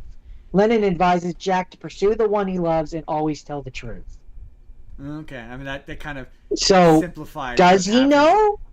What does he know? Seemingly, that implies that he knows. That implies that he knows. Is it like him and his friends, like they did the beginning part of the career, but then never pursued it and didn't make it big? Well, that was the implication I got, that they basically their careers start from what I can. Again, it's been a minute since I've seen that scene, but from what I can recall. It sounds like in this universe they started off as the Quarrymen, which is the group they were before they became the Beatles, and they just never pursued it. They just stopped. But for some reason. But the okay. So why? Purely based on your descriptions alone, this sounds like they wanted to have the cameo with John Lennon, and that's even weird because that is so disingenuous, and why just John Lennon? Like it implies that John Lennon was the reason why the Beatles went anywhere, and it wasn't a case of Paul McCartney's being a fucking workhorse, Ringo Starr being the thing that kept the team together, and they were a team. It was all George of them. Harrison. It was all of them that made that band great, not just John Lennon. That's a weird and kind of quite frankly insulting direction to take, but. you could easily write this off as being like, it's a dream and it's about learning to appreciate art and it's just a fantasy. It's not actually real. And that would be very easy. Don't have to add a single science fiction element to it. It sounds like they wanted to have that John Lennon cameo and they couldn't figure out a way to get there, which is why they introduced the two guys who... A girl and a guy, the two people, the two characters who know of it, but it's not that kind of movie, so it doesn't want to devote any time to any sort of science fiction conceit and just moves on past it and hopes you will too. But that sounds lazy. That sounds super lazy. Yeah, it's just... So I'm reading. Apparently there's comparisons made about this movie. Apparently there was a 2010 Japanese manga, I'm a Beetle, by Tetsuo Fuji and the other person whose name I'm not going to try and pronounce. And it involves almost an identical concept of a musician traveling back in time to 1961 and being surprised when he plays Yesterday and no one knows of the Beatles. And then he plays their material and is successful. And then there's a few other things that it compares this to. But yeah, it's weird to me. Like if you're, because that is actually a great point where it's like it becomes infinitely more simple to explain away things like what's with the Beatles if he had woken up and he was back in the 1960s. Well, it doesn't. But even if like this movie has the addition of, you say it begins with him getting hit by a bus. So something like that, or a car or whatever. So like the movie ends and he was in a coma the whole time. Yeah, it's dumb, but it was a bus. Yeah, so it's like, okay, it doesn't require any science fiction explanation. Or so even if you want to do that, you want to be like, these people are representations of his subconscious. That's a simple explanation that doesn't require any science fiction doing. So reading through this stuff again, he gets hit by the bus during the same time that a 12-second global power failure happens. And then he wakes up and nobody knows who the Beatles are. Again, so like, I come back to the sticking point of like, so was he thrown into another universe? This movie creates its own questions. It doesn't. Yeah. It doesn't. By adding those two characters and that John Lennon cameo, for lack of a better word, by doing that, you've shifted this to require explanation where it doesn't sound like it needed it. You could just accept the fact that this is maybe a dream and it's allegorical and metaphorical because it's Danny Boyle and that's the kind of movies he makes. Like, he doesn't make science fiction movies. He makes movies like this, which are grounded in reality. But having characters who are aware of the change elevates it to being above reality, so you need to explain things. Yeah, I mean, him being in a coma or in a dream or whatever, absolutely, you have it because the entire point of the movie is he's going through this thing where he gets famous because of the Beatles music, and by the end of it, he realizes that's not what he really wanted, and he wants the girl, right? Yeah. So to have that all take place in a dream, absolutely, or a coma or whatever, he gets hit by the bus. And he goes for her. He wakes up at the end and he goes for her. Absolutely. It writes itself. But instead, they introduce this whole, like, he's in another reality aspect. But they don't, because they don't bother to explain. Like, it doesn't... No, they introduce it, but they do nothing with it. Right, but the thing is, like, things being different... It also then, if he was in a dream, it would also then explain that the Beatles had such an impact on the world. Yeah. There would be more than just the nobody would know who they are aspect of it. You would have music would be drastically different without the Beatles. Screams to me that it was that. Oh, it was another thing, and then it got changed into this. Well, no. It began as a 2012 screenplay cover version by the American writer Jack Barth. Oh, okay, fair enough. And so it started as something else, and then it became the Beatles. Fair enough. Sorry, I just gotta. Sorry. YouTube. He had been struggling to sell screenplays for decades. He conceived the story when it occurred to him that if Star Wars did not exist and he conceived it, he would not be able to sell it. So then in Barth's script, a meditation on professional disappointment, Jack did not find success with the Beatles songs, and so then. British actor, they worked on the script, and then it sounds like it changed. I was gonna say this screams like it in test screenings was a dream. Having not seen it, just based on what you're saying, it sounds like it was that, and then it didn't test well in screenings because that's lame, and they changed it and then offer an explanation because it's very strange to me. The strangest part of this, even removed from you telling me about it, but the strangest part of this to me has always been the fact that he doesn't go back to the real world at the end of the movie. He just stays in the other universe. In that world. Right? Where it's like, oh, so this guy just lives in a world where there are no Beatles now, I guess. All right, that's strange. So, like, that tells me that there was a scene at the end of the movie that got cut where he wakes up. That's what it sounds like. I mean, I could believe that. I also think, yeah, sure, he plagiarized, all of the songs, but, like, I'm just saying, he also had to remember all of the songs. Oh, he had to remember the lyrics, the chord progression with the music, but also, like, So, like, I feel like at that rate, you know what? The Beatles songs should exist, and if he makes a little bit of money off of them, I mean, he had to remember them. The most unrealistic part of this, he still had to essentially recreate the songs. Right, but like there's so reducing the Beatles' popularity to it's just the lyrics that made them popular is so there's so much more to what made the Beatles songs good. Presuming that from what I can recall, he's doing these as a one piece person as on an acoustic guitar for a lot of these, right? For a number of them, yeah. So until he gets big and the studio starts interfering. Then he has an actual band. He has band, but like I think it's still like the studio still like credits it as him kind of thing. Because the Beatles were a 4-part band, so if he's getting up there solo, you're missing all this shit.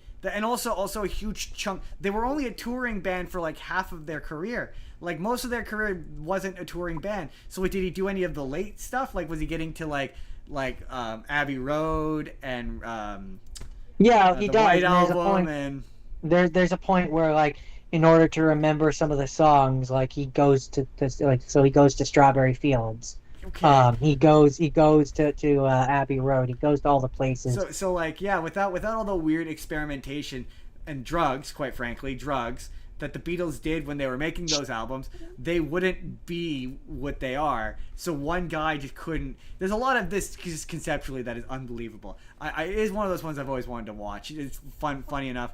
It's funny that you chose it because there was a few weeks where we were doing stuff where it almost made it on a list. Like it's one of those movies. So what I'll finish up with one it actually did better financially than I would have guessed. Really? 'Cause to my recollection, this thing had a budget of $26 million, made $154.6 million. To my knowledge, it didn't do exceptionally well critically. Like I do remember that not many people liked it a whole lot. So what my final thoughts and how I'll wrap this one up before we get on to the chore that is the rest of my list.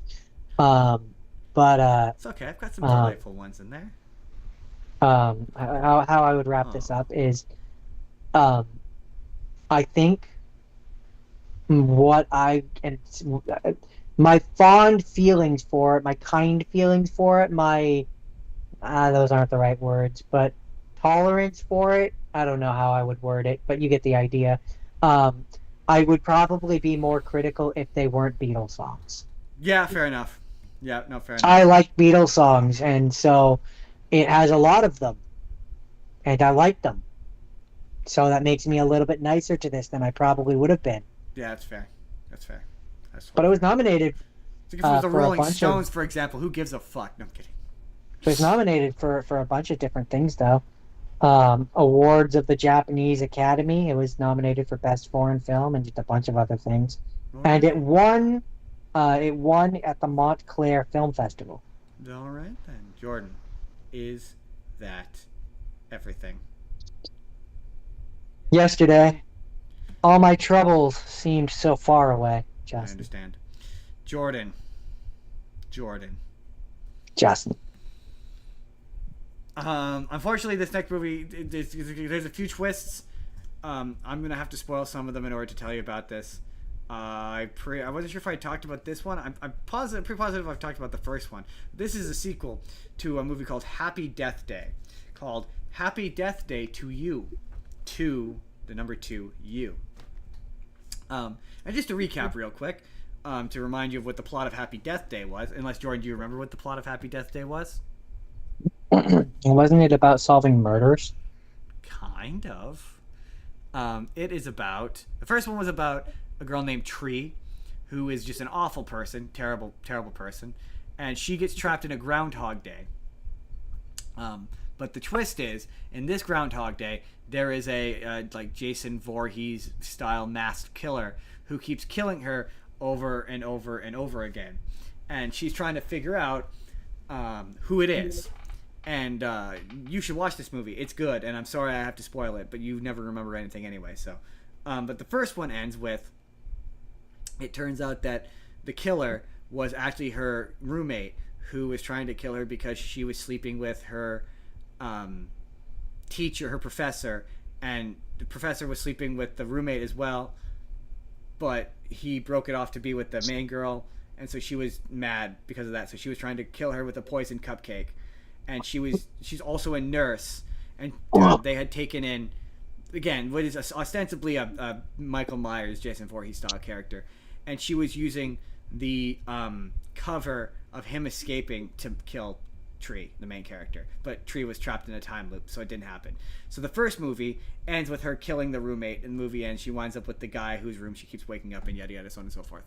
And there's never really an explanation given to what the deal is. Kind of similar What's to... the deal with airplane food? Kind of similar to Groundhog Day. There's not really an explanation given for where the time loop has come from, what's causing it, why it's happening. So this movie does explain it. It explains everything, how everything works, what the deal is. And so it turns out, Jordan, that the reason that there is a time loop is the love interest is roommate is creating this device that basically will be able to slow down time, and that device is what has caused slow down time. Has caused the time loop. And now at the beginning of the movie, Tree, the main girl, is no longer trapped in the time loop, but now the Asian roommate is. And one of the things I like in this movie is he goes through the day, the first day. It does that bit that all time loop movies does, where it shows you all the different characters who are going to repeat the same action over and over again. He goes through the events of that he did, because a part of the time loop in the first movie is he's one of the characters that every morning he bursts in and he goes, "Yeah, dog, you get it." He does that every single morning. So he's about to go do that, and he's like, "Oh, the girl's still there." He goes through his day, whatever, and then the baby face mask killer comes out and kills him. He wakes up, and it's the same day again, except for instead of being the 28th, it's now the 29th. It's now the next day. And he goes to her, and he goes to them in the room or whatever, and he's like, "Yeah, man, I'm just having this, like, weird sense of deja vu, like as if I've done this before." And she immediately locks in. She's like, "What did you just say?" Like, "Yeah, this all is really familiar." Like, and then you feel like you've done this before, and she instantly recognizes that he's in a time loop and just goes to work. And that's my ultimate thing, Jordan, is if you're ever trapped in a time loop, you just need to say, "I'm doing a Groundhog Day," and I'll lock in immediately. I'll be like, "Okay, cool, I'll believe you." You won't have to explain anything. Just be like, "I'm doing a Groundhog Day," and I'll be like, "Cool, I gotcha." That goes for everybody. If I know you and you're like, "I'm in a Groundhog Day," that's a hard hint that you're in a time loop. All right. That's unfair, right? Yeah. But anyway, I understand. So they go through the day and they're like, "Okay, show me where you were when you died, whatever." And the baby face mask killer shows up to kill this guy, and they manage to subdue him and capture him and take off his mask. And it turns out that this killer is the Asian guy who's stuck in the time loop. It's him. He's the killer.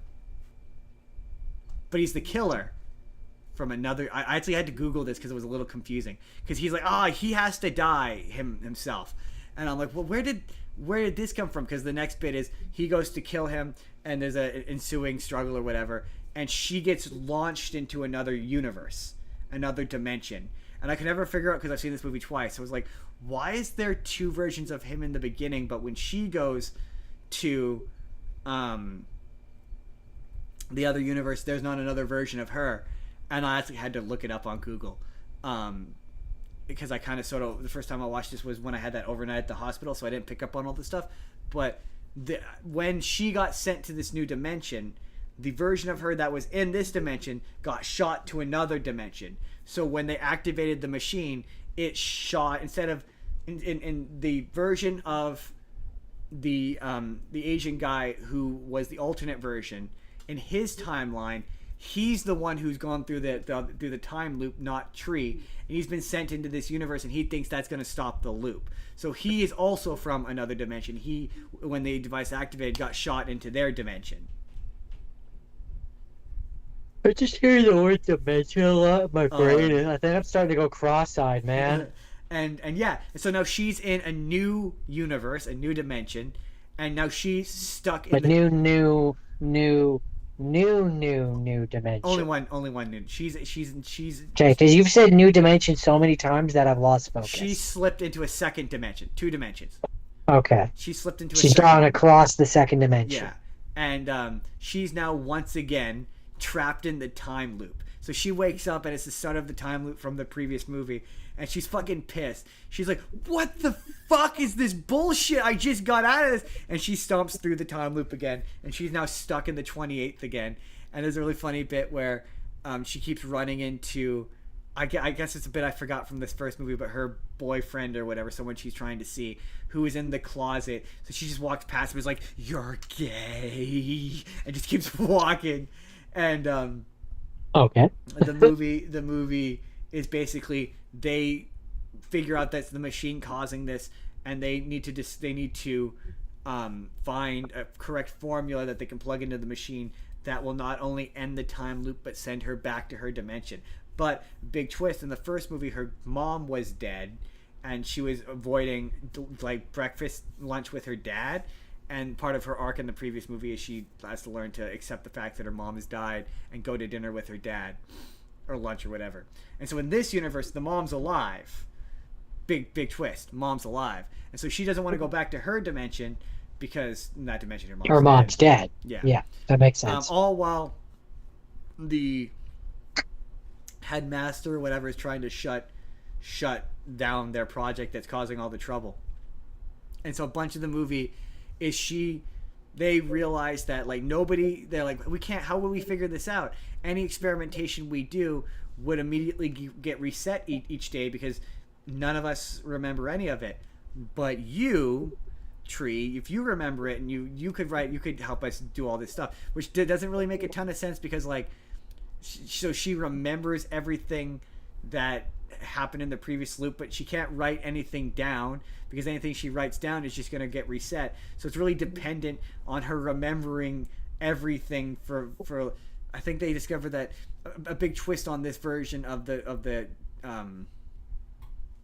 Groundhog Day twist is that every time she dies, she becomes weaker, and she can like what happened to her, how she died appears on her. So like if she gets stabbed in like the gut, it hurts on her side, stuff like that. And so she's getting weaker. That sounds terrible.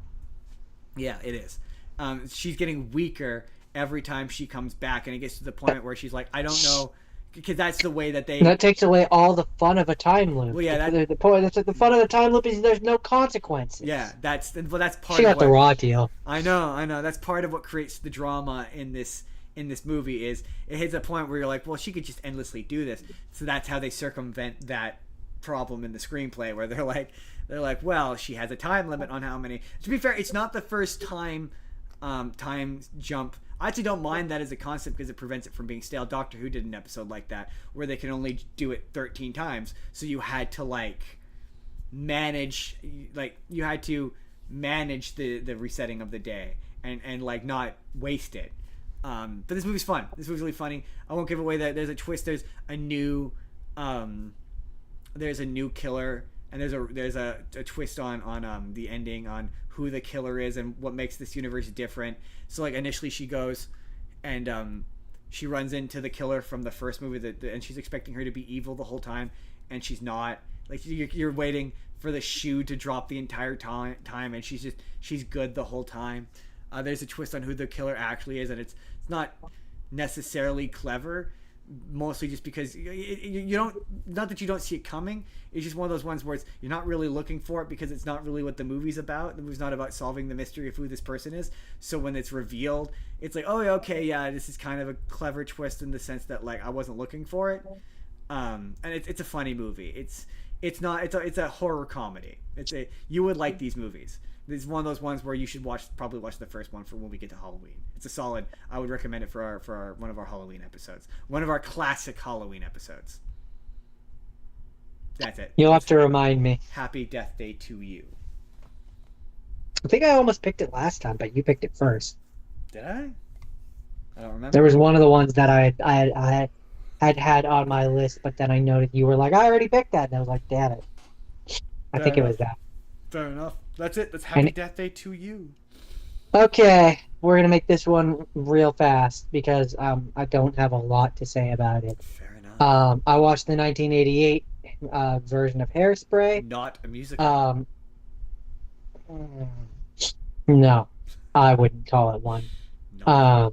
Oh, really? So there's an element of doubt. I thought very specifically it wasn't like there's no musical. I guess no, it's about a dancing show, isn't it? It's about a dancing show, and there is technically music that's playing. I just wouldn't call it a musical. It's not. Not in the way that the 2007 one is, anyway. Yeah, no.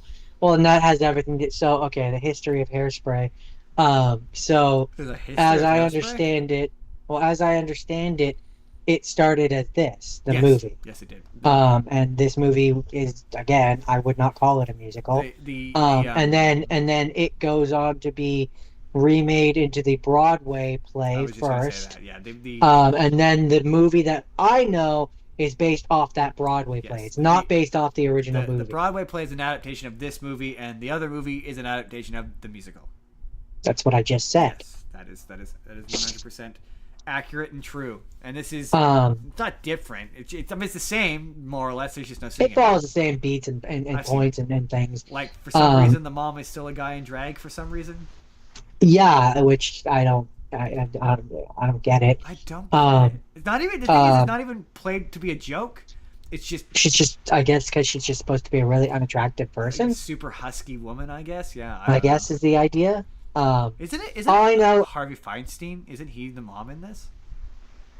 Harvey Feinstein, you would know as he was one of the brothers. Make Me a Lady. Ooh, blah blah blah. That's Harvey Feinstein. He's one of those voices. Divine. Oh no, it's not. Oh really? It's Divine. Oh. Divine as Edna Turnblad. Really? I did not know that. Who I guess was a cross-dresser at the time or something. Very famous drag. Yeah, very famous cross-dresser. Yeah. Not cross-dresser, drag, I guess is the term. Cross-dresser, drag. Yeah, drag. Very, very famous drag performer. Like I think Ursula is. Which is why, yeah, I'm pretty sure that's based on Divine. It's based on Divine, yeah. Like which Divine is then that's so why well known that even I know who Divine is. I know the name. I can picture what they look like. I'm gonna say they because I don't. But know anyway, one of my problems with this movie, and maybe this is just a me thing. Is bad? One of my problems with this movie, and maybe it's just a me thing, is that it does that typical 80s thing where I think they look too old to be in high school. Yeah. I did have that thought. Not all of them, but a good chunk of the actors and actresses. And it pulls you out. Like the character that I know exactly like the character that Zac Efron goes on to play. He looks too old. Yeah. But it's almost you're like it would be better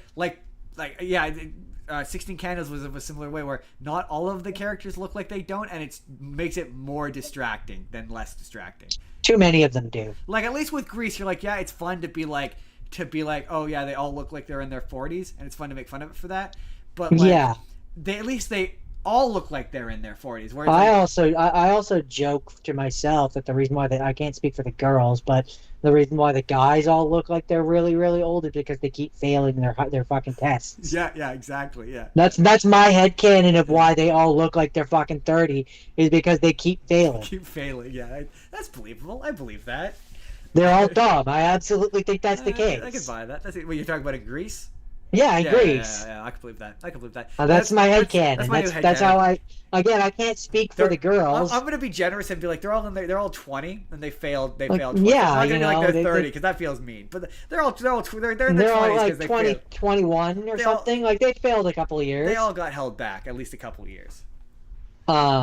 Like again, I can't speak for the girls, but the guys definitely. So back to Hairspray. Hairspray. I barely like Hairspray. I barely like that movie with the music. I can't imagine how I unfun this couldn't is. stand this. This was so boring. It's so coded 1980s where you just know that all the characters say awful shit and you know that they don't think it's awful, but it's awful. It's awful.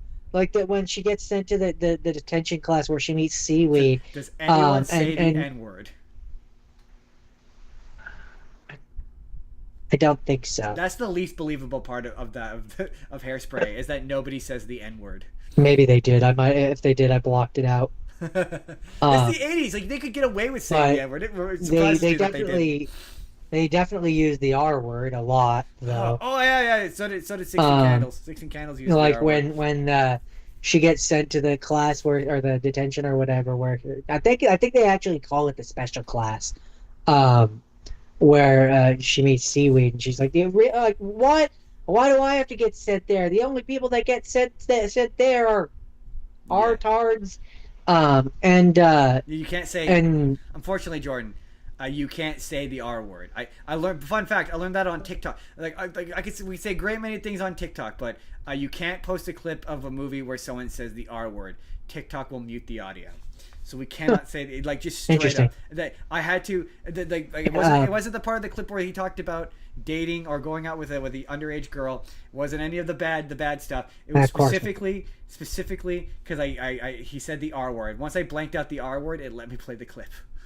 But yeah, she's like only artards and the colored people that they want to fail are put there. But that's so that's interesting.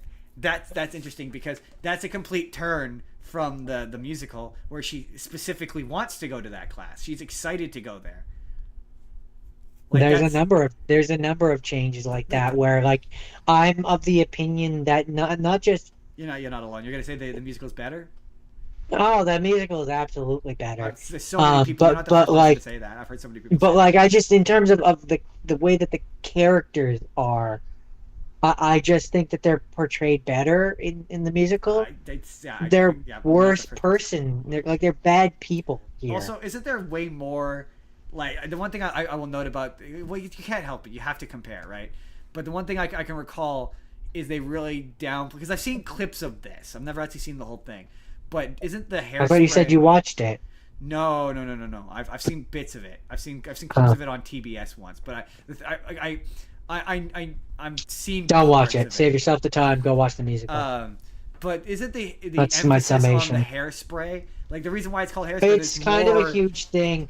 They have more beehive style hairstyles. Yeah. There's like also the whole. They really de-emphasize her obsession with. They Hairspray. de-emphasize in terms of this compared to the other one.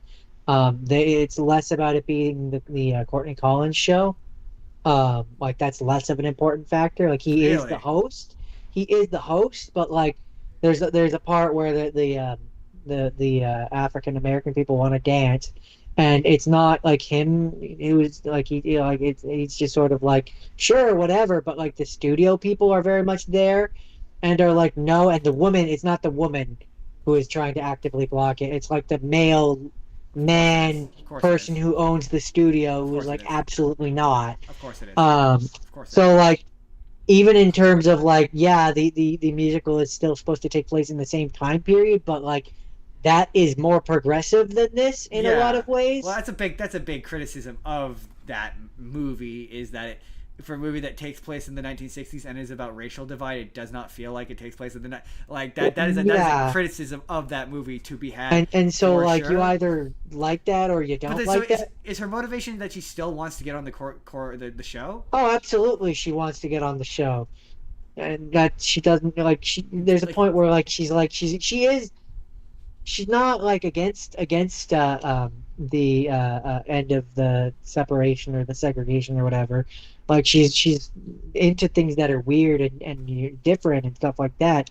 It's just, in my opinion, less pronounced. It's not focused on like because it's not as musically focused, I'm guessing. So she's not really that into, too. Like, dance like in the musical. Oh, she's very much into dancing. Like she loves dancing. Oh, okay, fair enough. But like it's not. They don't focus on the singing aspect. So it's more about the dancing. It sounds very different, but also surprisingly similar.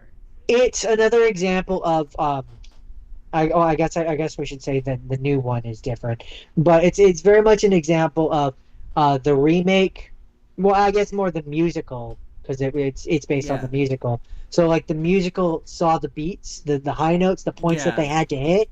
The getting her on like, stage, how can we soften her this? doing that, like, and they were like, oh, I mean, not even that they were like, how can we solve this, but they were like, we want to take some of those moments which were spoken dialogue and turn them into music. Yeah. How can we do that? Also, I think to cut out certain things and remove certain things and just turn them into songs, which makes the thing feel way shorter and makes like when I watch the movie musical, it feels like there's less just scenes of them talking. Oh yeah. Whereas there's just a lot of scenes where they're just talking a lot. That's the one thing that dancing. It's the thing about generally with music where you're like, well, yeah, a musical is short. It's just pacing is just faster because you have to devote time to songs. Whereas the movie you have to fill if it's a dialogue-driven movie, you got to fill those spaces with dialogue. So it does tend to feel quite a bit more brisk, unless you have an obnoxiously long musical like West Side Story.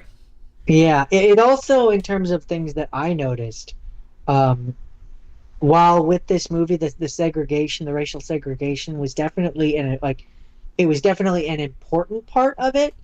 I would argue that the musical and the movie musical ramp it up. Interesting. I guess that's probably that. They make it like there's not a part in this original one where I can never remember the character's name, but the person who ran the colored day on the channel. The Miss something. Mother something or whatever. Seaweed's mom. Yeah. Yeah. Latifah she's less of a character in this. That makes sense. So and there's no scene where her and Tracy and the white people and stuff. There's no scene where they march on the studio. No, but like, I mean, that's not a thing. That is absolutely consequential. Okay, the thing you got is this. It's interesting. No, but my point this makes is it think a lot of Grease. Like contemporarily, it makes it think a lot of Grease. My point more though is just that I'm saying like so.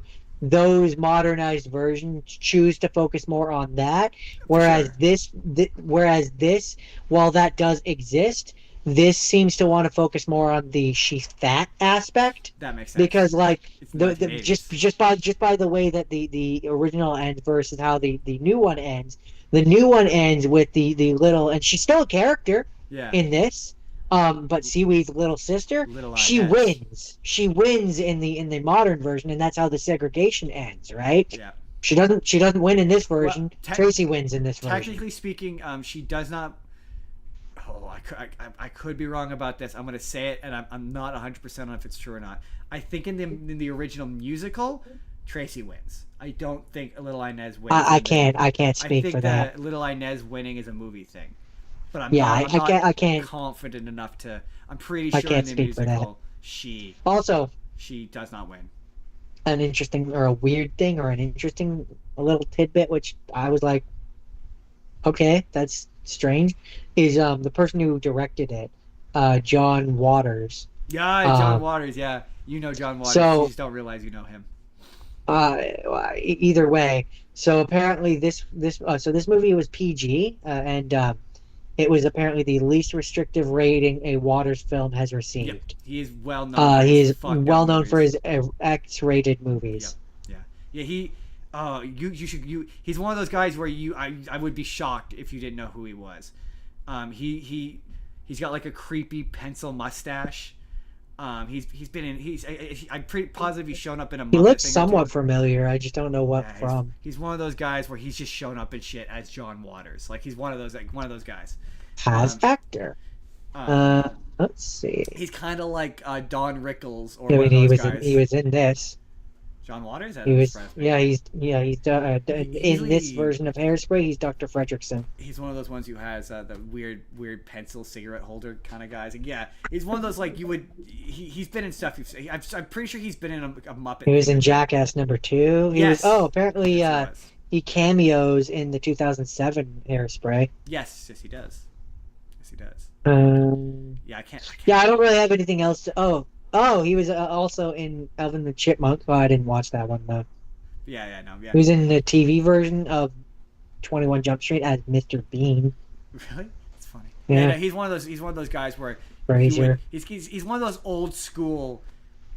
He was in My Name Is Earl. Oh, that's funny. Yeah, he's one of those old school Hollywood types where like everyone knows who Don Rickles is, or George Burns or like Bob Hope or Bing Crosby. Like you all know who they are just by cultural osmosis. You just don't know their names. He's just one of those guys. Really? The He was focus. in. Last one. I promise. He was in Hell of a Boss. Was he actually? Yeah, he's a character called Rolando. Oh, fair enough. Is he still alive? You have his Wikipedia article open. I'm pretty sure he is, right? He hasn't passed away yet. Yeah, it appears he is. He's 80 years old. Yeah, his thing is that he's always a creep. The de-emphasization that doesn't feel correct, but it's there's a lot when you're describing this of like this is a 1980s thing and not emphasizing the 1988. the racial divide is peak and focusing on the fact. And it's interesting because the musical chose to parallel the things. Like they chose to parallel the fact that and I've seen a lot of people make the case that it's not that's a bad parallel, but it chose it's to not be even like remotely the same. it shows to be like her discrimination. She also suffers discrimination, but she doesn't. I guess maybe the point is, but she doesn't understand the discrimination because she at her heart will always be white, and even if she's discriminated based on her weight, her whiteness will always carry her through. I guess I don't know. That is supposed to be the idea, something like that for the modern one. Yeah, absolutely. The idea is supposed to be that, and or at least this is how I always interpreted it, and maybe I'm wrong, but my interpretation of that modern one was always supposed to be, and this is awful. I want to emphasize, I don't think this, but this is what the movie kind of portrays it as. Is she sees being black as a fad.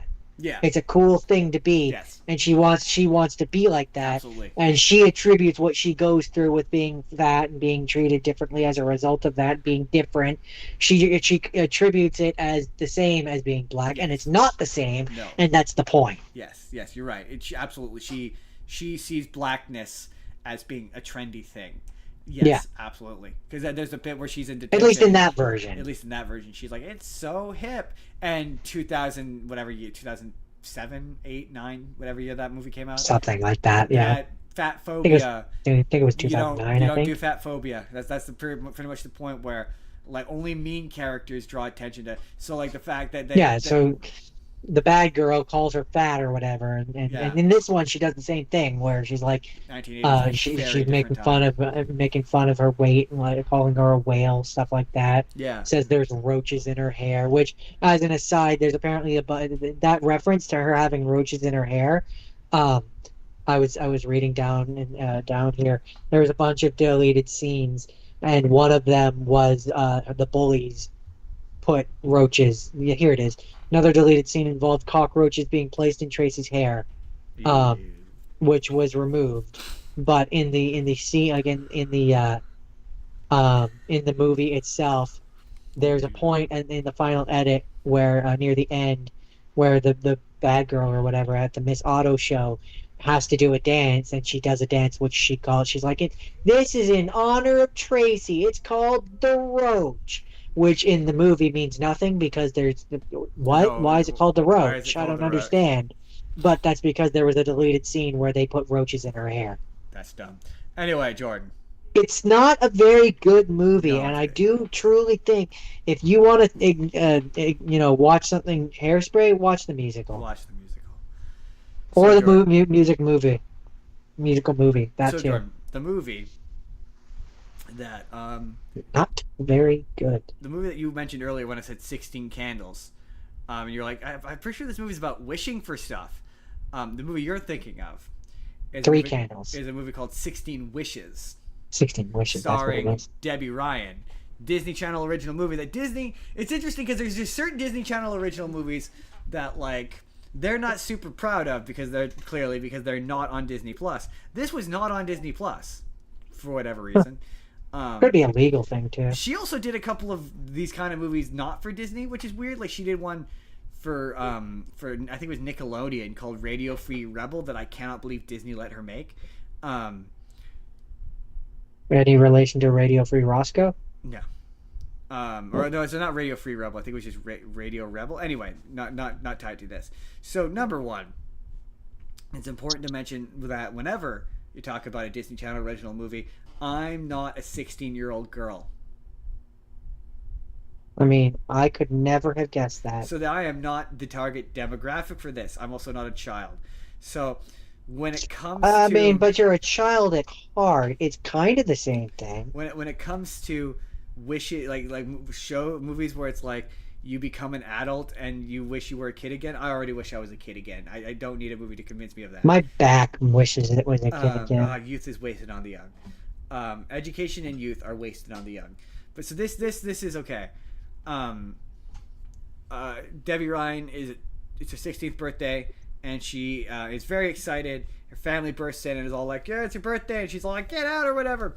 And she has a list of 16 things. Well, it's 15 things.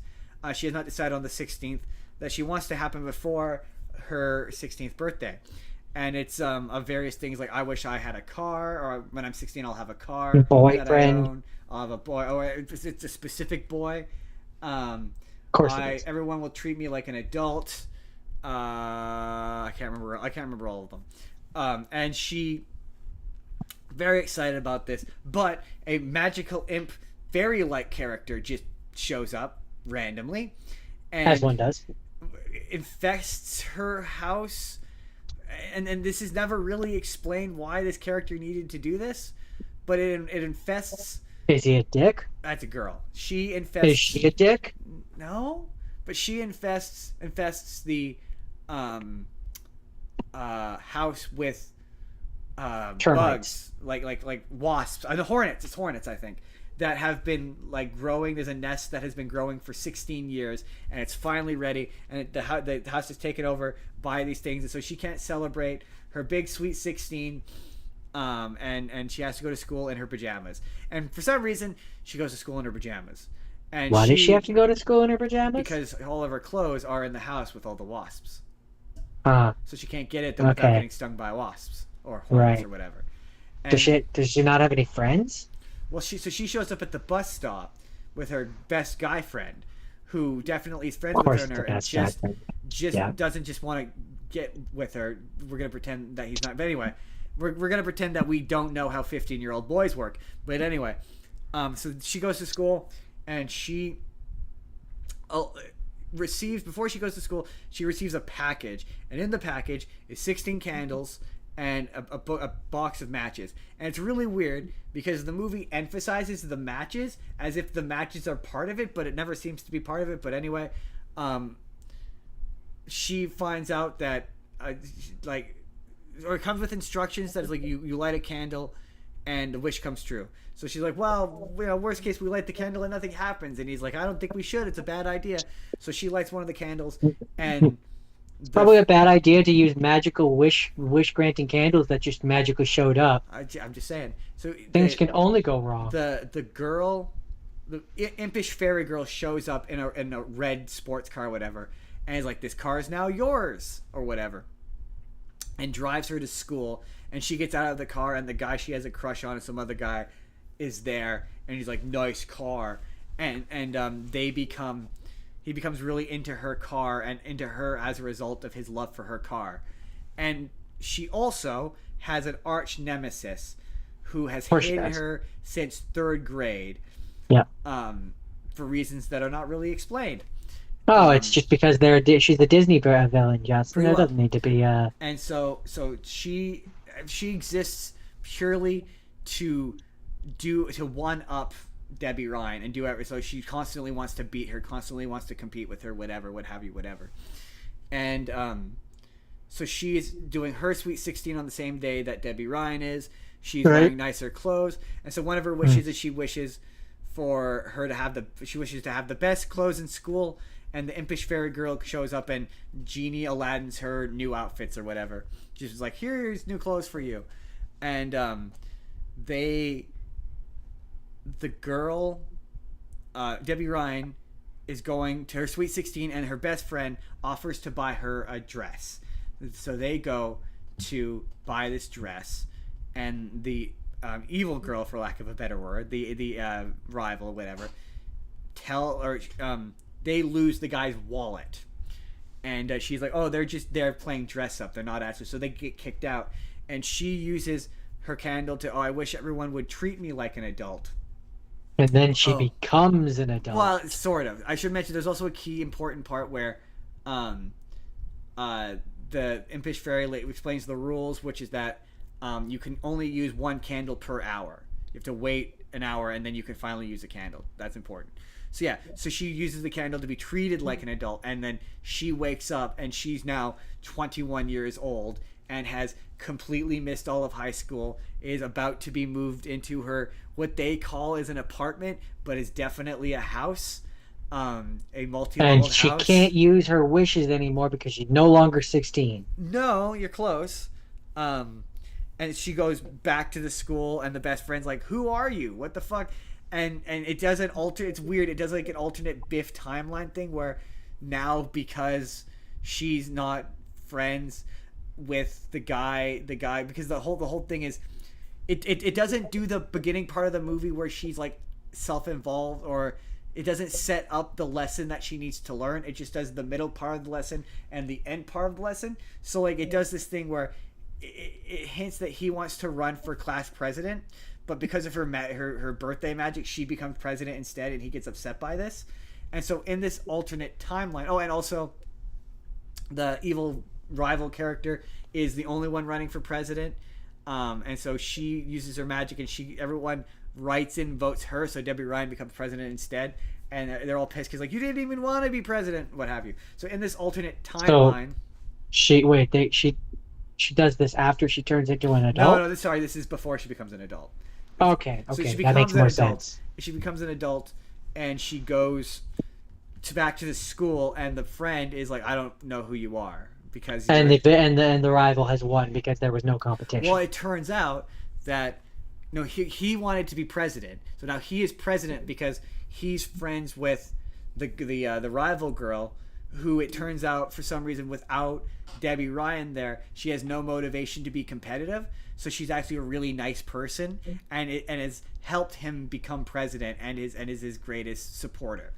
And there's so now she's his best friend. Yeah, pretty well. And you're like, well, why is that? And the brother, her brother, who, one thing I like about this movie is they don't, the relationship between her and her brother feels realistic in the sense that like they're not like best friends, but they're like kind of giving each other the business in a way that feels realistic for one of these kind of movies.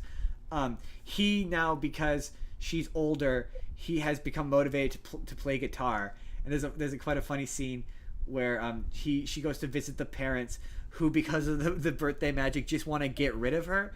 And I'm like, this is an unrealistic representation of having parents at 21 years old. Your parents want to do everything with you all the time, and they won't leave you alone. Or maybe that was just mine. Maybe that was just mine.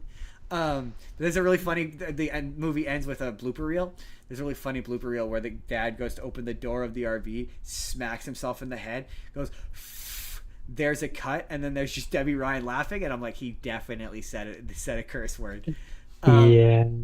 So but anyway, so the moral of the movie is, so obviously it goes through the thing where she fixes the wish, so she goes back and makes it so the whole day doesn't happen, and there's a couple of really sweet moments where she's Debbie Ryan is really quite good in this movie at being like uplifting, I guess is the way to put it. Where at the end, the end bit where she's screwed, she's realized she's taken her life for granted, she's now nice to everybody, and all of the good outcomes that happened in the bad timeline she makes happen. So she winds up with the best friend. Obviously, they do I don't remember if they do a kiss or not, but they wind up together. The big twist is the reason why the rival girl hates her is because when they were in third grade, she showed up and was like, "You're my best friend now," to the guy, and like stole him away, so they weren't friends anymore, and that's why she's so pissed off at her. So now they've worked it all out and everyone's all friends and it's all a happy ending. And it's honestly it's a Disney ending after all. It's for once again, Jordan, say it with me now. For what it is, it's pretty okay. It's pretty all right. It's okay. It's not exceptional. The most interesting bit, and this is the note I wanted to end on, the thing that pulled me out immediately. Jordan, you will never guess the name of the high school she goes to. Wildcat High. Walnut Grove High School. You're shitting me. I am absolutely not shitting you. So a great deal of this movie, it is absolutely Walnut Grove High School. A great deal of this movie takes place in Walnut Grove. And Jordan, if you're like, does that pull you out of it immediately? Boy, howdy did it. I was like, holy shit, I know. That makes me want to go and look this up. The houses, like, I'm not saying it's a neighborhood I recognize, but definitely the aesthetic of the neighborhood, definitely, like, this is Walnut Grove. Like, this is straight up Walnut Grove. It's so fucking weird. Yeah, it was really bizarre. I was like, oh, I recognize this area. This is weird. Other than that, yeah, I was like, I didn't have much to say about this until that, like, in terms of like having a thing to say about it, until I was like, that's weird. That's a weird thing that happened. 16. Oh, that was the other. Sorry. Final note was that this was the moment I had the epiphany of, like, this came out 2009 2010 era of Disney Channel, because she was on, I looked it up, I think it came out in 2008. I googled it. This came out when she was on Sweet Life on Deck. She was doing Sweet Life on Deck. He was in the middle of it when this movie came out. And so it's just so interesting that, like, this movie, even when she becomes an adult at 21, this movie is very much like she is a child. Like, her desires of every single one of her wishes she made at like 6 years old.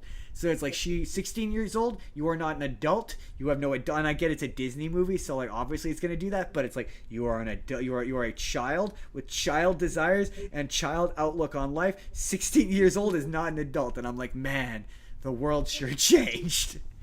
For the better in that regard, for the better. Moving right along. That's it. That's 16 wishes, and I believe that's my final rapid fire, Jordan. Should be, because this one that I'm about to talk about is my last one, which we will again probably go through this fairly quickly.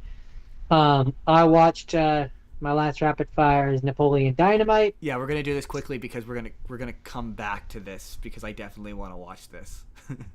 So the Cold Notes version of my opinions for this one are just mostly I don't get it. I don't understand. It did alarmingly well, and I don't understand why. This was crazy popular. This was stupid. People would quote this. Like, this is to be fair, you're gonna be like, this is a weird comparison, but like, in terms of cultural zeitgeistness, this was very similar to Borat for me. Yes. Where like people would quote this constantly, and the difference for me is like, not so much in the moment, but going back and watching it retroactively. Pardon me. Is this the first time you've seen it? No, it's not. Okay. No, it's not. And I had the same opinion last time, so this is not. No, because I'm so interested to watch it, because my memory of it the first time watching it was being like, I remember watching it at my dad's place in his shitty loft, and I remember it's the first time in my life I can actively remember being like, this is a bad movie and I don't understand why anyone likes this. I can remember laughing at one joke and I don't even remember what it is. There we go. That's my. But to compare, you said the Borat. For me, watching it as who I am now, I can at least. There are at least some things in Borat that are funny, like that I can look at and be like, that's funny. I can understand why, especially a person who is maybe a little bit less sophisticated than me, why they might find this funny. I don't get this one. Like, I just don't. I don't Um, either. I don't get him as a like, character. to me, Borat, or to me, not Borat, to me, Napoleon Dynamite, he reads to me, and the creators have said that this isn't the intention, but like, he reads to me like an autistic kid, or an Yeah. Asperger's kid, or however you want to word it, kid. Yeah. Special needs kid. He's the guy Um, who thinks he thinks that he's your friend, and you make fun of him to his face, and he doesn't get that you're making fun of him, and it's mean. Like he's that kind of, he's like Not just you, everybody does. yeah, everyone makes fun of Everyone him does, too. and it's. Like, I knew kids that were like him, Yes. and we're not gonna say any so names on air. no, but like I yes, knew some kids that were absolutely. like him, and to a lesser degree, I was that weird kid. Not nearly as bad as this, but like in the eyes of the general public of my schoolmates, Yeah. we were one and the same. I wasn't, but as far as they were treating me, I was. So like to watch this movie where like he's bullied and he's harassed by a good chunk of his schoolmates, I don't find that funny. No, but I but don't understand why anybody would have. I would make the distinction though that like he to me represents, but to be fair, I haven't seen this movie in a while, so I'm doing this off of pure memory, but to me he strikes me as that the kind of guy who he hangs out with you and he won't go away, and he doesn't know how to pick up social cues that you don't want to. He is Yeah, unaware. well, that's where I said people, Asperger's or autism. but the difference. So like between on him the and us is extreme side of the fucking spectrum. we never went anywhere we weren't wanted. Like we never. Oh no, and that's what what that's why I clarified. That's why I clarified and put that asterisk of like if it's a scale, and like he's on one end. What? I said, yeah, no. I think you're being too harsh on yourself, on your social standing.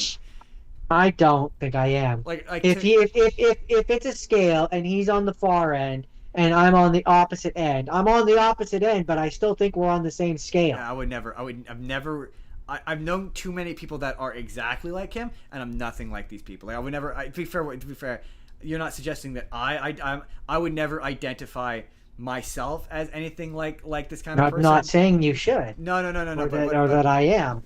I'm simply saying that like I do think that I have, whether you want to call it autism, whether you want to call it Asperger's, whether you want to call it being neurodivergent. Sure. I think I'm neurodivergent. There's a stark difference between. And so yes, there is, and I've already stated that, Justin. Yeah. I've already said that there is a clear delineation between the two. But I'm saying they're two shades of the same color, which is gray. They're the same thing. So to watch a movie where you were a person of any sort, I don't think bullying is funny. Oh, well, yes, and all this movie is bullying the movie. Yeah, I don't get. I don't get it. I don't find what's funny about it. And this movie came out in 2004, right when I was in the peak that's the part of it that I don't understand. Like right when I was in the peak of high school, and everybody. I remember people walking around with "Vote Pedro" shirts. Yep. Like absolutely. this movie was stupidly popular, and I don't understand why. And nobody has ever been able to articulate what is funny about it. Napoleon Dynamite. Apparently he's a real. Well, I don't know if his name is Napoleon Dynamite, but apparently, according to John The character's name is Napoleon Dynamite. According to John Heder, Napoleon Dynamite. Again, I don't know if that was his name. I don't know if he said what his real name was. But apparently, he's a real kid that John Heder met, and like the voice, the way he acts, the way he walks, the way he talks, is 1-to-1. Allegedly, I cannot confirm this is true or not. But according to John Heder, he very similarly to Forrest Gump, he met the kid like once or twice, and like it's exactly the same according to him. You can choose to believe. Yeah, I'm reading it here. It says Hess claims that Napoleon Dynamite was the name of a man he met around 2000 on the streets of Cicero, Illinois, while doing missionary work for the Church of Jesus Christ of Latter-day Saints. Oh, that's interesting. The story changes then, depending on, because I saw Costello believes that Hess got the name from him, whether directly or indirectly. Costello said, the guy just denies completely that I made the name up, but I invented it. Maybe somebody told him the name, because apparently there was a musician named Elvis Costello or Yeah, something who Elvis was Costello, using the yeah. name Yeah. Napoleon Dynamite. Um, Oh no, see, I'm not he- talking about. I'm not talking. You're talking about no, the I'm saying so. The director yeah. of the movie, allegedly met that guy from Cicero, Oh, but the musician is just saying that he got the name from him, what I'm saying and there's a dispute. is John Heder, the guy who plays. You're talking about the director. I'm talking about the actor who plays Napoleon Dynamite. He said, and I saw a clip. I should say. Technically, it's the writer director. Same. It was, yeah. But I saw in a clip in an interview John Heder, the guy who I'm almost positive I'm mispronouncing his name, but the guy who plays Napoleon Dynamite, he insists. He said in an interview I saw once that he met Napoleon Dynamite, like not actual Napoleon. There's the Napoleon Dynamite. The character is based on a kid, like a real kid. Yeah, the one that I mentioned from Illinois. Right. But John Heder said that he met him, and that. I mean, he might have. If the director is stating that he based it off of a person named Napoleon Dynamite, a real guy, like he's an adult. John Heder claims it was a kid, like a child, like a kid, not an adult. So that's interesting. I guess my point is that's interesting that the story is divergent like that. To be fair, it just says it's the name of a man, but the name of a man could have been like a kid fresh out of high school. True. That's right. That's completely true. Yeah. Technically, that is. But yeah, in the eyes of the law and the Lord, that is a man. Yeah. That is a man. But yeah, the thing that was always yeah. No one has ever. This is an example of is this me being autistic? Because I'm like. No one, you said it perfectly. No one has ever been able to explain to me why this movie is funny. Like, I don't get it. Like, when I read about it Ever. online, all the comments and stuff are like, it's the absurdness of it, and But I'm like, but that's not funny. But it's not really all that absurd. Like, well, it is. It's ridiculous. The idea is that Napoleon Dynamite he's weird, and that's supposed to be what's funny. Yeah, but he's weird, he's different, he's not like all the other kids that he goes to school with, and that's supposed to be, at least that's how it reads. But how it reads, is like that's supposed to be what's funny, and so then he meets the immigrant Pedro, who has the same kind of deadpanness as him. His family has the same deadpanness as him. The girl that he likes has the same deadpanness as him, but all the other people don't. So, like, the idea supposed to be like they're all weird and that's what's funny? I don't understand, and it agitates me. But my thing is, like, again, this is one of those we're gonna come back to this, because I don't think, and it's been the only notable thing about this movie that I remember is the dance at the end of it. To me, that's the height. If you could tell me if anything gets more ridiculous than that stupid dance. Nothing in that movie, nothing that character does is any more absurd than somebody who is like that in real life would be like. Like, it's just, you're right. It just feels like you're making fun of socially different people just to make fun of them. And it's like, the thing that gets me is no one would ever be friends with a guy like that. Or you would never hang out with Napoleon Dynamite and go out and hang out with him. The reason why I say it feels like they're intentionally making fun of a specific type of person is because, like, there's the point where, so Pedro asks the girl that he liked, who is the one that I mentioned earlier, to the dance, and she says yes. And so Napoleon Dynamite, who had been courting her, I guess, in his weird way, is like, well, now nobody's gonna want to go to the dance with me. He's totally the chosen. I'm telling you, he's the chosen. And the chosen is him, is more whatever. Like. Same difference. So then, he sends a poorly drawn picture along with his weird creepy uncle. His weird creepy uncle had been talking to this selling stuff or whatever, and then so Napoleon Dynamite sends this weird, not very good picture to the one girl from school, and is like, "Can you go to the dance with me?" And her mother forces her to go to the dance with him because his uncle had told the mom that, like, he was special needs and wetting the bed and stuff like that.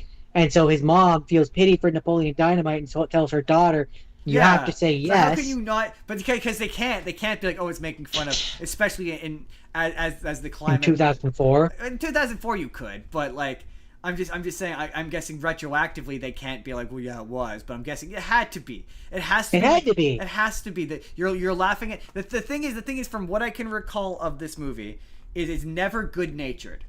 It's No, not. It's not. it doesn't feel like doesn't it. feel good natured. It feels like you're laughing, and like when you okay. I don't want to do a dissertation on comedy, but I'll do this quickly. There's two, like, there's, everyone knows you're laughing, either laughing with someone or you're laughing at someone, and when you're laughing at someone, there's the wrong kind of laughter. But you need to, in your movie, justify laughing at someone. So a character has to do something that warrants laughing at them. So something awful or bad, or they need to be mean or rude or whatever, and then that way you don't feel bad when they get hit in the face with a pie. If the person is a good person and hasn't done anything wrong, when they get hit in the face with a pie, you feel bad for them, and then it becomes not funny. Yeah. There's no... So, like, in the example of this one, for me, like, I wouldn't necessarily say Napoleon Dynamite is a good person, but he's not a bad person. He's just a person. No, he doesn't deserve the mockery that he's getting. Yeah, he's just a strange individual, a person that's different than the regular person, and he doesn't deserve the mocking he's getting, as you so eloquently put it. He doesn't get that you're laughing at him, and that's what makes it bad. Like, that's what makes it feel shitty, is a guy who doesn't understand that you're laughing at him. And what like, that feels like to be that guy, or to see it happen to not even just be that guy, which yes, that I will cop to. I have definitely been that guy, where you walk away and you're like, yeah, they were definitely laughing at me, not with me. But that's why I became a comedian, so I could control that. That's an entire other conversation. Right. But that's not what we're talking about. No. But what I'm saying is he doesn't get that. And what this movie... That's why I say autistic. I think Pedro's a bad character, because I think what would salvage this movie is... I think he's also autistic. It's missing a straight man. That's what this movie is missing. It needs a character that Napoleon Dynamite can hang around. Yeah, well, with. The best comparison that I can give of why this doesn't work is so the best comparison that I can give, and maybe this will, for the audience, maybe this will get it across, is this is missing. He's Sheldon, and he's missing a Leonard. Yes, exactly. He needs a Leonard. He needs a straight man, a guy who can react, because ridiculous stuff. I wouldn't even necessarily a straight man, but for a lack of a better word, I would say a regular Joe, if you will. A straight man. You need a regular, a guy that he can bounce, because if he's the comedic, the thing is, he's the comedic foil, and he has no one to foil off of. He's foiling off of Pedro, who is also a comedic foil. Like him. Yeah. Well, I'm not even talking about, like, I'm talking just in terms of structure of a script or a story. Napoleon Dynamite is the comedic relief. If indeed Napoleon Dynamite is the comedic relief of the story of the movie, he needs a straight man to bounce to relief from.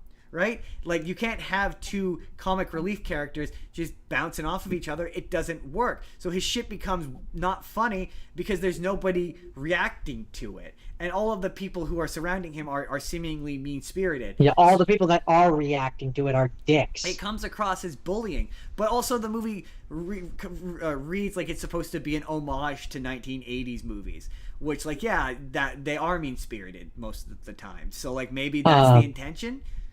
But when I read the box office versus budget, it makes me weep. Oh, well, I mean, to be fair, its budget was probably nothing. It makes me weep. This was a very... It had a budget of $400,000. Oh, yeah, for sure. It has made, I don't know if this is probably collectively over the years, but still, it has made $46.1 million. Yeah, massively successful. And that makes me weep.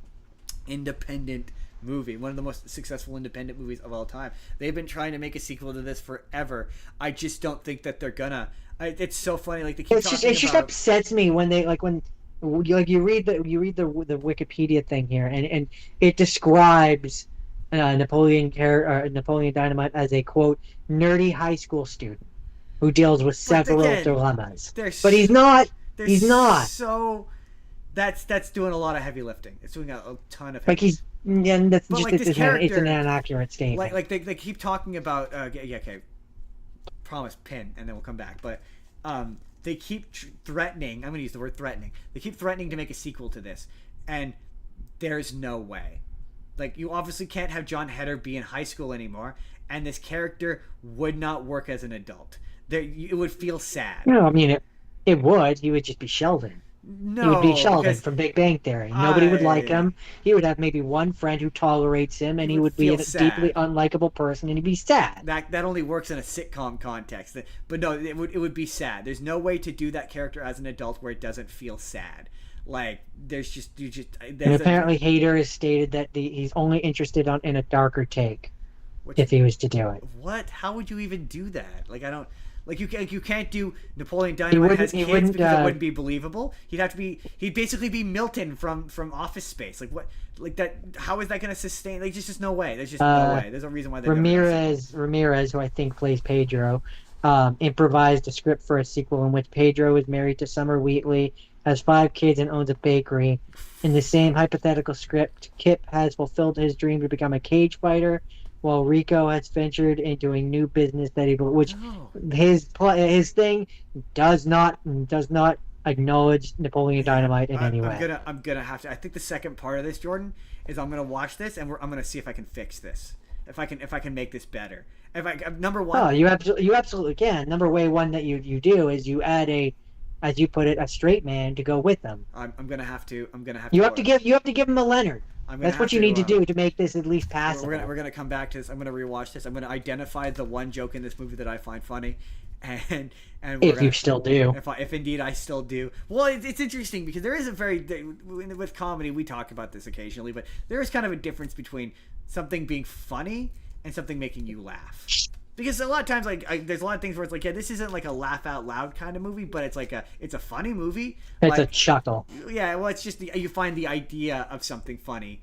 We've talked about this plenty of times, but where you find the idea of something funny rather than it's a zinger of a joke. There's a kind of a difference, and I could see this being that for me, where I'm like, yeah, I'm in my 30s now, and I find this character strange and it's funny. I don't foresee that happening, but so I don't know. Depending on how long this is. I might cut this out, save it, and then splice it together with the second part where I. That makes sense. You have a lot of content to go with this episode anyway, so. Yeah, I'm thinking about that. Anyways, that's Napoleon Dynamite. It's not very good, and I don't understand it. I don't get why people find it funny. We're gonna get such shit for it. This is one of those times where people are gonna be like, you guys just don't get it. You're right. I know. To that, I'm gonna look at the audience. I'm gonna look you deadpan. Here. I'm going to look at deadpan in the camera. No, you're right. I don't get it. Explain why do you find it funny? I'm looking for you to educate me. This is one of those times I'm inviting you to write me a small essay in the comments. I am absolutely I'm asking you to tell me what about this movie you love, because I don't understand. Okay, Jordan. I'm getting off my soapbox now. That's Napoleon Dynamite. Off the soapbox. Jordan, we're going to do this next one quickly, because I don't have a ton to say about it. But that's going to be a number of my next ones. But because Jordan, Indian in the Cupboard is coming in. Boy, howdy. So, Jordan, remember when we talked about Project X? And I kept saying the found footage one? And I kept saying how I was positive that Miles Teller was in that movie, and you're like, he is, but for like one scene. And I was like, no, I swear to God, he was like the main character. Oh my God. It was this movie I was thinking of, 21 and over. I thought you just said we were going to talk about Indian in the Cupboard. No, that's coming later. I'm very confused. That's later. I said I don't have much to say about this because I have a lot to say about Indian in the Cupboard. Oh, I thought I mixed it up. Okay, continue. What is this? Miles. Remember? Okay, let's start at the beginning. Remember when we were talking about Project X, and I was like, I'm positive that Miles Teller is in this movie. Yeah. Well, I was thinking of this movie, Jordan. It was 21 and over. I don't think I've watched this one. Go on. You definitely have. We watched this one in theaters. I'm pretty sure I didn't. But go on. Continue. No, you definitely did. This is 21 and over. So this is Miles Teller and the guy from what's it called? The guy from oh my God, it's right there. Not Glee. The thing that's like Glee but isn't Glee. It was a movie. Supernatural. Not Supernatural. Supernatural is not like Glee. What? Singing. Oh, I recognize this one. Yes. This is the one where they go to Thailand or something, right? No, they do not go to Thailand. No, we this was one of those ones where we were trying to get out of the house and we needed something to watch, kind of movies. Oh my God. Oh, it's gonna really bug me. Pitch Justin Perfect. Chon. Pitch Perfect. The guy. It's got Miles Teller and the guy from Pitch Perfect. The guy who's in the guy group, and it's got an Asian guy. And the plot of this is the Asian guy who they call by his full name the whole movie. Jeff Chang. Jeff Chang. Yeah, they call him Jeff Chang the whole movie. Which is funny because in the on the IMDb, he is the only one of those characters who has a full name. Yep. Jeff Chang. No, and Dr. Chang. Yeah, no, I remember that one. Yeah, Jeff Chang. They call him Jeff Chang the whole movie. Jeff Chang. And they show up for his 21st birthday. What the hell happened to Jeff Chang? Yeah, what the hell happened to Jeff Chang? The funniest bit is It's basically The Hangover. Not really. It's not. It's in fact nothing like The Hangover. It's people trying to find their friend who they have lost. Oh no! Yes, They haven't lost him at all. He's with them the whole movie. I could see the comparison to The Hangover, but there's no. It's all in one. It all takes place in one night. They show up for his 21st birthday. They want to take him out, and he's like, I can't go out. And his dad's there, and they're both terrified of his dad. And he's like, yeah, I mean, I remember. Yeah, he can't go out. Yeah, but the audience might not remember Jordan C. They're like, oh, we got to go out. He's like, I don't want to go out. I have a big interview the next morning.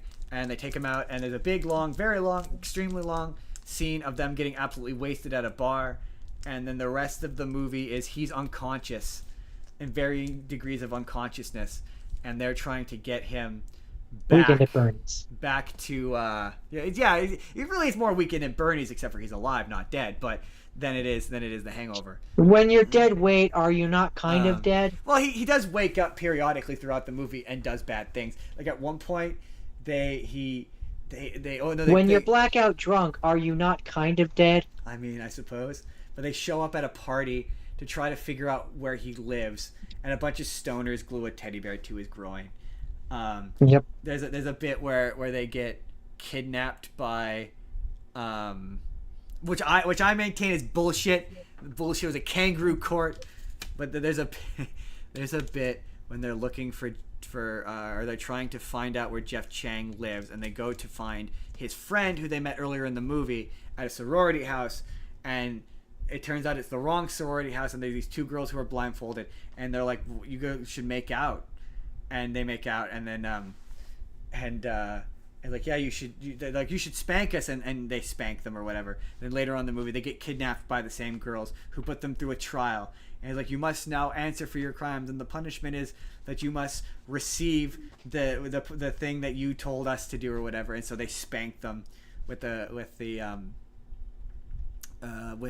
paddle. And he's like, and you must also fulfill what else you did. You two must make out.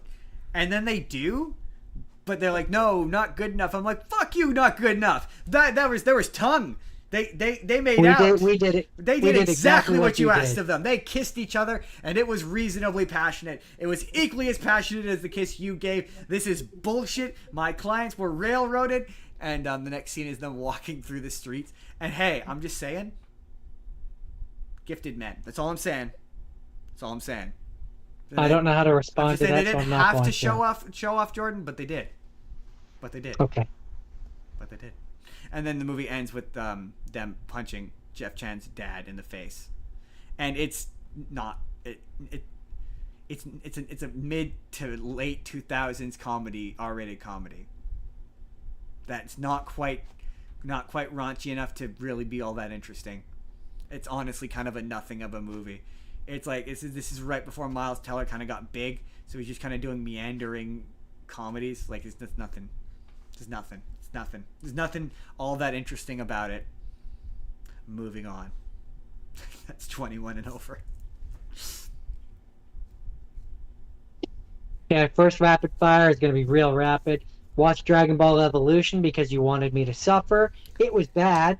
It pretty much killed the anime movie for years.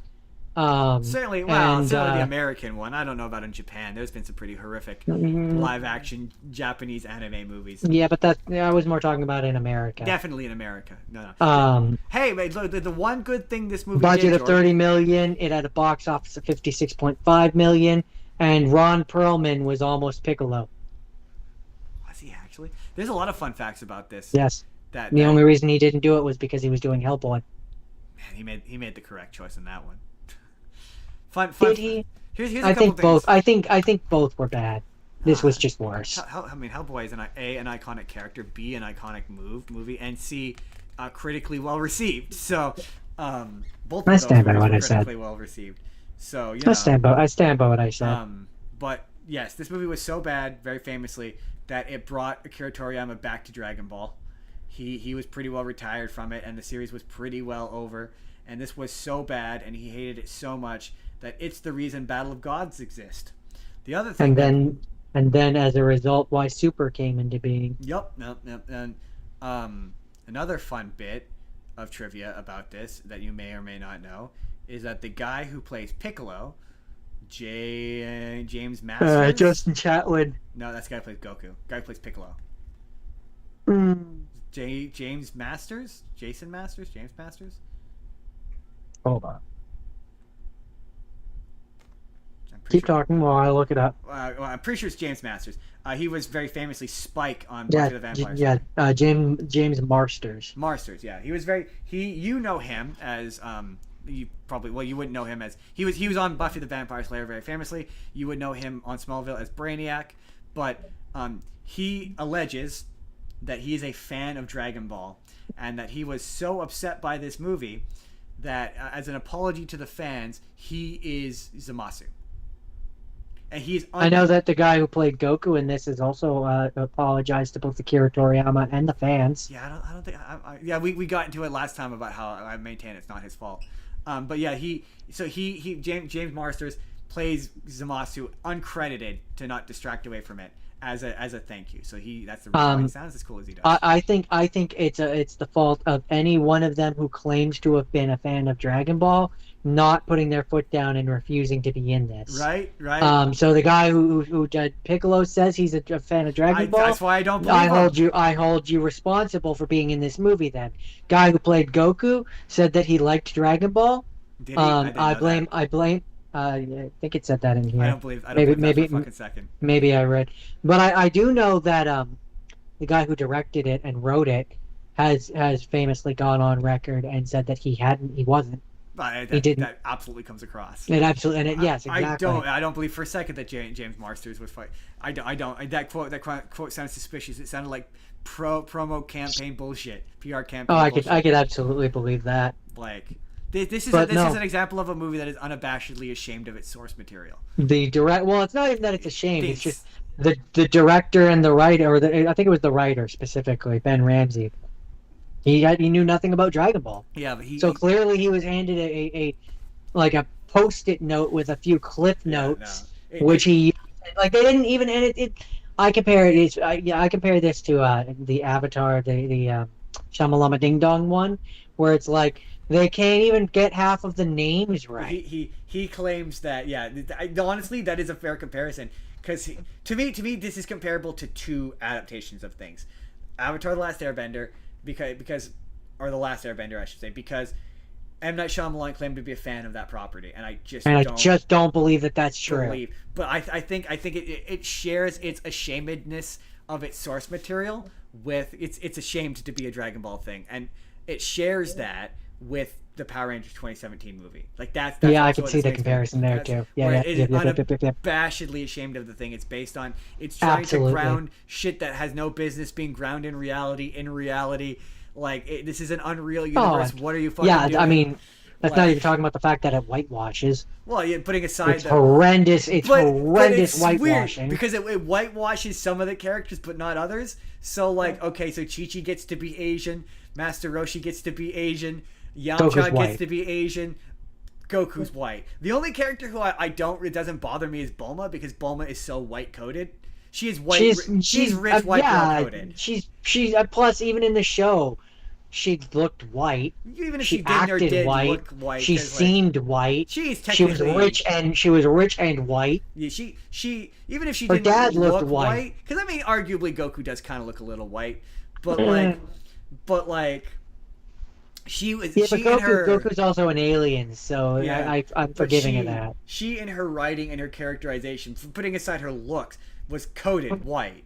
Yeah. She's coded white. So, like, her being white wasn't really all that Honestly, it's No, not the even thing that irritates me about Bulma in this movie is that stupid little blue you couldn't strand be of bothered hair. to put a Where blue- like you couldn't put a blue hair dye job on Ah, her, if- or even ignoring that, Get her a just wig. get rid of the little blue strip and just have her have normal hair. Yeah. I mean, just get her a wig. You could get a And believable then the looking enough Goku wig, being in I'm high sure. school thing, the Goku being in high school thing particularly irritates me because, and I get they're doing Dragon Ball, but No, like, they're not though.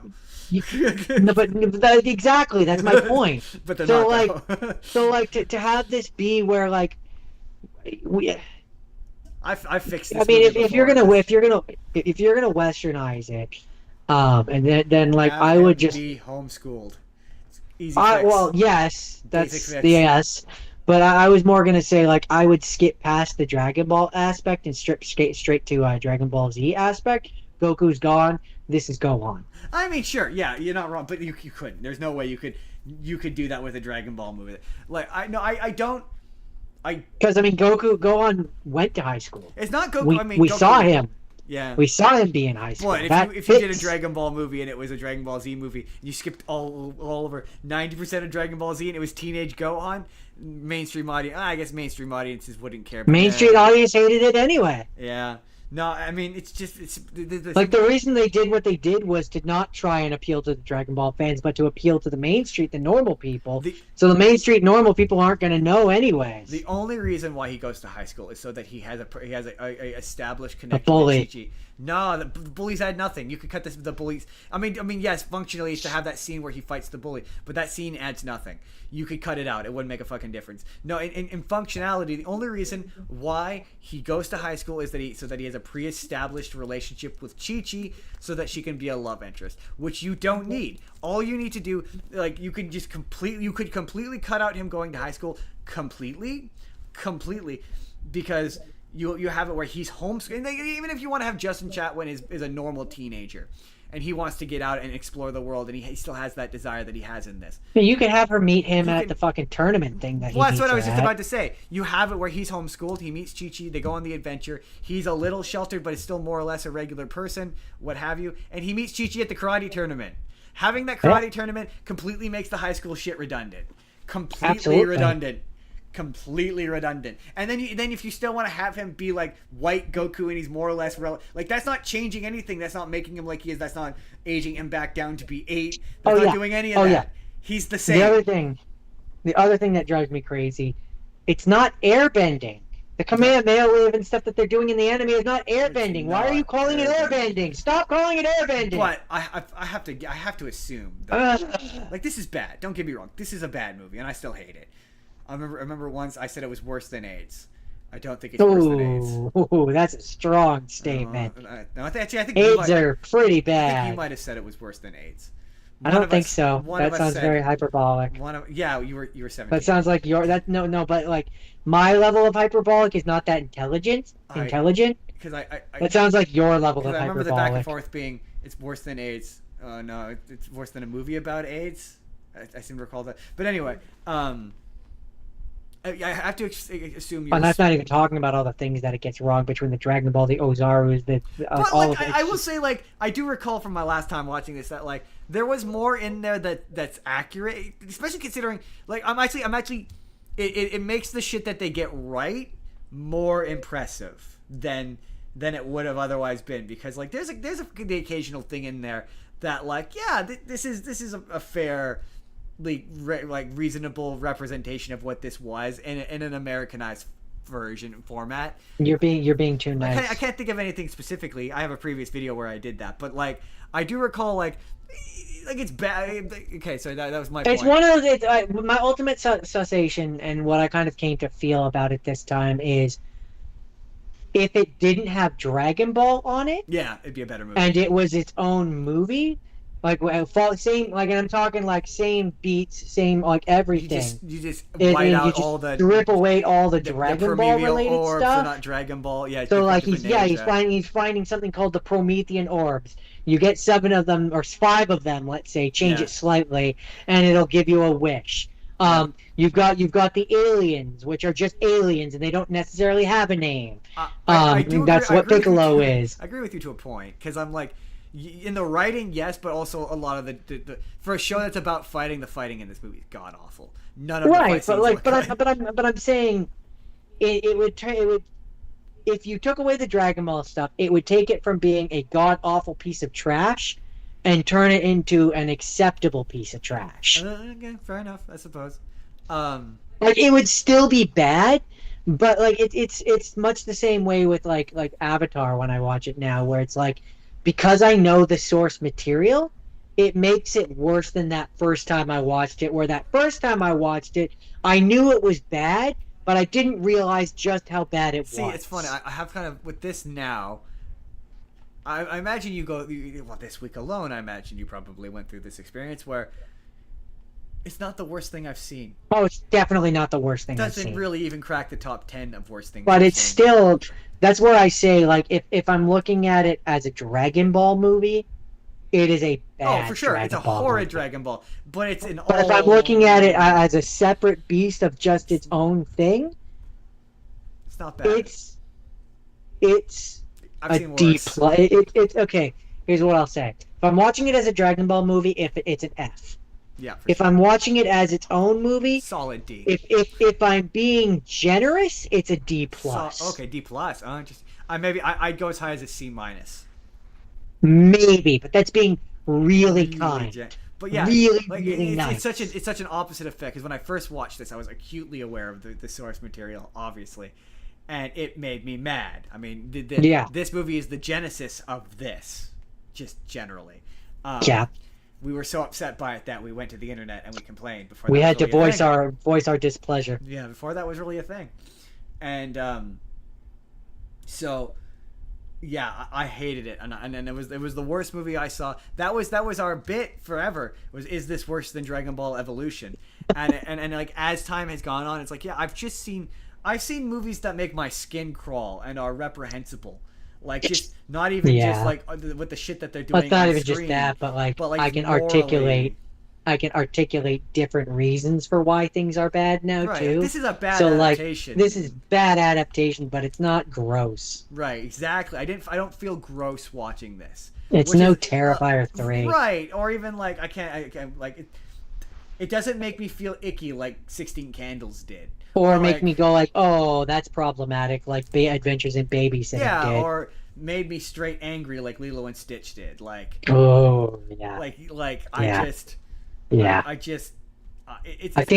does not crack the top. I just don't think it cracks the top 10 of bad movies I've seen. To jump ahead a little bit, I think Lilo and Stitch broke me. I mean, I could see that. It broke me.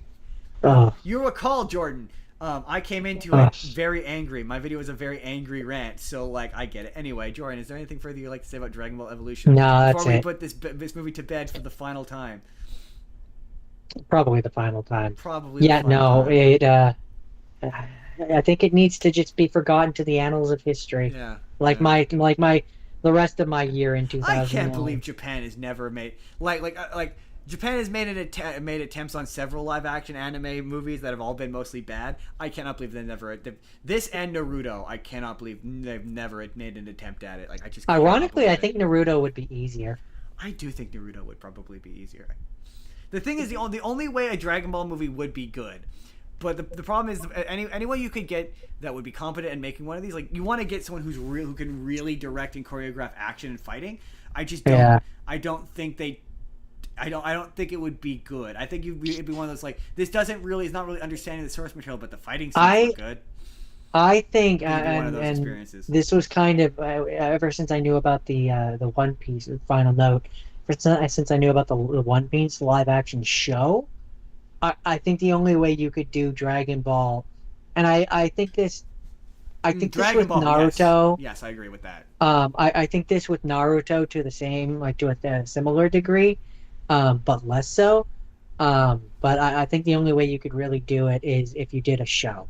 I think you could do Dragon Ball. Took the time, Dragon Ball in particular. Yeah. You take the time, you get the budget, and you do it like not necessarily as slow as the original. You don't need like that's a show you 500. You could absolutely speed. You could absolutely speed it up, but like have it be at least as long as a show is.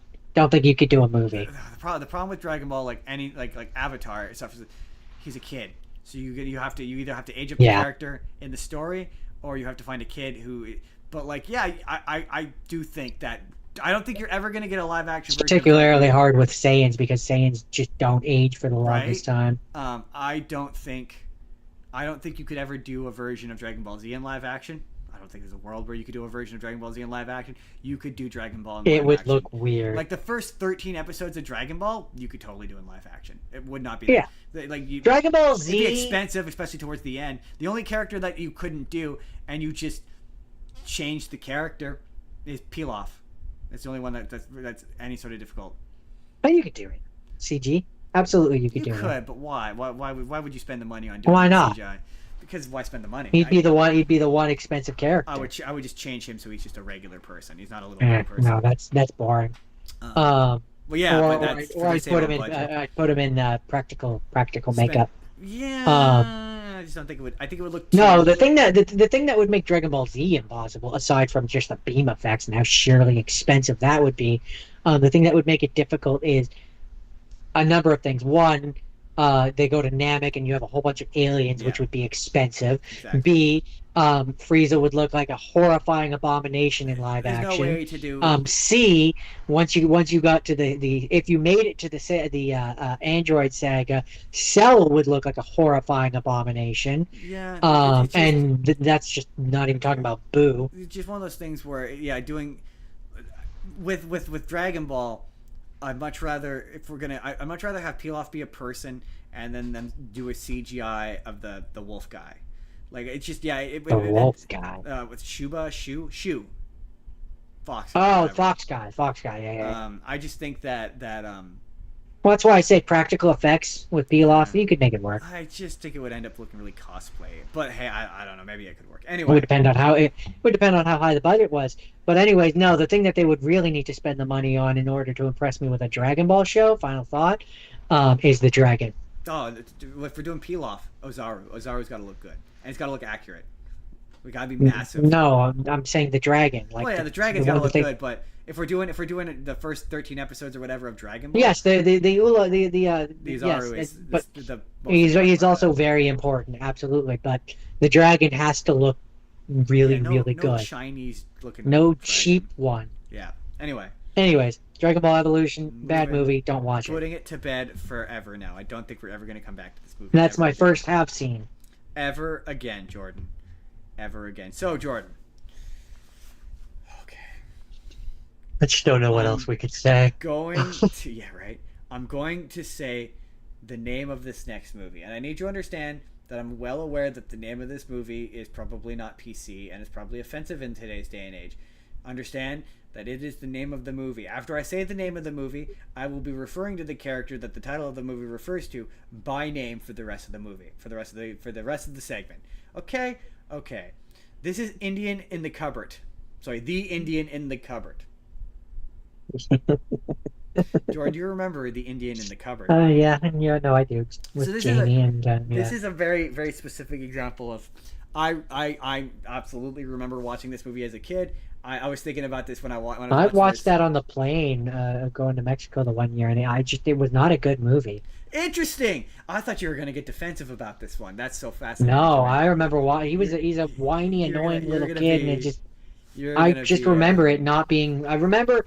As a kid, really, really liking it, and watching it as an adult, I remember it being an unpleasant experience. So here, okay, I don't so much have an issue with the main kid. It's his friend. That's the one I'm talking about. Fucking annoying.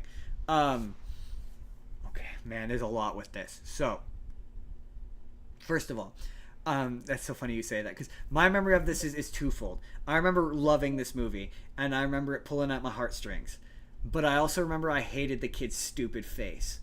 I remember having the VHS tape and the cover. You could flip it around and it had the cover and the key and stuff. And yeah, it was cool. But I hate the kid. I remember hating the kid's stupid face.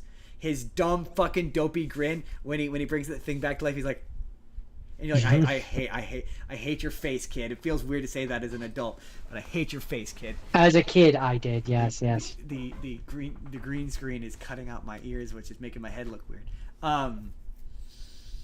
Okay, so positive things. Yeah, the kid's annoying. The best friend kid is really my favorite bit is where he's like, don't bring anything to life, and he's like, I'm not gonna bring anything to life, and he leaves the room, and he comes back, and he's in the middle of bringing the cowboy back to life. He's like, no, he's like, yes, and he's like, Patrick, I was gone for like 30 seconds, man, come on.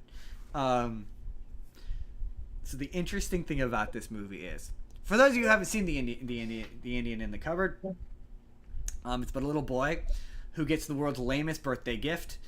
Like, it's I tried to look up when this, I can't remember when this movie came out. Can't be bothered to look it up. I'm pretty sure it was in the 90s. I just don't believe a universe.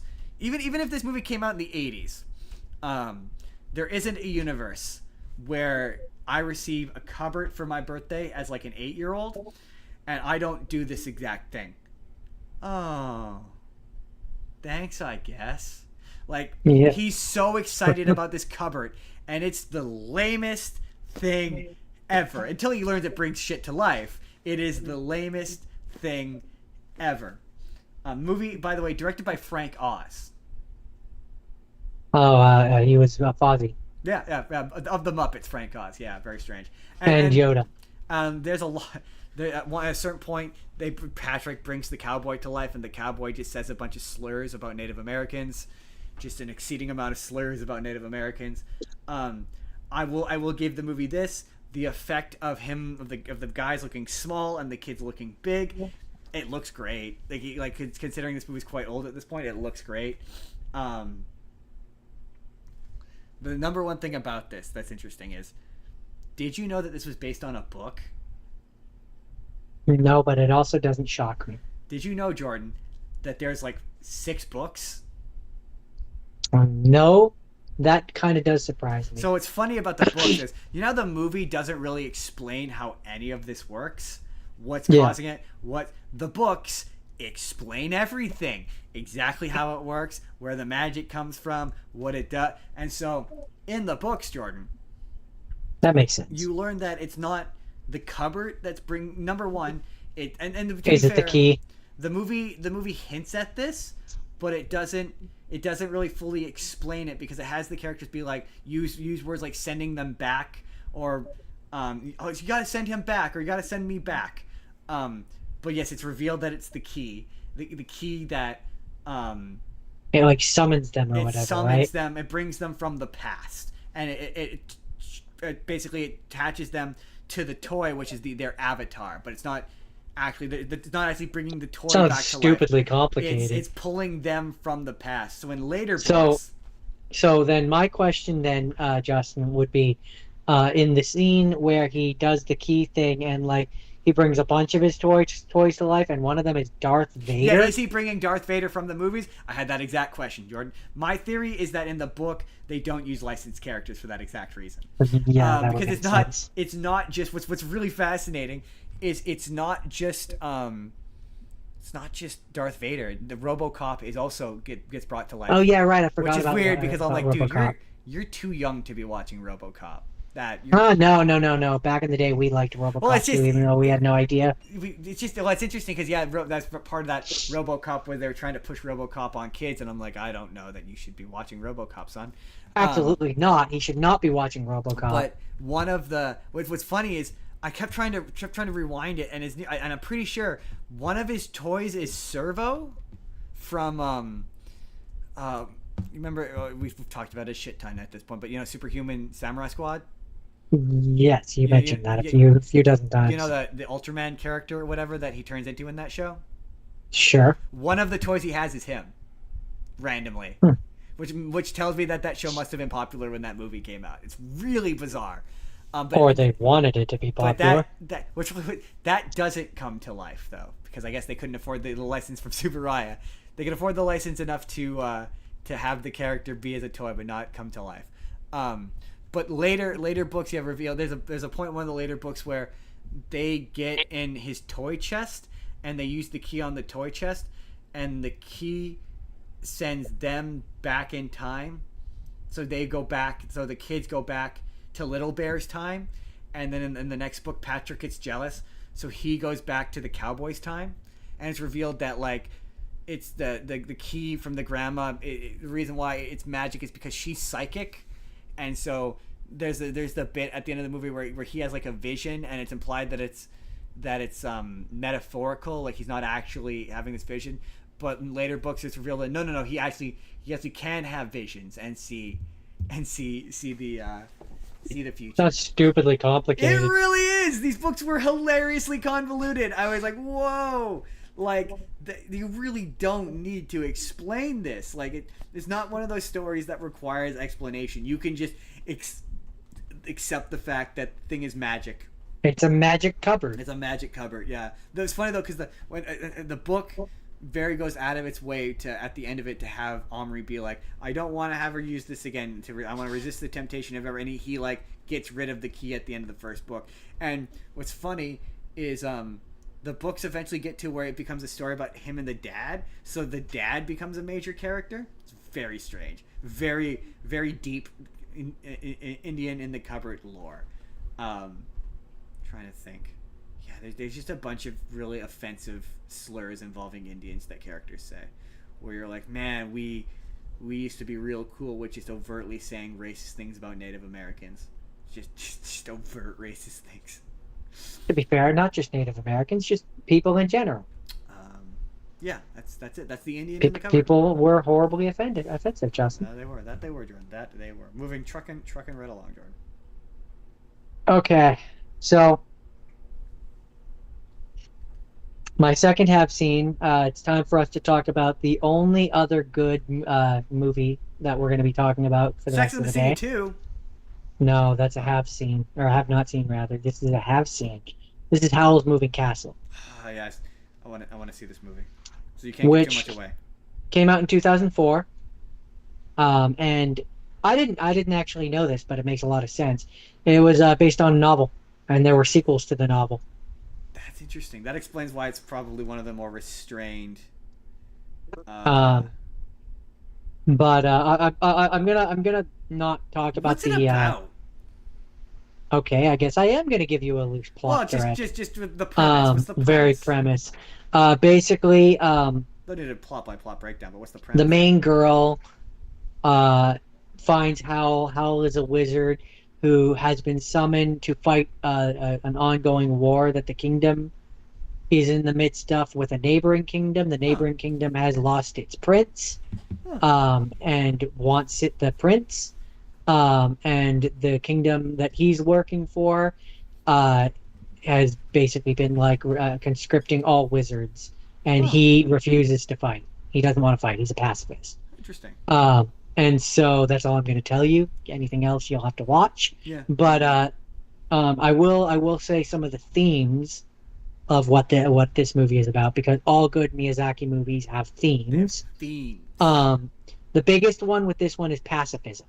Interesting. Which makes sense when it's about a war. Yep, makes sense. So this movie, apparently, this movie came out in 2004. This Really? movie's, yes, it did. Oh, I thought it was older. September 2004. Huh. And this movie was influenced greatly. It has a strong anti-war themes, and it was influenced by Miyazaki's distaste for the 2003 Iraq War. Oh, interesting. So a lot of it, he said, a lot of the things in this movie had a great. When he received an Oscar for Spirited Away, he said that he had, quote, a great deal of rage about the war. So he felt somewhat hesitant about the award. Yes. He did. I do recall reading that he refused to show up to pick up his Oscar for Spirited Away because he didn't want to. Yes, he didn't want to. Miyazaki identifies as a pacifist. Yes. So on the eve of the Iraq War, Miyazaki decided to make a film that he felt would be poorly received in the United States. And there's a whole bunch more here that I could read about that particular thing. But the other thing that theme that this movie has is flight and critique of modernity, old age and compassion, because the main character, the girl, gets cursed and turned into an old woman. Who is Christian Bale? Is he Howl? Howl. Oh, he's the main guy. Oh, interesting. Not the main guy, technically. The main guy or main person is the girl. He's a titular character. That would be the, Sophie. He's Sophie the Hatter character that the movie is the main. Sophie Hatter is the main character. He's the character that the movie is named after. Hal is the character that the movie is named after. Yes. So Sophie Hatter is the character who gets turned into an old person. She has two different voice actresses. Although funny enough, apparently in the Japanese version, she only has one. And there's Calcifer, the fire demon devil, who's played by Billy Crystal. You know, Billy Crystal. I do know who Billy Crystal is, yeah. And it's a good movie, and it's really beautiful. And like, yeah, I personally think that it contends for his, if not his best, then certainly one of his best. Interesting. Well, it's definitely one of those ones where he has something to say, so that interests me. I'm intrigued. The fact that it was so strongly about war and pacifism, and he is so firmly believed in that, really gives you an idea of how much he cared about it. Probably gonna watch it for our next anime coming in August. But also the flying aspect, he really likes flying, so that's also important. Yep. But Miyazaki is obsessed with airplanes. He loves flying. But I really like this one, and so it had a budget of 24 million. It's his N-word. He likes putting it in every one of his movies. Yeah, but it's way more appropriate. It's his N-word or foot thing. It had a budget of 24 million, and it had a box office of 236 million. It's really funny how you don't really notice how much he loves flying in planes until you point out that like every one of his movies, a character flies or has a plane. Has some sort of flying device. Either flies in the case of Totoro, they fly on Totoro, or builds a plane. Like in Kiki, he flies a broom and he's literally building a plane. Jake pointed that out to me. Or like in this one, I was like, "Oh my god, more that's scientific. So true. It's more like science fiction-y kind of flying machines, but it's still flying machines. And most importantly, Justin, it's only 119 minutes. I love me a nice short movie. I actually didn't realize that it came out in 2004. I would have thought it was older. Nah, same. I would have for sure thought it was older. Jordan, is that all you have? I will say, I am a little bit curious about the novels. Yeah. Especially if they're sequels. It's interesting he adapted a lot of novels. Like, it's not the first novel he adapted. Like, I think technically Kiki's Delivery Service was also a book first. It was a book first, yeah. And it's obviously Secret of Arrietty is the The Borrowers. Thank you. And or I think it was The Gatherers. I think the book is called. I'm pretty sure the original book is called The Borrowers. I don't know. No, that might be wrong. No, you might be right. The movie. I'm pretty sure the movie is called The Borrowers, and the. Yeah, I think you're right. Well, the movie, the English version, the American version is The Secret World of Arrietty. No, I'm talking about. They made a movie. There's an American movie that's another adaptation of the book called The Borrowers. Oh yeah, then I think one's called The Borrowers, and the original was called The Gatherers. I don't know. I'm pretty sure. Or vice versa. I can't remember. No, the movie's definitely called The Borrowers. I'm pretty sure it's got Nathan Lane in it. The book, I'm almost entirely positive the book is also called The Borrowers. But I like The Gatherers better. That's a much easier name to say. The Gatherers is a book.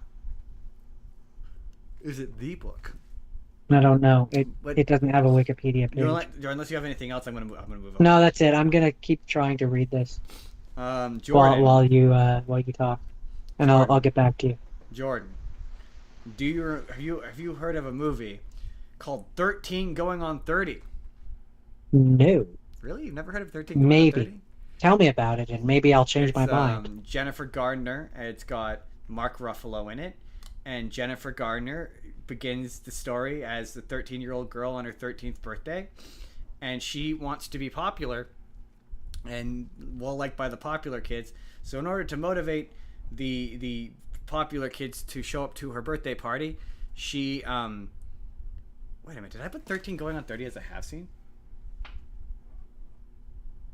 Sorry. Or is this no, so Secret World of Arrietty is not The Gatherers. It's based on the novel called The Borrowers. The Borrowers, yeah. Sorry, this is the first half scene. This is my first half not seen. Sorry, I got confused there for a second. It's like I hadn't seen anyway. 13 Going on 30. Stars Jennifer Gardner and Mark Ruffalo. She's a 13-year-old girl, and she is at her 13-year-old party, and she really wants to be an adult. She hates how she's a kid and how everything's All harder children do. as a kid. And her best friend shows up and she's like, oh, you know how you always wanted a Barbie dream house? Well, I created I can't remember what her character's name is. Whatever dream house. And the cool kids all show up, and they trick her into going into the closet to do 7 minutes in heaven. And she agreed to do their homework so they would show up to this party. So they show up, take the homework, and leave her in the closet. And the best friend shows up, and there's a whole thing. And he has sprayed what he identifies as magic dust all over the dream house. And some of the magic dust gets on her, and she wishes that she was, how does she put it, 30, flirty, and thriving. And then there's a transition. It's a weird thing for a 13-year-old girl to say. I'm just saying. She wakes up, and she is now indeed that. She is now Jennifer Gardner. And I will say, to this movie's absolute credit, the girl they've got playing the kid version of this character looks just like Jennifer Gardner. It's kind of fucking uncanny how much she looks like Jennifer Gardner. And eventually they bring in, I'm going to say her name. You don't know her. I'm sure you've seen her in something. But Judy Greer, they bring her in as, the only thing you know her is she's the voice of Cheryl on Archer. Okay. But she comes in, and she is the bully character from when she's a kid, but now I've skipped ahead. It's revealed that she has now time jumped however many years into the future. She is now 30, and the world has passed on, and instead of it being, it's not a big thing, it's not a It's a 16 wishes. It's what you described earlier, where her time changes. So it's not kind of, yeah, a little bit. Sort of, except for these movies are all the same. Yeah, it's not a big thing where she wishes to be big and she gets turned into an adult, and or if you prefer, it's Click, where he skips ahead forward in time. Kind of, yeah. And so, it's more. Honestly, the 16 wishes is probably a better comparison, where it's like she basically Quantum Leap. Yeah, sure. Quantum Leap is where Scott Bakula jumps into the body. So she basically, her 13-year-old version of her jumps into the body of 30-year-old her, and who knows where 30-year-old her goes. And she has discovered that in the however many decades since she's now turned 30, that she became an awful person. The day of her 13th birthday, she threw the dream house at Mark Ruffalo's character and stormed out, became the leader of the popular girl clique, and it's just generally an awful person. It is a big twist later on that it turns out that for whatever reason she's working for a very famous magazine that she loves as a kid, and the magazine is failing and she can't figure out why. It turns out that adult version of her has been secretly sabotaging the magazine so that she can go in and become the editor-in-chief of another magazine, and she rediscovers her relationship with Mark Ruffalo, and Mark Ruffalo is like, yeah, no, you've been mean to me for 15, 20 years. We haven't spoken in 10 years, 20 years, ever since high school. We don't really have a relationship. And it's kind of strange because she's 13 and he's falling in love with a 13-year-old, technically speaking. I will say this doesn't do the big thing of she pops in and she's dating a basketball player who is walking around her place naked, and she's like, whoa, no, bad touch, no. And so there's never a problematic point where she hooks up or has sex with anybody. But I will say the joke does do a couple of funny bits where she's out to dinner with the friend, the bully friend or whatever. And she's like, oh, the bully's like, oh, that guy's cute. It's an older guy who's with, and she walks up and she's like, yeah, this guy's cute. And she starts hitting on and flirting with a 13-year-old boy. And her friend walks up and is like, no. Do you want to wind up on a registry? Absolutely not. No. And yeah, and it's once again, it's a lesson of learning to appreciate what you've got and not wanting to grow up too fast. My thing is the number one thing that came to me with this was I was like, you don't want to be 30. Like, when you're a kid, I fully appreciate... Here's the thing. A lot of these movies pretend that childhood is sacred and being a kid is awesome and everyone wants to be a kid. That is probably true. Being a teenager is awful. Being a teenager sucks. Being a teenager sucks. Puberty sucks. Puberty sucks. And she's 13, so she's either just about to go through puberty or is currently going through puberty. Puberty especially sucks for girls. Right? So, like, yeah, man. I fully understand wanting to skip over being a teenager. Like, fully respect that. Totally understand that. But you don't want to skip to being 30. You want to be 21. I think did we talk about this in this episode? Yeah, we talked about it. I don't know about it in this episode, but you and I definitely did. Yeah, where you want to be 21. 21 is the Between best age. 21 to 25 is the range you want to be. Is the range you want to be. 21 in America because you can drink legally at 21. But like in Canada, I would say like 19 to 25. 19, you're still kind of you made this compelling. You're still kind of basically a teenager. 21 to 25 is like the nice soft spot of age. Sure, but in Canada you can drink at that point. True. So. If your desire is to drink, then yeah, 19's fine in Canada. But yeah, you want to be 21 to 25. That's where you have the constitution and the attitude of a teenager, but the legal rights of an adult. So you could still abuse your body like shit and be an adult and do adult things, but you could still do it. Like, that's kind of I get wanting to be that age. You don't want to be 30. 30 is where things start going downhill. Also, there's a number of jokes. This character, there's no not gross way to put this. This character feels like it was written for someone chestier, because there's a bunch of jokes about Jennifer Garner, and she's like, oh, I can finally wear this dress because I have boobs now, and like, nothing she wears in this movie is flattering. Like, you're like, not exceptionally, no. Like, but I couldn't tell if like the joke was that, oh, she's a 13-year-old and doesn't know how to dress. That never seems to be the joke. It was very strange. It was the only time I was like, this is an odd joke. Mark Ruffalo is really fun as always. I enjoy him. Him and her have a decent. The only child actor. His child actor looks nothing like him. Nothing, not even remote. He doesn't even have his hair is not even the same color. Like, I'm pretty sure the kid had curly hair. He didn't look anything like Mark Ruffalo. Like, in contrast to the girls, who all the girls are spot on. It was surprising. I was like, this is impressive. When it popped up, I'm like, I could believe that they waited 15 years to film this and they got kid Jennifer Gardner. Like, this is impressive. That's it. That's 13 going on 30. The last one is even less than that.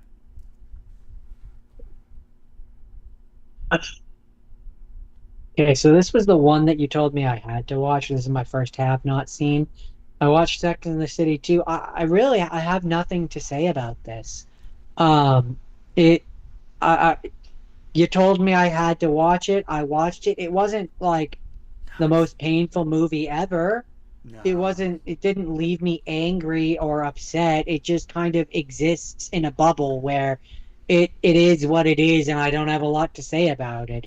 It seems pretty, from what I gathered, versus the first one versus second one. So I remember watching a little bit of. Here's a little peek behind the prepubescent curtain, as it were. I remember watching like a little bit of Sex and the City when I was like 14 or something like that. You know, at that very tender age, like, where you want to see boobs. You want to see boobs. And the show did not. What? The show did not deliver on that. No, it really. I saw a show which had the name Sex in it, and young brain me, being young and stupid, was like, "Oh, sex. That means there's got to be a lot of like, you know." Yeah, exactly. And there just wasn't, and I watched like not very much. Don't get me wrong, there is not enough for a young boy to want to sit through the rest of the boring crap that the show was about. Well, I maintain none of these characters are remotely relatable to anybody. You kept saying, "Oh, I'm not a woman," but I'm like, yeah, I'm not a 40-year-old white woman, so I can't really speak to that. Are they 40? I'm not gonna say whether or not they are or are not relatable. I can't say that, and I'm not going to. But you know, women. You have female I'm friends. I'm not gonna make comment on that. I won't do it. Not my place. It's not my place. I'm not gonna say it. Hold on. So what I will say is that, as characters, I think they're boring. I think they're uninteresting. I think they are caricatures and stereotypes.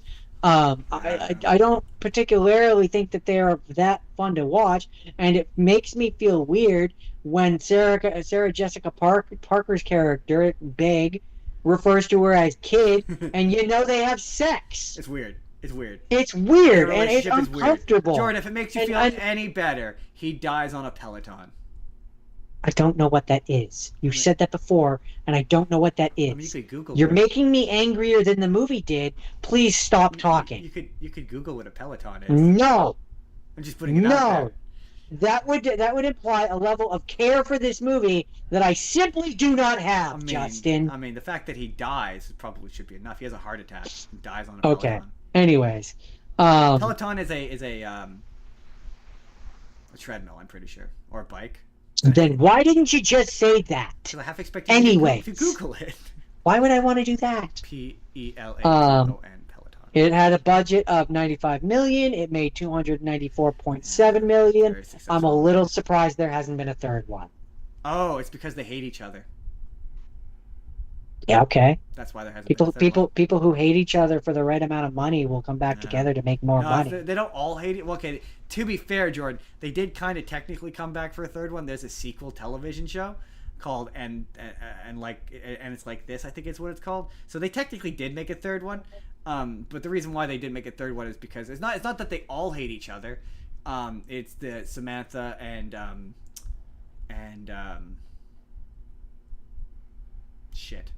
Carrie, Sarah Jessica Parker and Kim Cattrall hate each other, like viscerally hate each other. Cannot be in the same room, hate each other, which is why.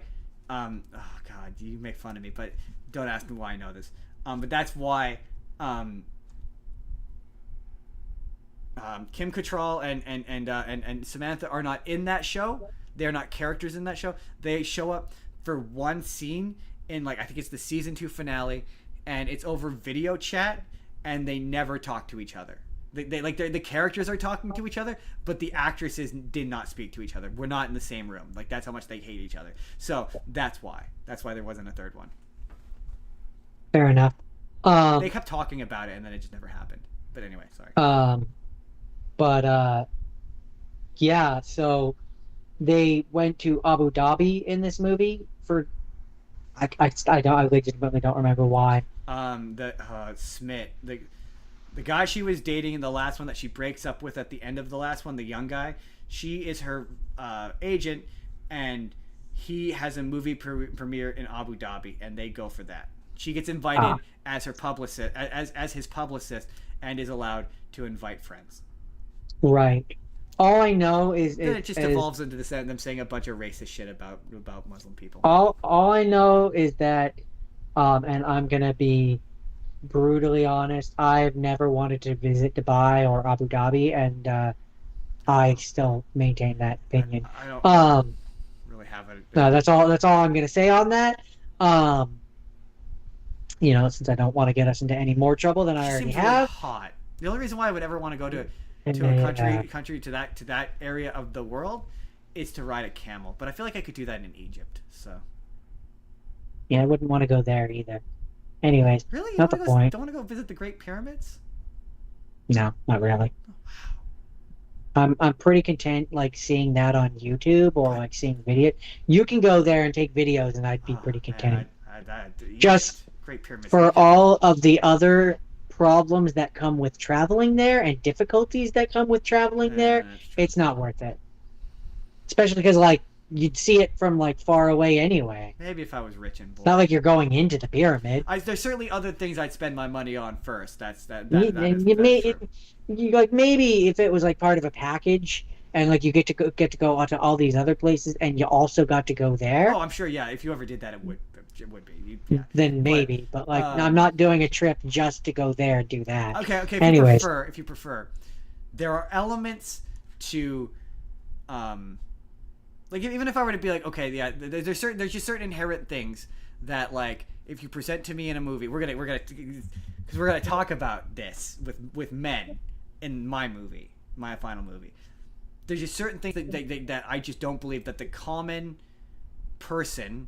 I just don't think if the common person relates to being a wealthy writer, no, a wealthy lawyer living in a gigantic apartment house with the character who is the least relatable in this movie, in my opinion. Like, you can maybe make the argument for Charlotte, and like how, like, okay, maybe there are women out there who occasionally put on a nice dress and like deal with their kids and get upset. Sure, and have a nanny that they pay for. Sure, maybe, sure, all right, but like, I think it was Miranda and Charlotte specifically who I'm like, and to a degree Carrie, where like, and a lot of movies do this, where you're like, oh yeah, I'm a famous author. You know what's super relatable? Having people stop me on the street and talk about how much they love my book because I'm famous. Like, this movie pretends shit like that is relatable, or like being like, oh man, I'm really upset that my live-in nanny who refuses to wear a bra for some reason.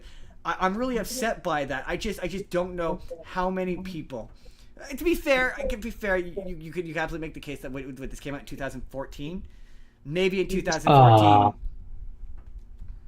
2010. Okay, 2010. Maybe in 2010 the economy was such that like I don't think it's unrelatable as like a woman thing. I think it's unrelatable as a family thing, like as a collective thing. I just don't believe that in a post-recession world that being like, I'm so wealthy, I live in New York City, one of the most notoriously expensive cities to live in. I wear exceedingly expensive clothes, and I have a live-in nanny. I just don't believe there's any family on the planet that finds that relatable. And that's part of my, when you're like, I'm not going to speak to that. Come on, like you're a. I'm not in that position. I'm not going to speak to that. No, but you're in a position to imagine yourself if you had a family, like you know people who have a family. Because, well, we live in 2026. It's a very different world than 2010. It's certainly not relatable today.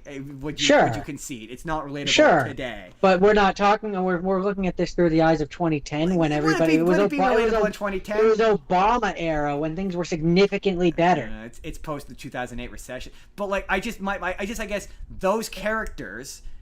No, to be fair, that's when the movie came out. I don't know what time, when.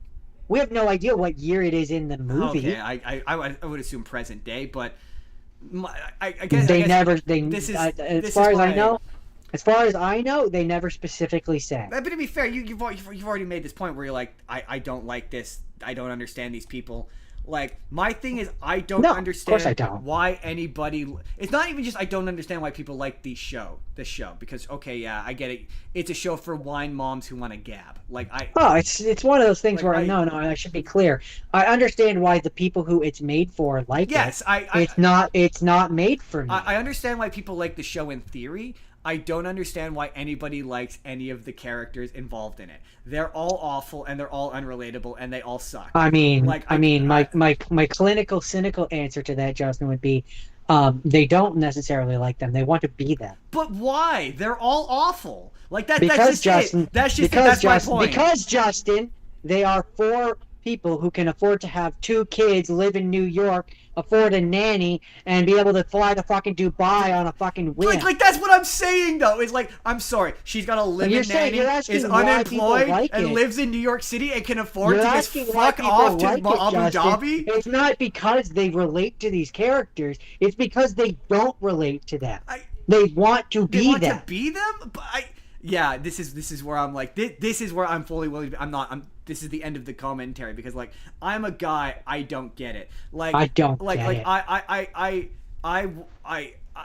not that I want to be Jordan Belfort. I mean, like, I don't want money like Jordan Belfort, but I recognize he's awful.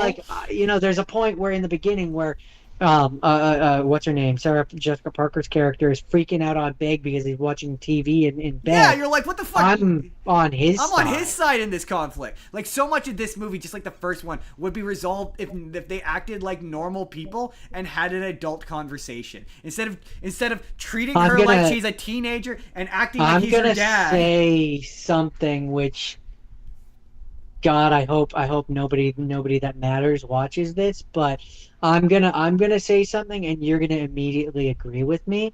The reason why you find these characters, and the reason why I, not necessarily in terms of wealth, but just in terms of the way they act, The reason why I say that they're not unbelievable characters is because we both know Oh, someone I'm who gonna. is exactly like the characters in this No, no, no. movie. It's not that I said they were unbelievable. I've never once stated they were unbelievable. They are I very think much a she would. character. I think she would relate to them if you would prefer me to say. I don't. I mean, maybe. I'm not gonna I'm not gonna agree or disagree. You know who I'm I talking do about. because I want to shut down this part of this conversation. So I'm not gonna agree or disagree with you on camera. Off camera, on the other hand, I will absolutely agree or disagree with you later. But like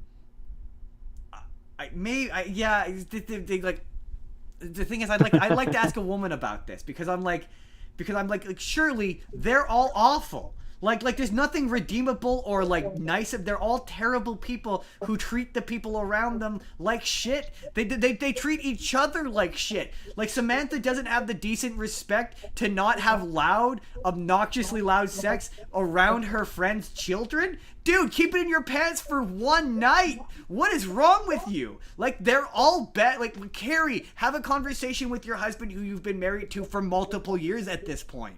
Like, you're all terrible people. You're all bad people. What do you mean? You're acting like Charlotte. You're acting like a prissy princess about your kids. Like her and Miranda have that conversation about why it's okay to get stressed out about your kids. Yeah, but not the way she is.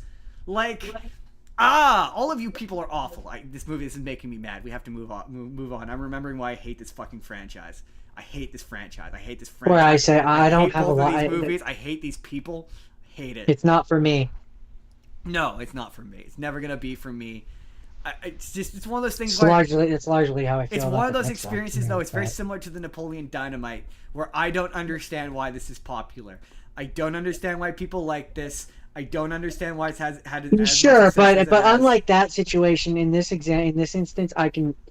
It's for Perhaps, wine moms. I can perhaps to sit and have a glass of I can Chardonnay. perhaps sexistly say, yeah, I don't understand it, but I also don't have a uterus. No. So It's for, like I said, it's for like 30 to 40-year-old wine moms to sit, have a glass of wine, and it's basically like the television equivalent to like social gabbing. It's like sitting there and gabbing with your friends. That's what this represents. Yeah, they're a bunch of bitches, but that's kind of that's the enjoyment, is the fact that they're a bunch of bitches. They're not bitches. A bunch of catty bitches. Yeah. Like that's harsh, but like yeah.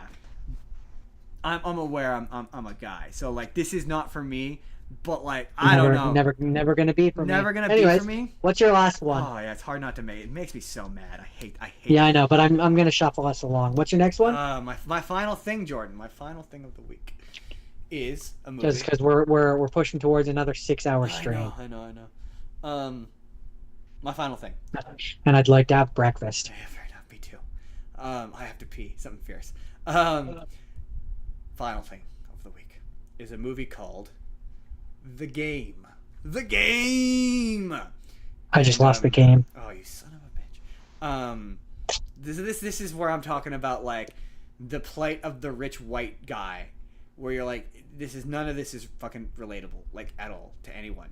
But the plot of this is it stars Michael Douglas and Sean Penn, and Michael Douglas is basically Scrooge from the Christmas Carol. He's a crotchety guy who's about to turn 45 and is really sensitive about the fact that he's about to turn 45 because when his dad turned 45, his dad killed himself. And so he's really on edge about it. And he's kind of a dick, and he's a solitary guy, and he lives on his own, and he's estranged from his brother. And his brother invites him to dinner by being like, I booked a reservation for Seymour Butts, which is funny. And his brother gives him a voucher for this experience that he can go do. This sort of, and he says that this experience is gonna change your life. It's gonna be completely life changing. You need to say yes to it. And Michael Douglas is like, well, I don't know. And eventually, Michael Douglas goes to check it out, and it involves like a bunch of paperwork, like a shit ton of paperwork, waivers, physicals. Like they do a bunch of physicals, a bunch of mental, psychiatry tests, so on and so forth. They're checking his general well-being. And the movie is it's very similar to it's really reminding me of a number of Black Mirror episodes.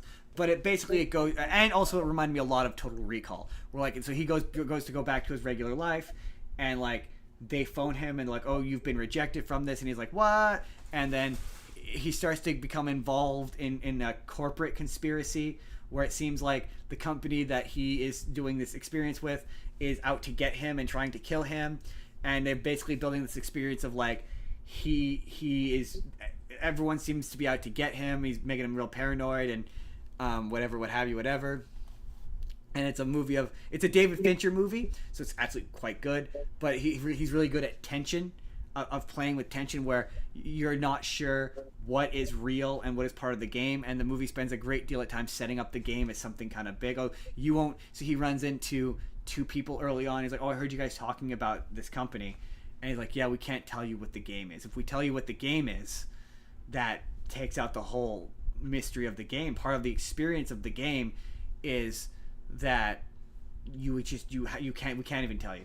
But there's certain things that this company does that are like technologically impossible. So he initially thinks he's been rejected, but they leave him, or they deliver him a doll or of some sort, a stuffed animal of some sort, and he looks in the eyes, and then in the eyes there's a key, and the thing locks in. Throughout the movie he's watching, because he's a financial advisor, he's watching C-SPAN, CNN, whatever, and the anchor starts to talk to him, and he's like, they're like, oh yeah, you're playing the game now, you have to figure out what it is, and he's like, what? And it's like, oh, we're talking to you because we're using cameras. But I'm like, but how are you making the anchor talk to him? This is weird. It looks like it's some sort of weird, and they never explain that part of it. Anyway, he meets up with a girl. He starts to go slowly crazy. He's unsure what's real and what's not real. I'm gonna give away the ending. It gets to the ending. He has a gun, and he's holding the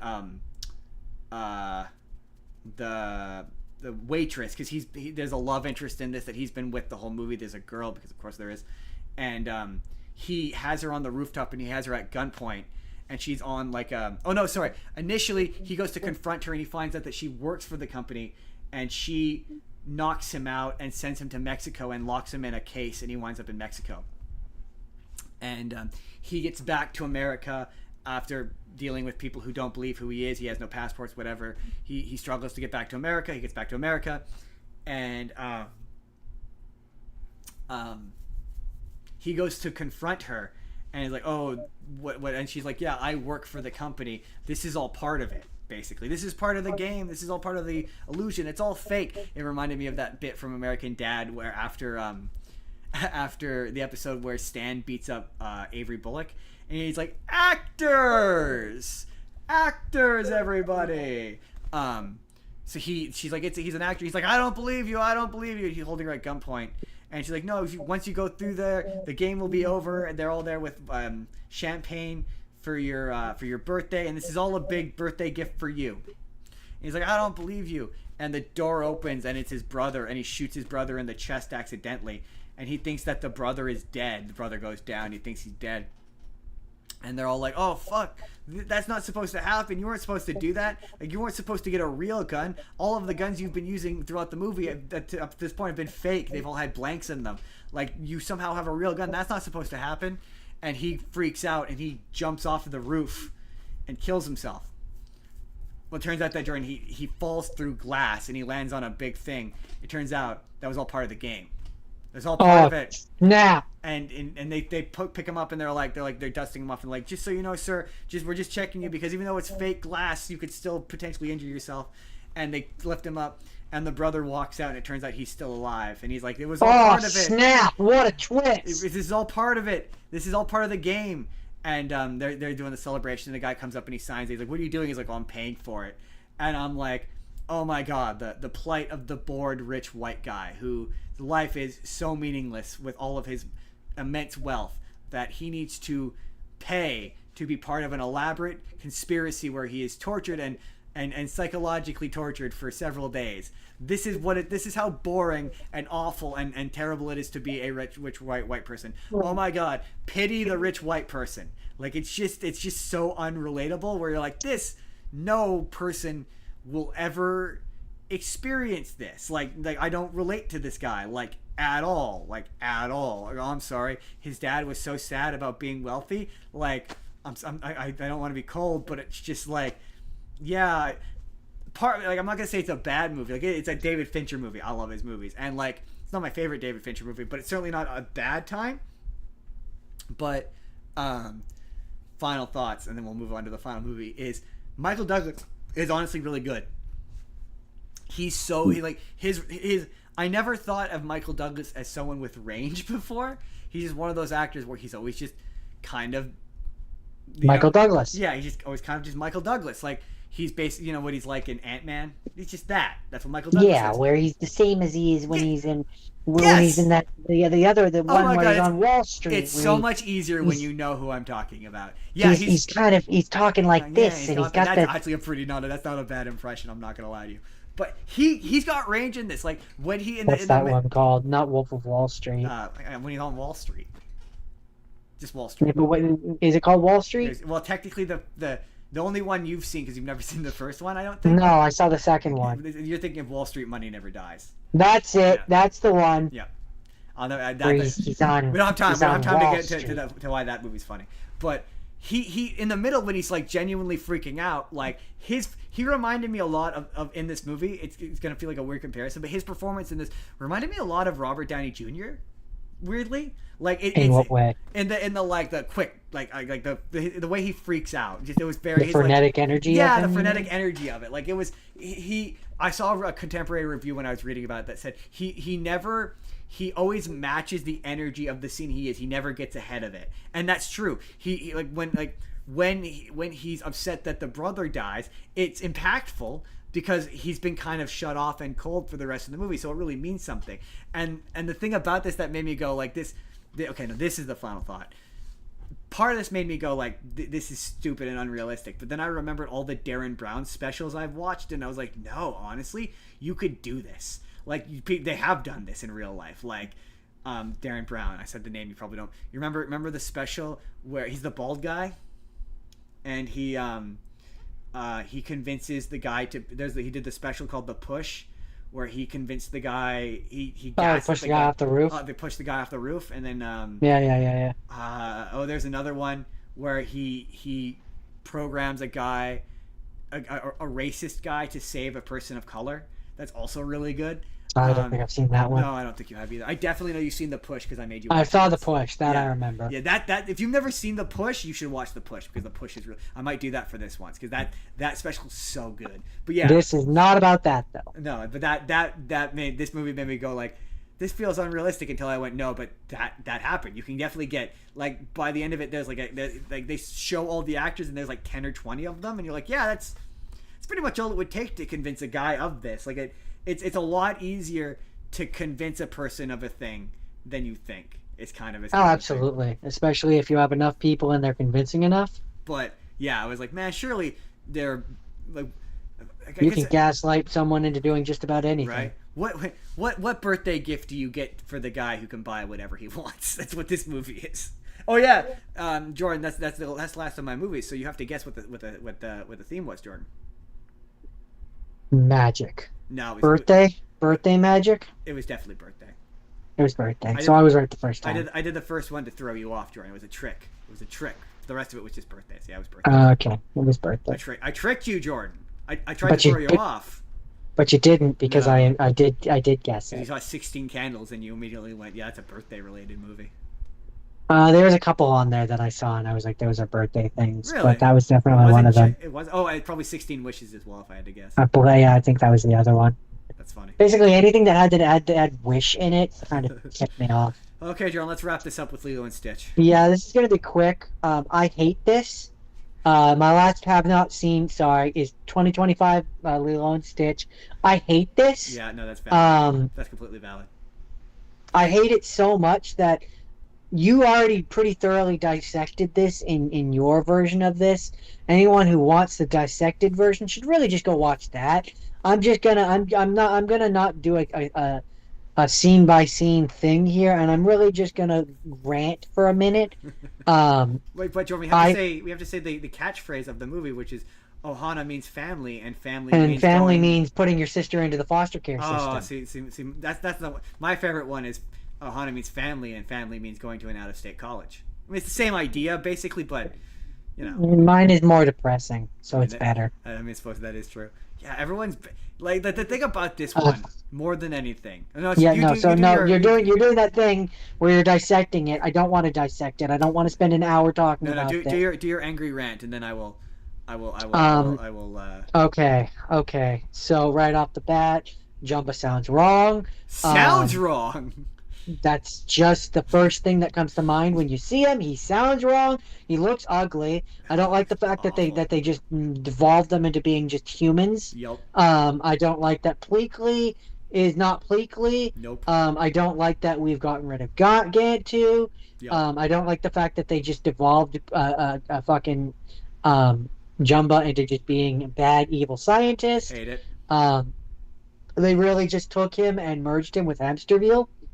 And to a lesser degree, Gantu. Yeah, a little bit. Yeah, a little bit. I hate the fact that they split the social worker and Bubbles into two separate characters unnecessarily. Unnecessarily. And the social worker is only there so that you can have the cameo version of her. She's the voice of the original nanny. That's the only reason that they split that character into two. Absolutely. I maintain that Absolutely. is so that they could have her be there in a cameo role. Otherwise, why? There's no need for her. Cut out. I don't like. Let me finish my rant. God damn it.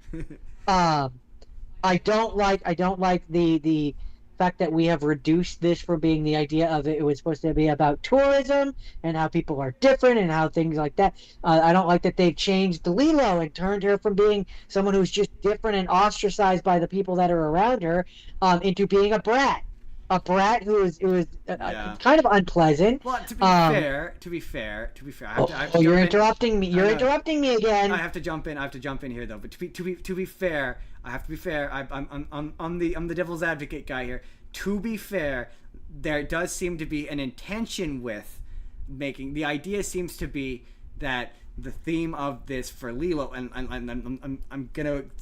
This is with an asterisk of I'm on your side here, but I think the idea is supposed to be that she is also supposed to be bad like Stitch is, so that she can also learn the lesson of being good, is the intention. It's a failed intention, but I think that's the idea. Stupid though. The idea is that it is supposed to essentially be they are on the shoulder of a person. They would be the angel and the devil. He is the devil, she's the angel. Yes. They counterbalance each other. That's why they work as a pair. Disagree with you. When you make it so that they are both bad, it completely fucks with the story. I'm just saying. I think that was the idea thematically. I think that's what they were going for. I think that was their attempt at doing something thematically. I don't. And that's not even talking. That's not even talking about Nani and how this version just really wants to ditch her sister. Oh my god, character assassination. Oh boy. Oh my god. I mentioned Bubbles and how I hate what they did with him. Here's my pitch for Bubbles though. And okay. The obvious thing is you cut out the social worker and you make Bubbles right. But like, okay, here's my pitch. What if the social worker was Bubbles? Like, what if instead we cut out Cooper Bubbles, completely, and she, the social worker, because I don't inherently. I don't hate her as a character. I hate her because of how she assassinates an already established character. What if though she? But if we have to get rid of if we. Because that's my question. You're basically what if she was Bubbles? Is what you're saying. What if she was Cooper Bubbles? As she currently is. What if she was Bubbles and she's like undercover or something still? Yes. I think that could work with the version that we got. I think that the reason why she doesn't work is because they're trying to maintain Bubbles as a character. Because I'm like, but if you remove Bubbles and have her be Bubbles, it still would piss off a lot of people and it would probably irritate me. You? But to a degree, because I don't like change. Yeah, fair enough. Because I'm like, if you made it, because I like. That is one of the few things I liked about that movie. I like the fact that the social worker is the original Nani. That's fun. That is a fun meta nod. I do like that. And I do think it would be because, you didn't even mention the fact that they still have the mosquito thing, even though Cobra Bubbles it didn't negotiate it. So there's no, how on earth is it still a protected planet for the fucking mosquitoes. It doesn't make any fucking sense. They never explain it. It's stupid. Anyway, this is your rant, not mine. Yeah, I didn't But, even like, think of that. But like You're right. That is stupid. they could have her be that in the narrative, and then it's a meta commentary on how Nani is taken care of. Like it makes the meta commentary or the meta joke even stronger and even better, right? Sorry, continue your rant. So the thing for me that really got me is it would have these moments which were just the original, and I'd be like, oh, this is cute, like I like this because this is just thing that I know, and then it would devolve into it being thing I don't know, and that would make me even angry because I was just watching thing that I know and thing that I like, and it makes it that much more jarring when it goes to thing that's different, and it makes me hate it even more. That's so interesting. Normally I'm the opposite with these. Like normally I'm like, when it's different, I'm at least engaged. But it's so bad without much like the yourself. differences are so bad. Well, because all of the stuff they add adds nothing. It detracts. It not only doesn't add anything, it detracts from what was. Yeah. I'm gonna maybe pop the original up a little too high, but it detracts from what was art. Yeah, I don't know if I'd go so far as to call Lilo and Stitch art, but I don't disagree with your premise because that's where I say I might be puffing it up a little bit too much, but compared to you this, get what art. I mean. Compared to this, they've added so many scenes of like I mean you didn't mention the wedding scene, where he goes to the wedding for literally no reason. It adds nothing other than the runtime. The wedding, I don't even remember or that. Some sort of party. There's when Stitch first crash lands, he crashes. Oh yeah, no. Where instead of him just being hit by a vehicle, he's at some wedding for some reason. Yeah, and it adds nothing other than minutes to the runtime. Pads the runtime for some reason. Like the thing that's so there's so much shit. I agree with you. That's just frustrating. That exists for no it exists in a way that I understand its reason, but you could have done it in a way that was at least interesting. Like the I mean, you already mentioned them being human. I fucking hate that, but I understand it's for the budget. It's for the budget. I get why they're doing it. I get why it exists, but I hate it. And it also same with Gontu. Like I understand why he's not there. No, him I don't understand. I don't. You know what they should have done? They should have turned Bubbles into Gantu. We said that right from the beginning. Yes, we did. We did say that. Do you agree with that now? I do. To a degree, but like anyway. The character that if you're gonna, for me, it's one of those like if you're gonna split up, if you're gonna change Cobra Bubbles and make him into something else, make him into Gantu. Yeah, make him into Gantu. Something. Because something. If you're gonna do the plot element of this that they have to turn the humans. Heck, you could even have it be where right from the beginning, like you don't have Gantu on the ship or whatever, and right from the beginning, Cobra Bubbles is Gantu. He's their agent on the planet. Yes, he's the reason. Totally, he's the reason why no alien come there, why nothing ever happens. Yes, he is the secret sleeper agent that protects the planet. That's an even better idea than mine. Yeah, exactly. And then you have it where he's now hunting Stitch to Stitch on the order of the Council, and at a certain point, maybe his watch gets broken or something. And he turns into Gantu. For like one scene, we get to see the actual Gantu. Well, I mean. You know what I mean? For however many scenes. Yeah, I mean, I would remove the element of Jumba is the bad guy and I would have Gantu be the bad guy. But yeah, like what's frustrating is the. No, but I mean in his alien form because we know that it's expensive. Well, no, you so I'm like, you have it be broken and you see his full form. Sure. But what I'm saying is instead of doing a third act, Jumba is in his full CGI form, and we're paying for Jumba to be in his full CGI form. For the climax. I see what you're saying. His watch breaks and he turns into Gantu, and then the climax is now Gantu. Then Gantu gets to be in it, and you don't have this was frustrating. And then it leans more into, and the reason why that works better for me, and it works better than even the original Cobra Bubble, is because if you have this, it doesn't work with how the nanny goes off. But if nanny was to stay there, it would work better with her with the nanny, old nanny, girl.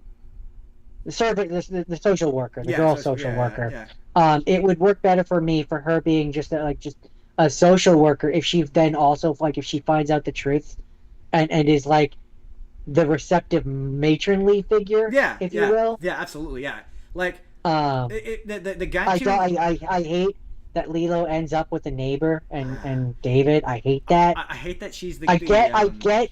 It's one of those frustrating situations where it's like I understand what they're going for, where they're like they want this to be more toned in realism and in realisticness and in realistic fashion. however old Manny is supposed to be, like what, 21 or something? Something like that. 21-year-old girl being saddled with her 6-year-old sister and having to look after No, I her. think they've. I understand.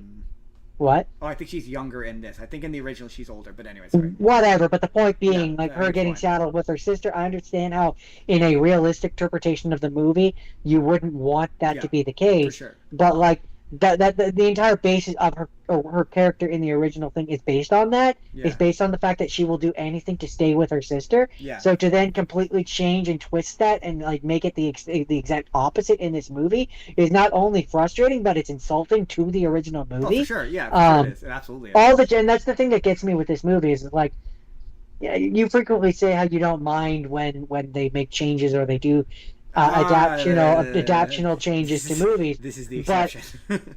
let me finish.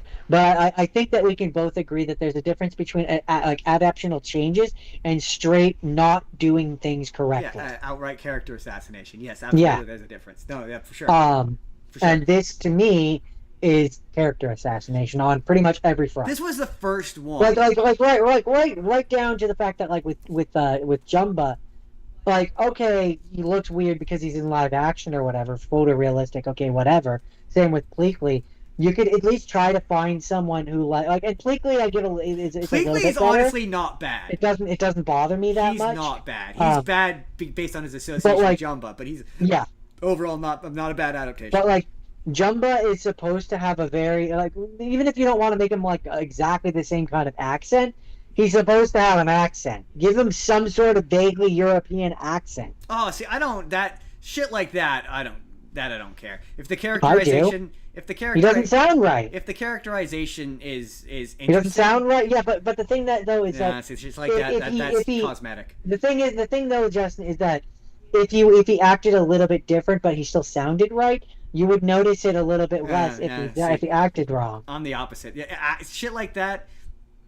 That to me is adaptational. That to me is dependent on all of my. No. That is dependent on the like if you had a better characterization of this character, Zach Galifianakis is wrong for this character no matter what. But if it was a better characterization, him not sounding exactly right, the same could be said in the opposite direction. I'm not saying that he has to sound exactly right. That's what I said. He just has to sound similar. Yeah, no. So like, if it's a character that in the original has an accent, it should have something that sounds like the accent. He shouldn't be American. I'm not married. To me, accents are incidental. You're a guy who's usually like accents are. I would push it and I would say the character. I would say that the opposite is the case here, where if the characterization was better and it was something that was closer to the original, he would still sound wrong. I don't think so. I think it's he would still sound wrong. Jumba is one of those characters where he has a very particular voice, and if it sounds nothing like the voice, but I'm not saying it has to sound exactly like the voice. Yeah, no, but it has to be in the same ball. You have to be playing. If we're comparing this to sports, I don't think that whatsoever. Can I finish? Yeah, I'm just saying. If we're comparing this to sports, in the terms of the voice acting, if the original voice is baseball, then he's like not even soccer.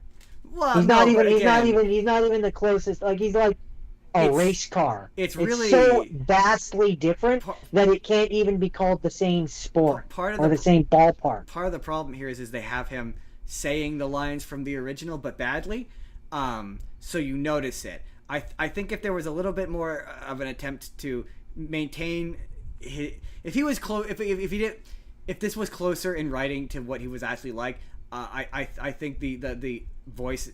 If it was a better actor, better performance, and a better adaptation of this character, I don't think the voice really matters all that much. Not for. It's a great. Like for example, if we were to bring this to the live action Moana with the crab guy, if he didn't have that kind of what does he have the British or whatever he is? Disagree. Let me finish. And you had him come out and he was like, "G'day, mate. I'm totally like Tamatala." It would sound weird, Justin. Yeah, when it depends on the characterization. Okay, that's not really a terribly great example because they're just doing the thing from the. So yes, they're just doing the thing from the cartoon. So if we didn't have a New Zealand. Yeah, that's what they're doing here. But no. They're just doing yes, they are. They are just trying to do the thing from the. That's what they want to do. Yeah, I know. But that's why they. That's what I'm saying is I think your brain is currently polluted with this version of this character. And I think if it was a better written version of the character, and this was it would sound weird if he didn't have the correct accent. I think you wouldn't be so hung up on it. I really do. I don't think so. I think it's the opposite. I think you're wrong. I think exactly what you said. Of like, oh, if the accent was right, I would forgive 90% of everything wrong with this character. I think the same could be said in the opposite. If they got 90% of the character right and the voice was wrong, you wouldn't care. No, it wouldn't bother you. You're wrong. But also, you do have the tendency to get hung up on things that don't matter. So that does matter. That's part of the character. I would not say his accent is part of his character. I would say would. David Ogden Stiers, who played the character, had a particularly thick Middle Eastern European accent, and the character wound up with it. I would not say it is intrinsic to that character whatsoever. He's not like I would from because he's Russia, supposed to be. I would because he's supposed to be attributed to a. He's an alien, like a German scientist. He's still an alien, and so like I'm not saying that he has to be a German. I'm not specifically German. Right.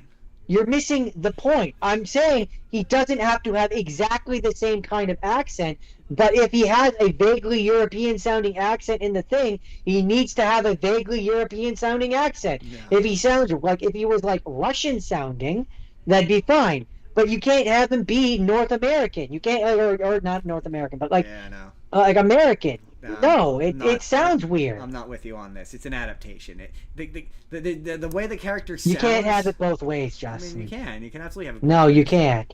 You can't sit here and tell me that it's character assassination. It is character assassination. But no, that would be also character assassination. Really. Yes, it would. Like the parts of it that are character assassination have nothing to do with. It has everything to do with the performance. It's all part of it. It's all part of the character assassination. Like if Zach Galifianakis went in there and did a vaguely European accent, it would still be bad. Like that wouldn't fix what's wrong with this, like at all. Like right, because that would be one part of the thing that was bad. Yes, there are other things in this one in specifically that make it bad, but in another version of this where everything else is correct and his voice is wrong, that's still character assassination. Yeah, it's a lesser character assassination, but it's still assassinating the character. But I gotta be fair here, Justin. I gotta be fair. I'm the person who thinks that any live action adaptation of a thing that already exists, not a reimagining or a retelling, but anything that is just the thing that we already have, but being told in live action, is a character assassination. I'm just saying, if we did a that's my opinion. A proper efforted, and he had an American accent, and he turned out to be a good guy in the end, and it would be character assassination. I don't agree with that. But again, I'm the person. I'm the unless the accent is like intrinsic to the character, then I'm the odd one. Well, it is. It's not though. It is. There's nothing intrinsic. Because when you look at him and you hear it, it is supposed to make you think specifically of a German scientist. Yeah, but he's a German mad scientist. I don't.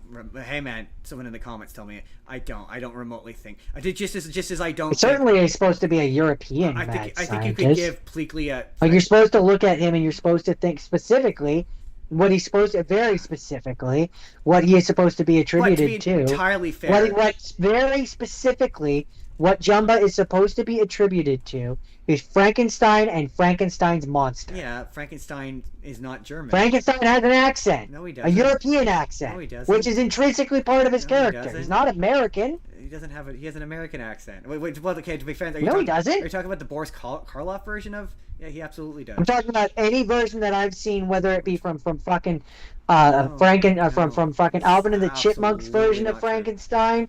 To any version I've ever seen of Frankenstein and his monster, Frankenstein has an accent. And okay. First of all, Alvin and the Chipmunks, that's not Frankenstein. The monster is Frankenstein. The doctor is not Frankenstein. That's an important thing to mention. But no, most versions of Frankenstein, he's not German. He doesn't have a German. I mean, to be fair, technically speaking, Dr. Frankenstein is not German. He is Austrian, but he does not have that kind of accent. So my point is that if we were you've made the association with if we were being a generalist, he has a vaguely European accent, not an American accent. Justin, he has that accent purely because there's no character reason for him to have that accent. He has that accent purely because the actor who played him had an accent. So no, it's not. It would be the same thing. To be fair. I would make the same case for Pleakley. I would be like, his accent makes no difference. He could be a foppish British man, and it would make absolutely no difference to that character. This is where we're going to agree to disagree. Yeah, no. If it's like, but to be fair, he's an alien. Like, if he were human, like, and he were from Eastern Europe, I'd be like, yeah, like, you're right. Like, I can't think of a good example. If James Bond is a much better example. James Bond all of a sudden had an American accent, you'd be like, that's not normal. That would be strange. And I think it's just because to be fair, I think this movie has poisoned your brain for adaptation, because I would make the same case to you of if we're 99% right and he didn't sound vaguely Eastern European, it would be a minor nitpick and an otherwise fine thing. Like, it would be the exact. I mean, opposite. no, it would always have an uphill battle because it's a live action adaptation, and I hate those. So here's the question, George. So you haven't seen all of them. I hate those. You haven't seen all of them, so it feels unfair asking this question. Because this is the first one. This is how I would like to begin pushing to the end of this. Oh, I'm done. I have nothing else to say. This is the first. I could tell you the budget and box office, which hurts cares. me and makes me sick. They made too much money. That's all they need to know. Nobody cares. Oh my god, it upsets me. They're making a second one, and the only good thing about the second one, Ugh. the only good thing about the second one, there's no good thing. No. I have to. The only good thing about the second one is I didn't put it in the show's notes because it's not worth talking about yet. But the only good thing about the second one is it's being directed by the guy who directed the original movie. I mean, he was Stitch in this one. Yeah, but it's being directed by Chris Sanders. So it stands a chance of being. I'm hoping he doesn't just do the straight to DVD movie. For the love of God, don't just do this. Do something new. I mean, no, it can't be good because it has to follow off the back of this one. Like, so. say what you will. Well, no, This one as it exists is irredeemable. Yeah. But so. I'm all for like I hate it. Okay, this is conceptually, mind you. You're the only one of us who has seen it, and you said it was bad. So like. This is purely conceptually. But I didn't hate the fact that at the very least, the second Lion King movie was telling a different story. Like, it was a prequel, and it was telling a different story, and it was a story we hadn't heard before. And I'm like, conceptually, hey, maybe the execution wasn't good, but conceptually, I'm down for that. So, like, yeah, if you do... I mean, to be fair, they've already hinted that they're going to do Angel, and... Because she shows up in this. And, She does? Yeah, in the bit where he says, "I'm going to turn you into 627," and you see all of the silhouettes of all the different other ones. One of the ones you see is Angel, and then you also see, I can never remember the number, not Ruben, 221, the electric one. Oh yeah.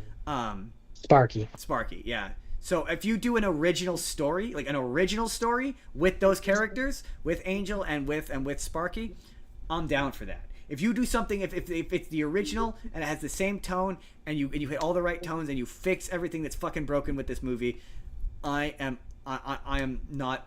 I don't want to say okay with it, because okay with it feels like I'm giving it permission, but I will at least be quasi interested in it. Like, I will at least check. I will at least. I mean, it would be hypocritical of us to be like, "Hey, you're gonna do," like, because you hate live action remakes. That wouldn't be a remake at that point. So, like, I do think this is salvageable. But it's carrying off the back of this, and I hate this. I don't want this to continue. I want this to die. I mean, yeah, I don't know. My condition with these has always been, and always will be. If you do something different, and you don't just, it's like, as you put it, if it's a reinterpretation of the material, because we to go full circle here. Right, but with this instance in particular, and I feel bad saying this. This is the only time that I feel bad saying this, because I don't like being mean towards child actors. I don't think she's a good Lilo. Interesting. I don't know. It wavered to me moment to moment, but sorry. One quick thing about the ending. I certainly don't think she's as good as the animated one was. No, but like, yeah. So I also don't think the other actress is a good Nani. I will say the ending where she has the portal gun is very definitely added in later. That is definitely a reshoot. There's no way it's not. I guarantee you.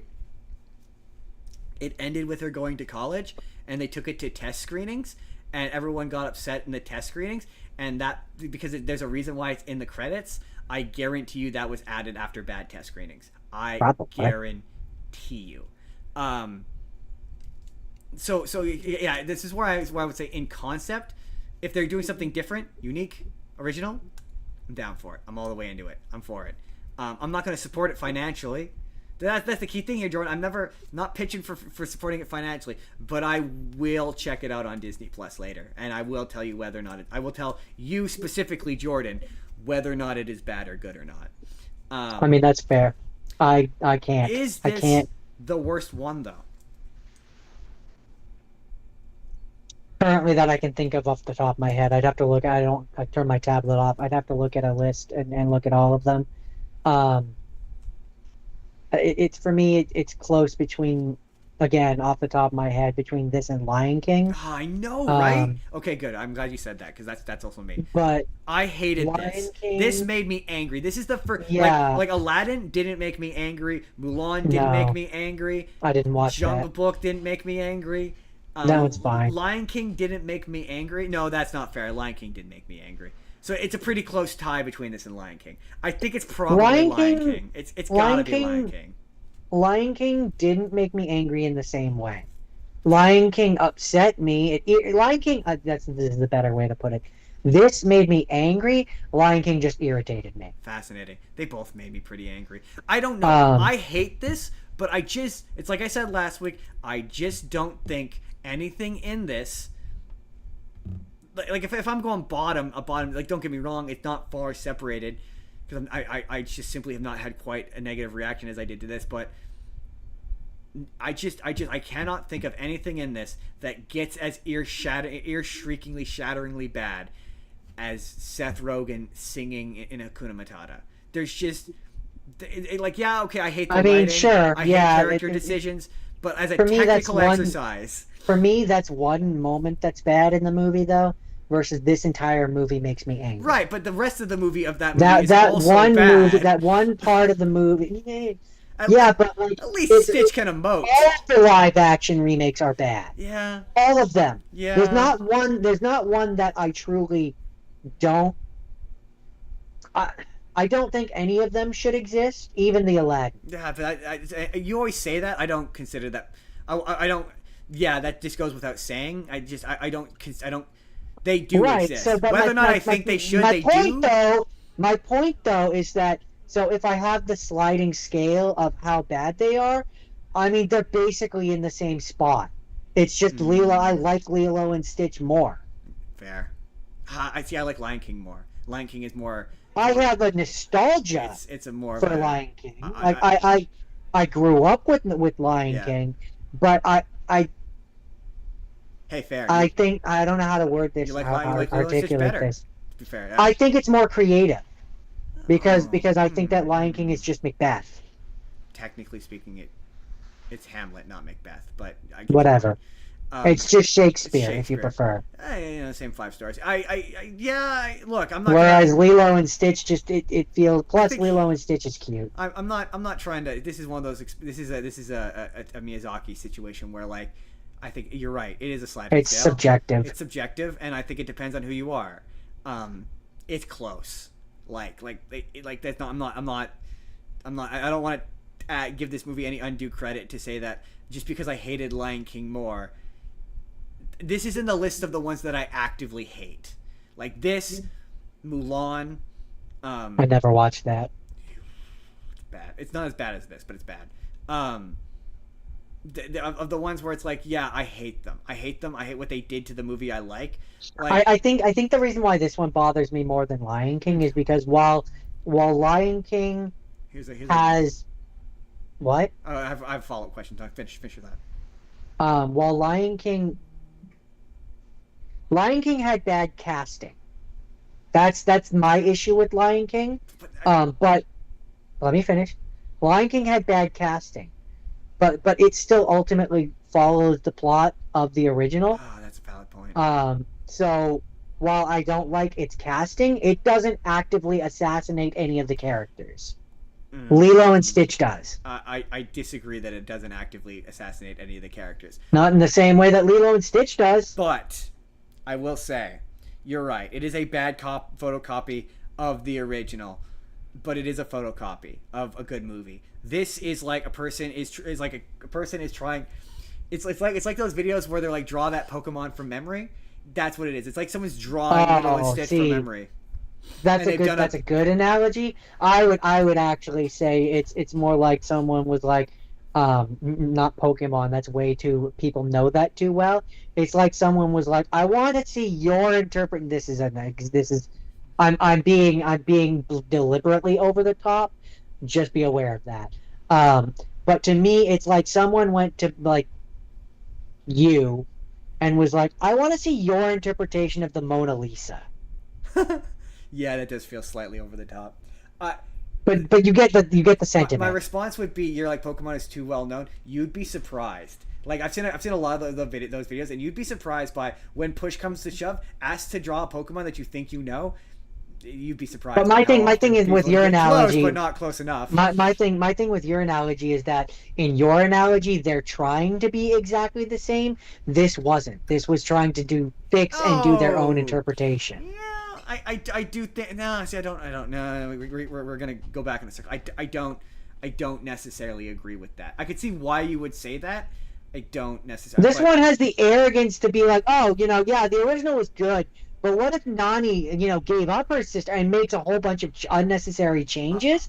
So it's not like your analogy of someone trying to just draw a Pokemon that they know, because in that analogy, no, they're trying to draw a Pokemon that they vaguely know. No, but again, no.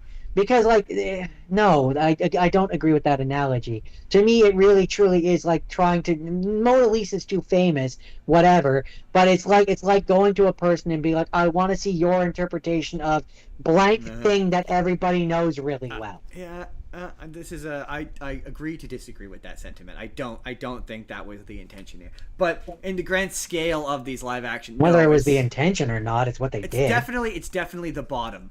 I don't think it's the okay. Here's my I would need a list open to tell me what all question. Do you think it's worse than Snow White?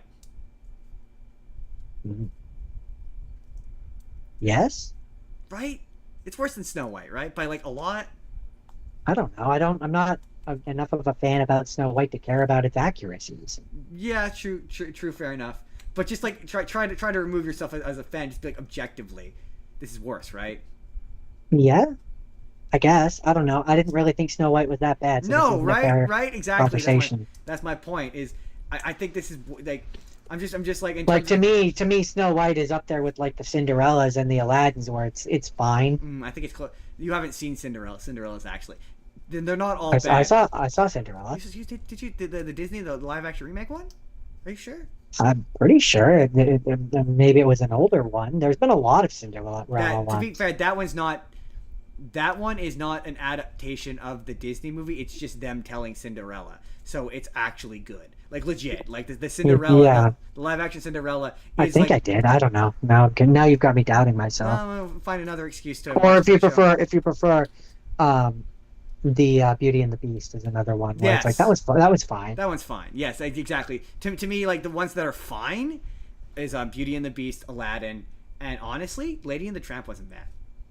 I haven't seen that one either. It's not bad. You like cute dogs. It's not bad. That's interesting. What was my final question related to this that I wanted to ask? But no, this is bad. Off the top of my head, from the ones that I can think of, without looking at a list and going off my notoriously bad memory, I think this is the worst one. That's fair. That is fair. I cannot push you to say Lion King because of how much I fucking hated this. Jordan, I got on here and got real mad about this movie, so it would be hypocritical of me to be like, Jordan, no, you're wrong. It's definitely Lion King. Don't get me wrong. It's not. It's close. Lion King is also really bad. It's just in the scaling of it. Finish. it's like that where it's like they're very close, but this one broke me in a way that Lion King didn't. It's Lilo and Stitch by a nose. Maybe if this had been 2 years ago and I had watched this before I watched Lion King and I was doing Lion King now, maybe the opinion would be switched. But because this is the most recent one I've seen, it breaks. Interesting. That's an interesting point. it's the most recent one. But no, see, I don't think that's true, because I don't think it's true either. I think this would always be at the bottom. No, but... I do too, because we've never done that. This is the worst one because it's the most recent one we've seen before. Like, we didn't do that with Snow White. We both have the same. Oh no, I just more meant. I more just meant like this one is so bad, and I watched it so recently. Yeah. That, like I'm. It's legit a bad movie. Like the other ones you could be like. It comes back. It comes it's not back even just that it's a me. bad adaptation. It's a bad movie. Like, yeah. For me, it really does truly, when I'm comparing it to Lion King, it really does truly and welly come down to the fact that, like, the Lion King ones, the photorealistic Lion King ones, there's a lot of things I don't like about it. I don't like the aesthetics of it. I think it loses a lot of the facial animation. Like, you can't thank you. The emote, it loses the emote. I think the music is bad. Yep. But for me, the characters are still in character. Timon is still Timon. Pumbaa is still Pumbaa. Like, they're not great versions of them, but they are still versions of them, right? Whereas for me, and this is just where it comes down to opinion, for me, the Lilo and Stitch example, Jumba is so not Jumba. I know. He's so not Jumba. I know. The Nani in particular, it's Nani. Really, well and truly, it's Nani. That's what breaks that one for me. It's Nana being willing to give up Lilo is what ultimately puts the nail in the coffin for that movie for him. The movie again. I can forgive a lot of things. We're going. I'm a kind person. I can forgive that you split up Cobra Bubble into two people. Right. I don't like it, but I can forgive it. I can even forgive that you deleted Gontu, because I understand the reasons why you would. Right?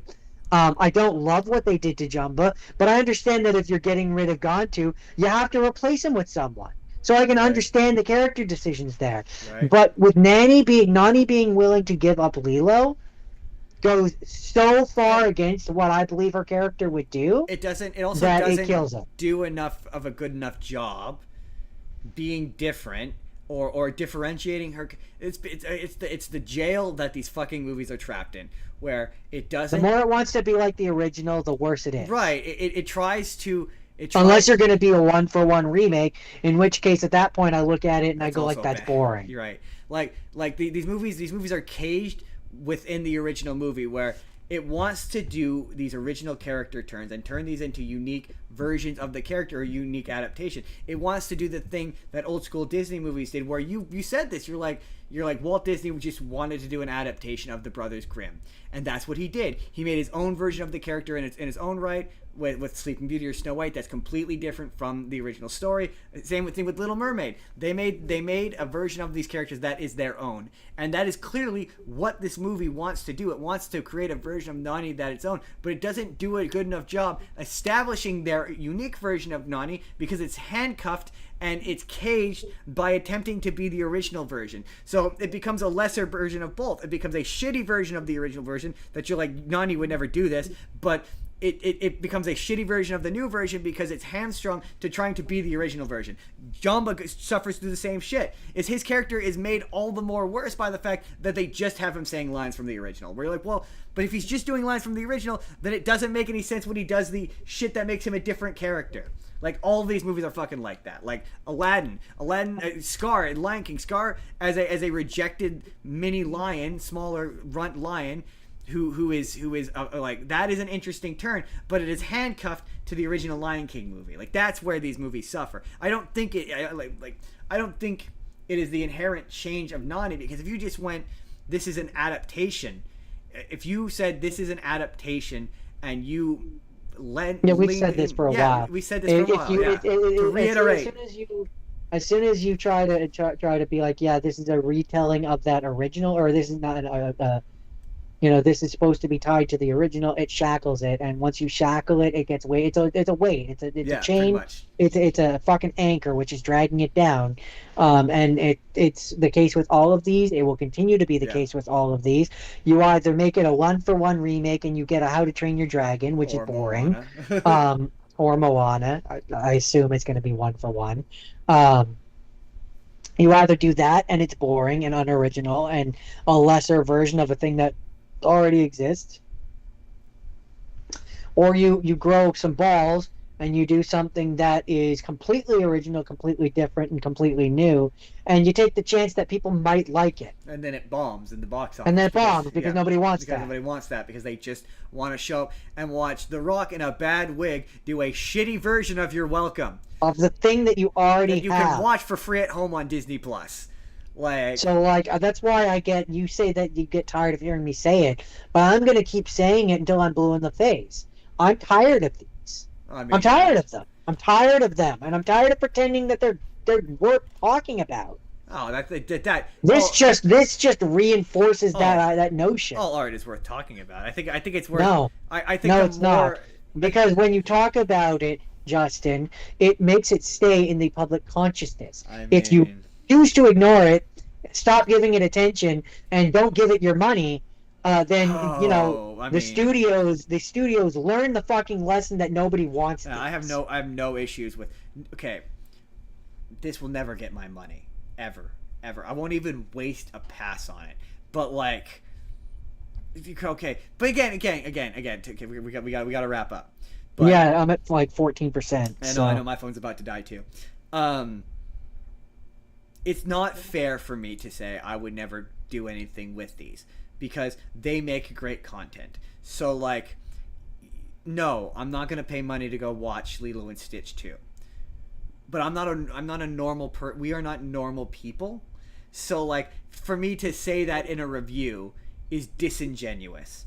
Because like, yeah, I probably will watch Lilo and Stitch 2, so I can get on here and have a video that gets 300 views of me being like, this thing is fucking, because rage equals views.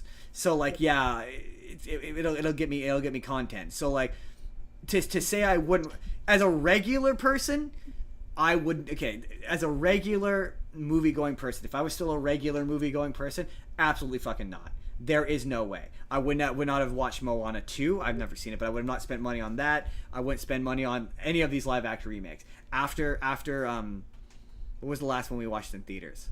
I can't remember what it was, but there was a point where I'm never spending a fucking dime on another one of these. But to watch it on Disney Plus for content, I'd be disingenuous if I said I wouldn't probably do that. I probably wouldn't. I didn't say we wouldn't. I said no one should. No. There's a difference. You, as the audience, as a regular person with kids, the people we know who have kids, stop taking your kids to this shit.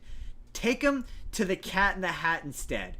Take them to that one where they're going to the island where they're Filipino girls. The wild ones also, or anything that's creatively good. Hoppers.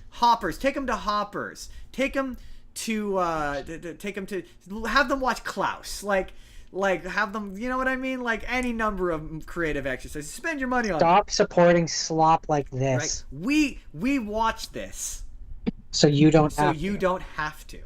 That's it. That's our new tagline. That's it, Jordan. That's it. We've gone around in circles for too long. This has lasted too long. We have expended too much heat on this. We're gonna push towards a 7-hour stream if we're not careful. Right. We got to get out of here, Jordan. We got to get out of here. Oh no, my phone did straight up die. My phone's dead. My phone's at 13, probably 12% now. I need to end this. You can find me on Mondays. I do Minecraft Mondays. Twitch, Zethgore187. Justin, there's the Spur of the Moment P for TikTok. Justin Spurr is on TikTok. Left ahead. I have to do that. I have to do what happens next week, real quick. Jordan, you're probably wondering what's going to happen next week, what topic we're doing next week. And because I have been such an awful bastard to you recently and made you watch shit movies and made you sit here and listen to me talk about Quentin Tarantino, and I feel really bad about it, next week is going to be Jordan's Revenge. So, Jordan, one rule, no sexual violence. Beyond that, go hog wild. But I have to pick ones for you? Yes. Get mean. But nothing with any sexual violence, please. No, that's fair. And you have to get it ideally by the end of tonight. I will certainly at least have a couple suggestions for you. I need at least one because I need to start tomorrow. So I need one or two to start with, but I ideally need a list by the end of the night. Yeah. Okay. Good to know. Yes, as Jordan said, Jordan does Minecraft Mondays on Mondays. I'm on Twitch. I'm Justin Spurr at Twitch. The show is Spur the Moment P. You can email the show. It's You're Justin's on business. You're on Twitch, TikTok. TikTok at Justin Spurr. You can follow the Jordan. Doesn't matter. Nobody goes there anyway. The show is Spur the Moment P. You can email the show at it's Justin's business at gmail.com. Think of the animals. Think of the animals. Go check out the Final Frontier. Boxes. The boxes have popped up at this point. The box on the left is last week's episode, which was way shorter, and it's my birthday. Okay, we can hang out for a little longer for my birthday. All right. You can click last week's episode, which I don't remember what it is, but it's already popped up. You can click and go check that out. If you want to see a random video, box on the left. Hit subscribe. We put 7 videos out. Sometimes we put out 8-hour podcasts. We're here all day just talking about movies and shit. It's what we do. Jordan's here on weekends. That's it. Jordan's Revenge next week. Happy birthday.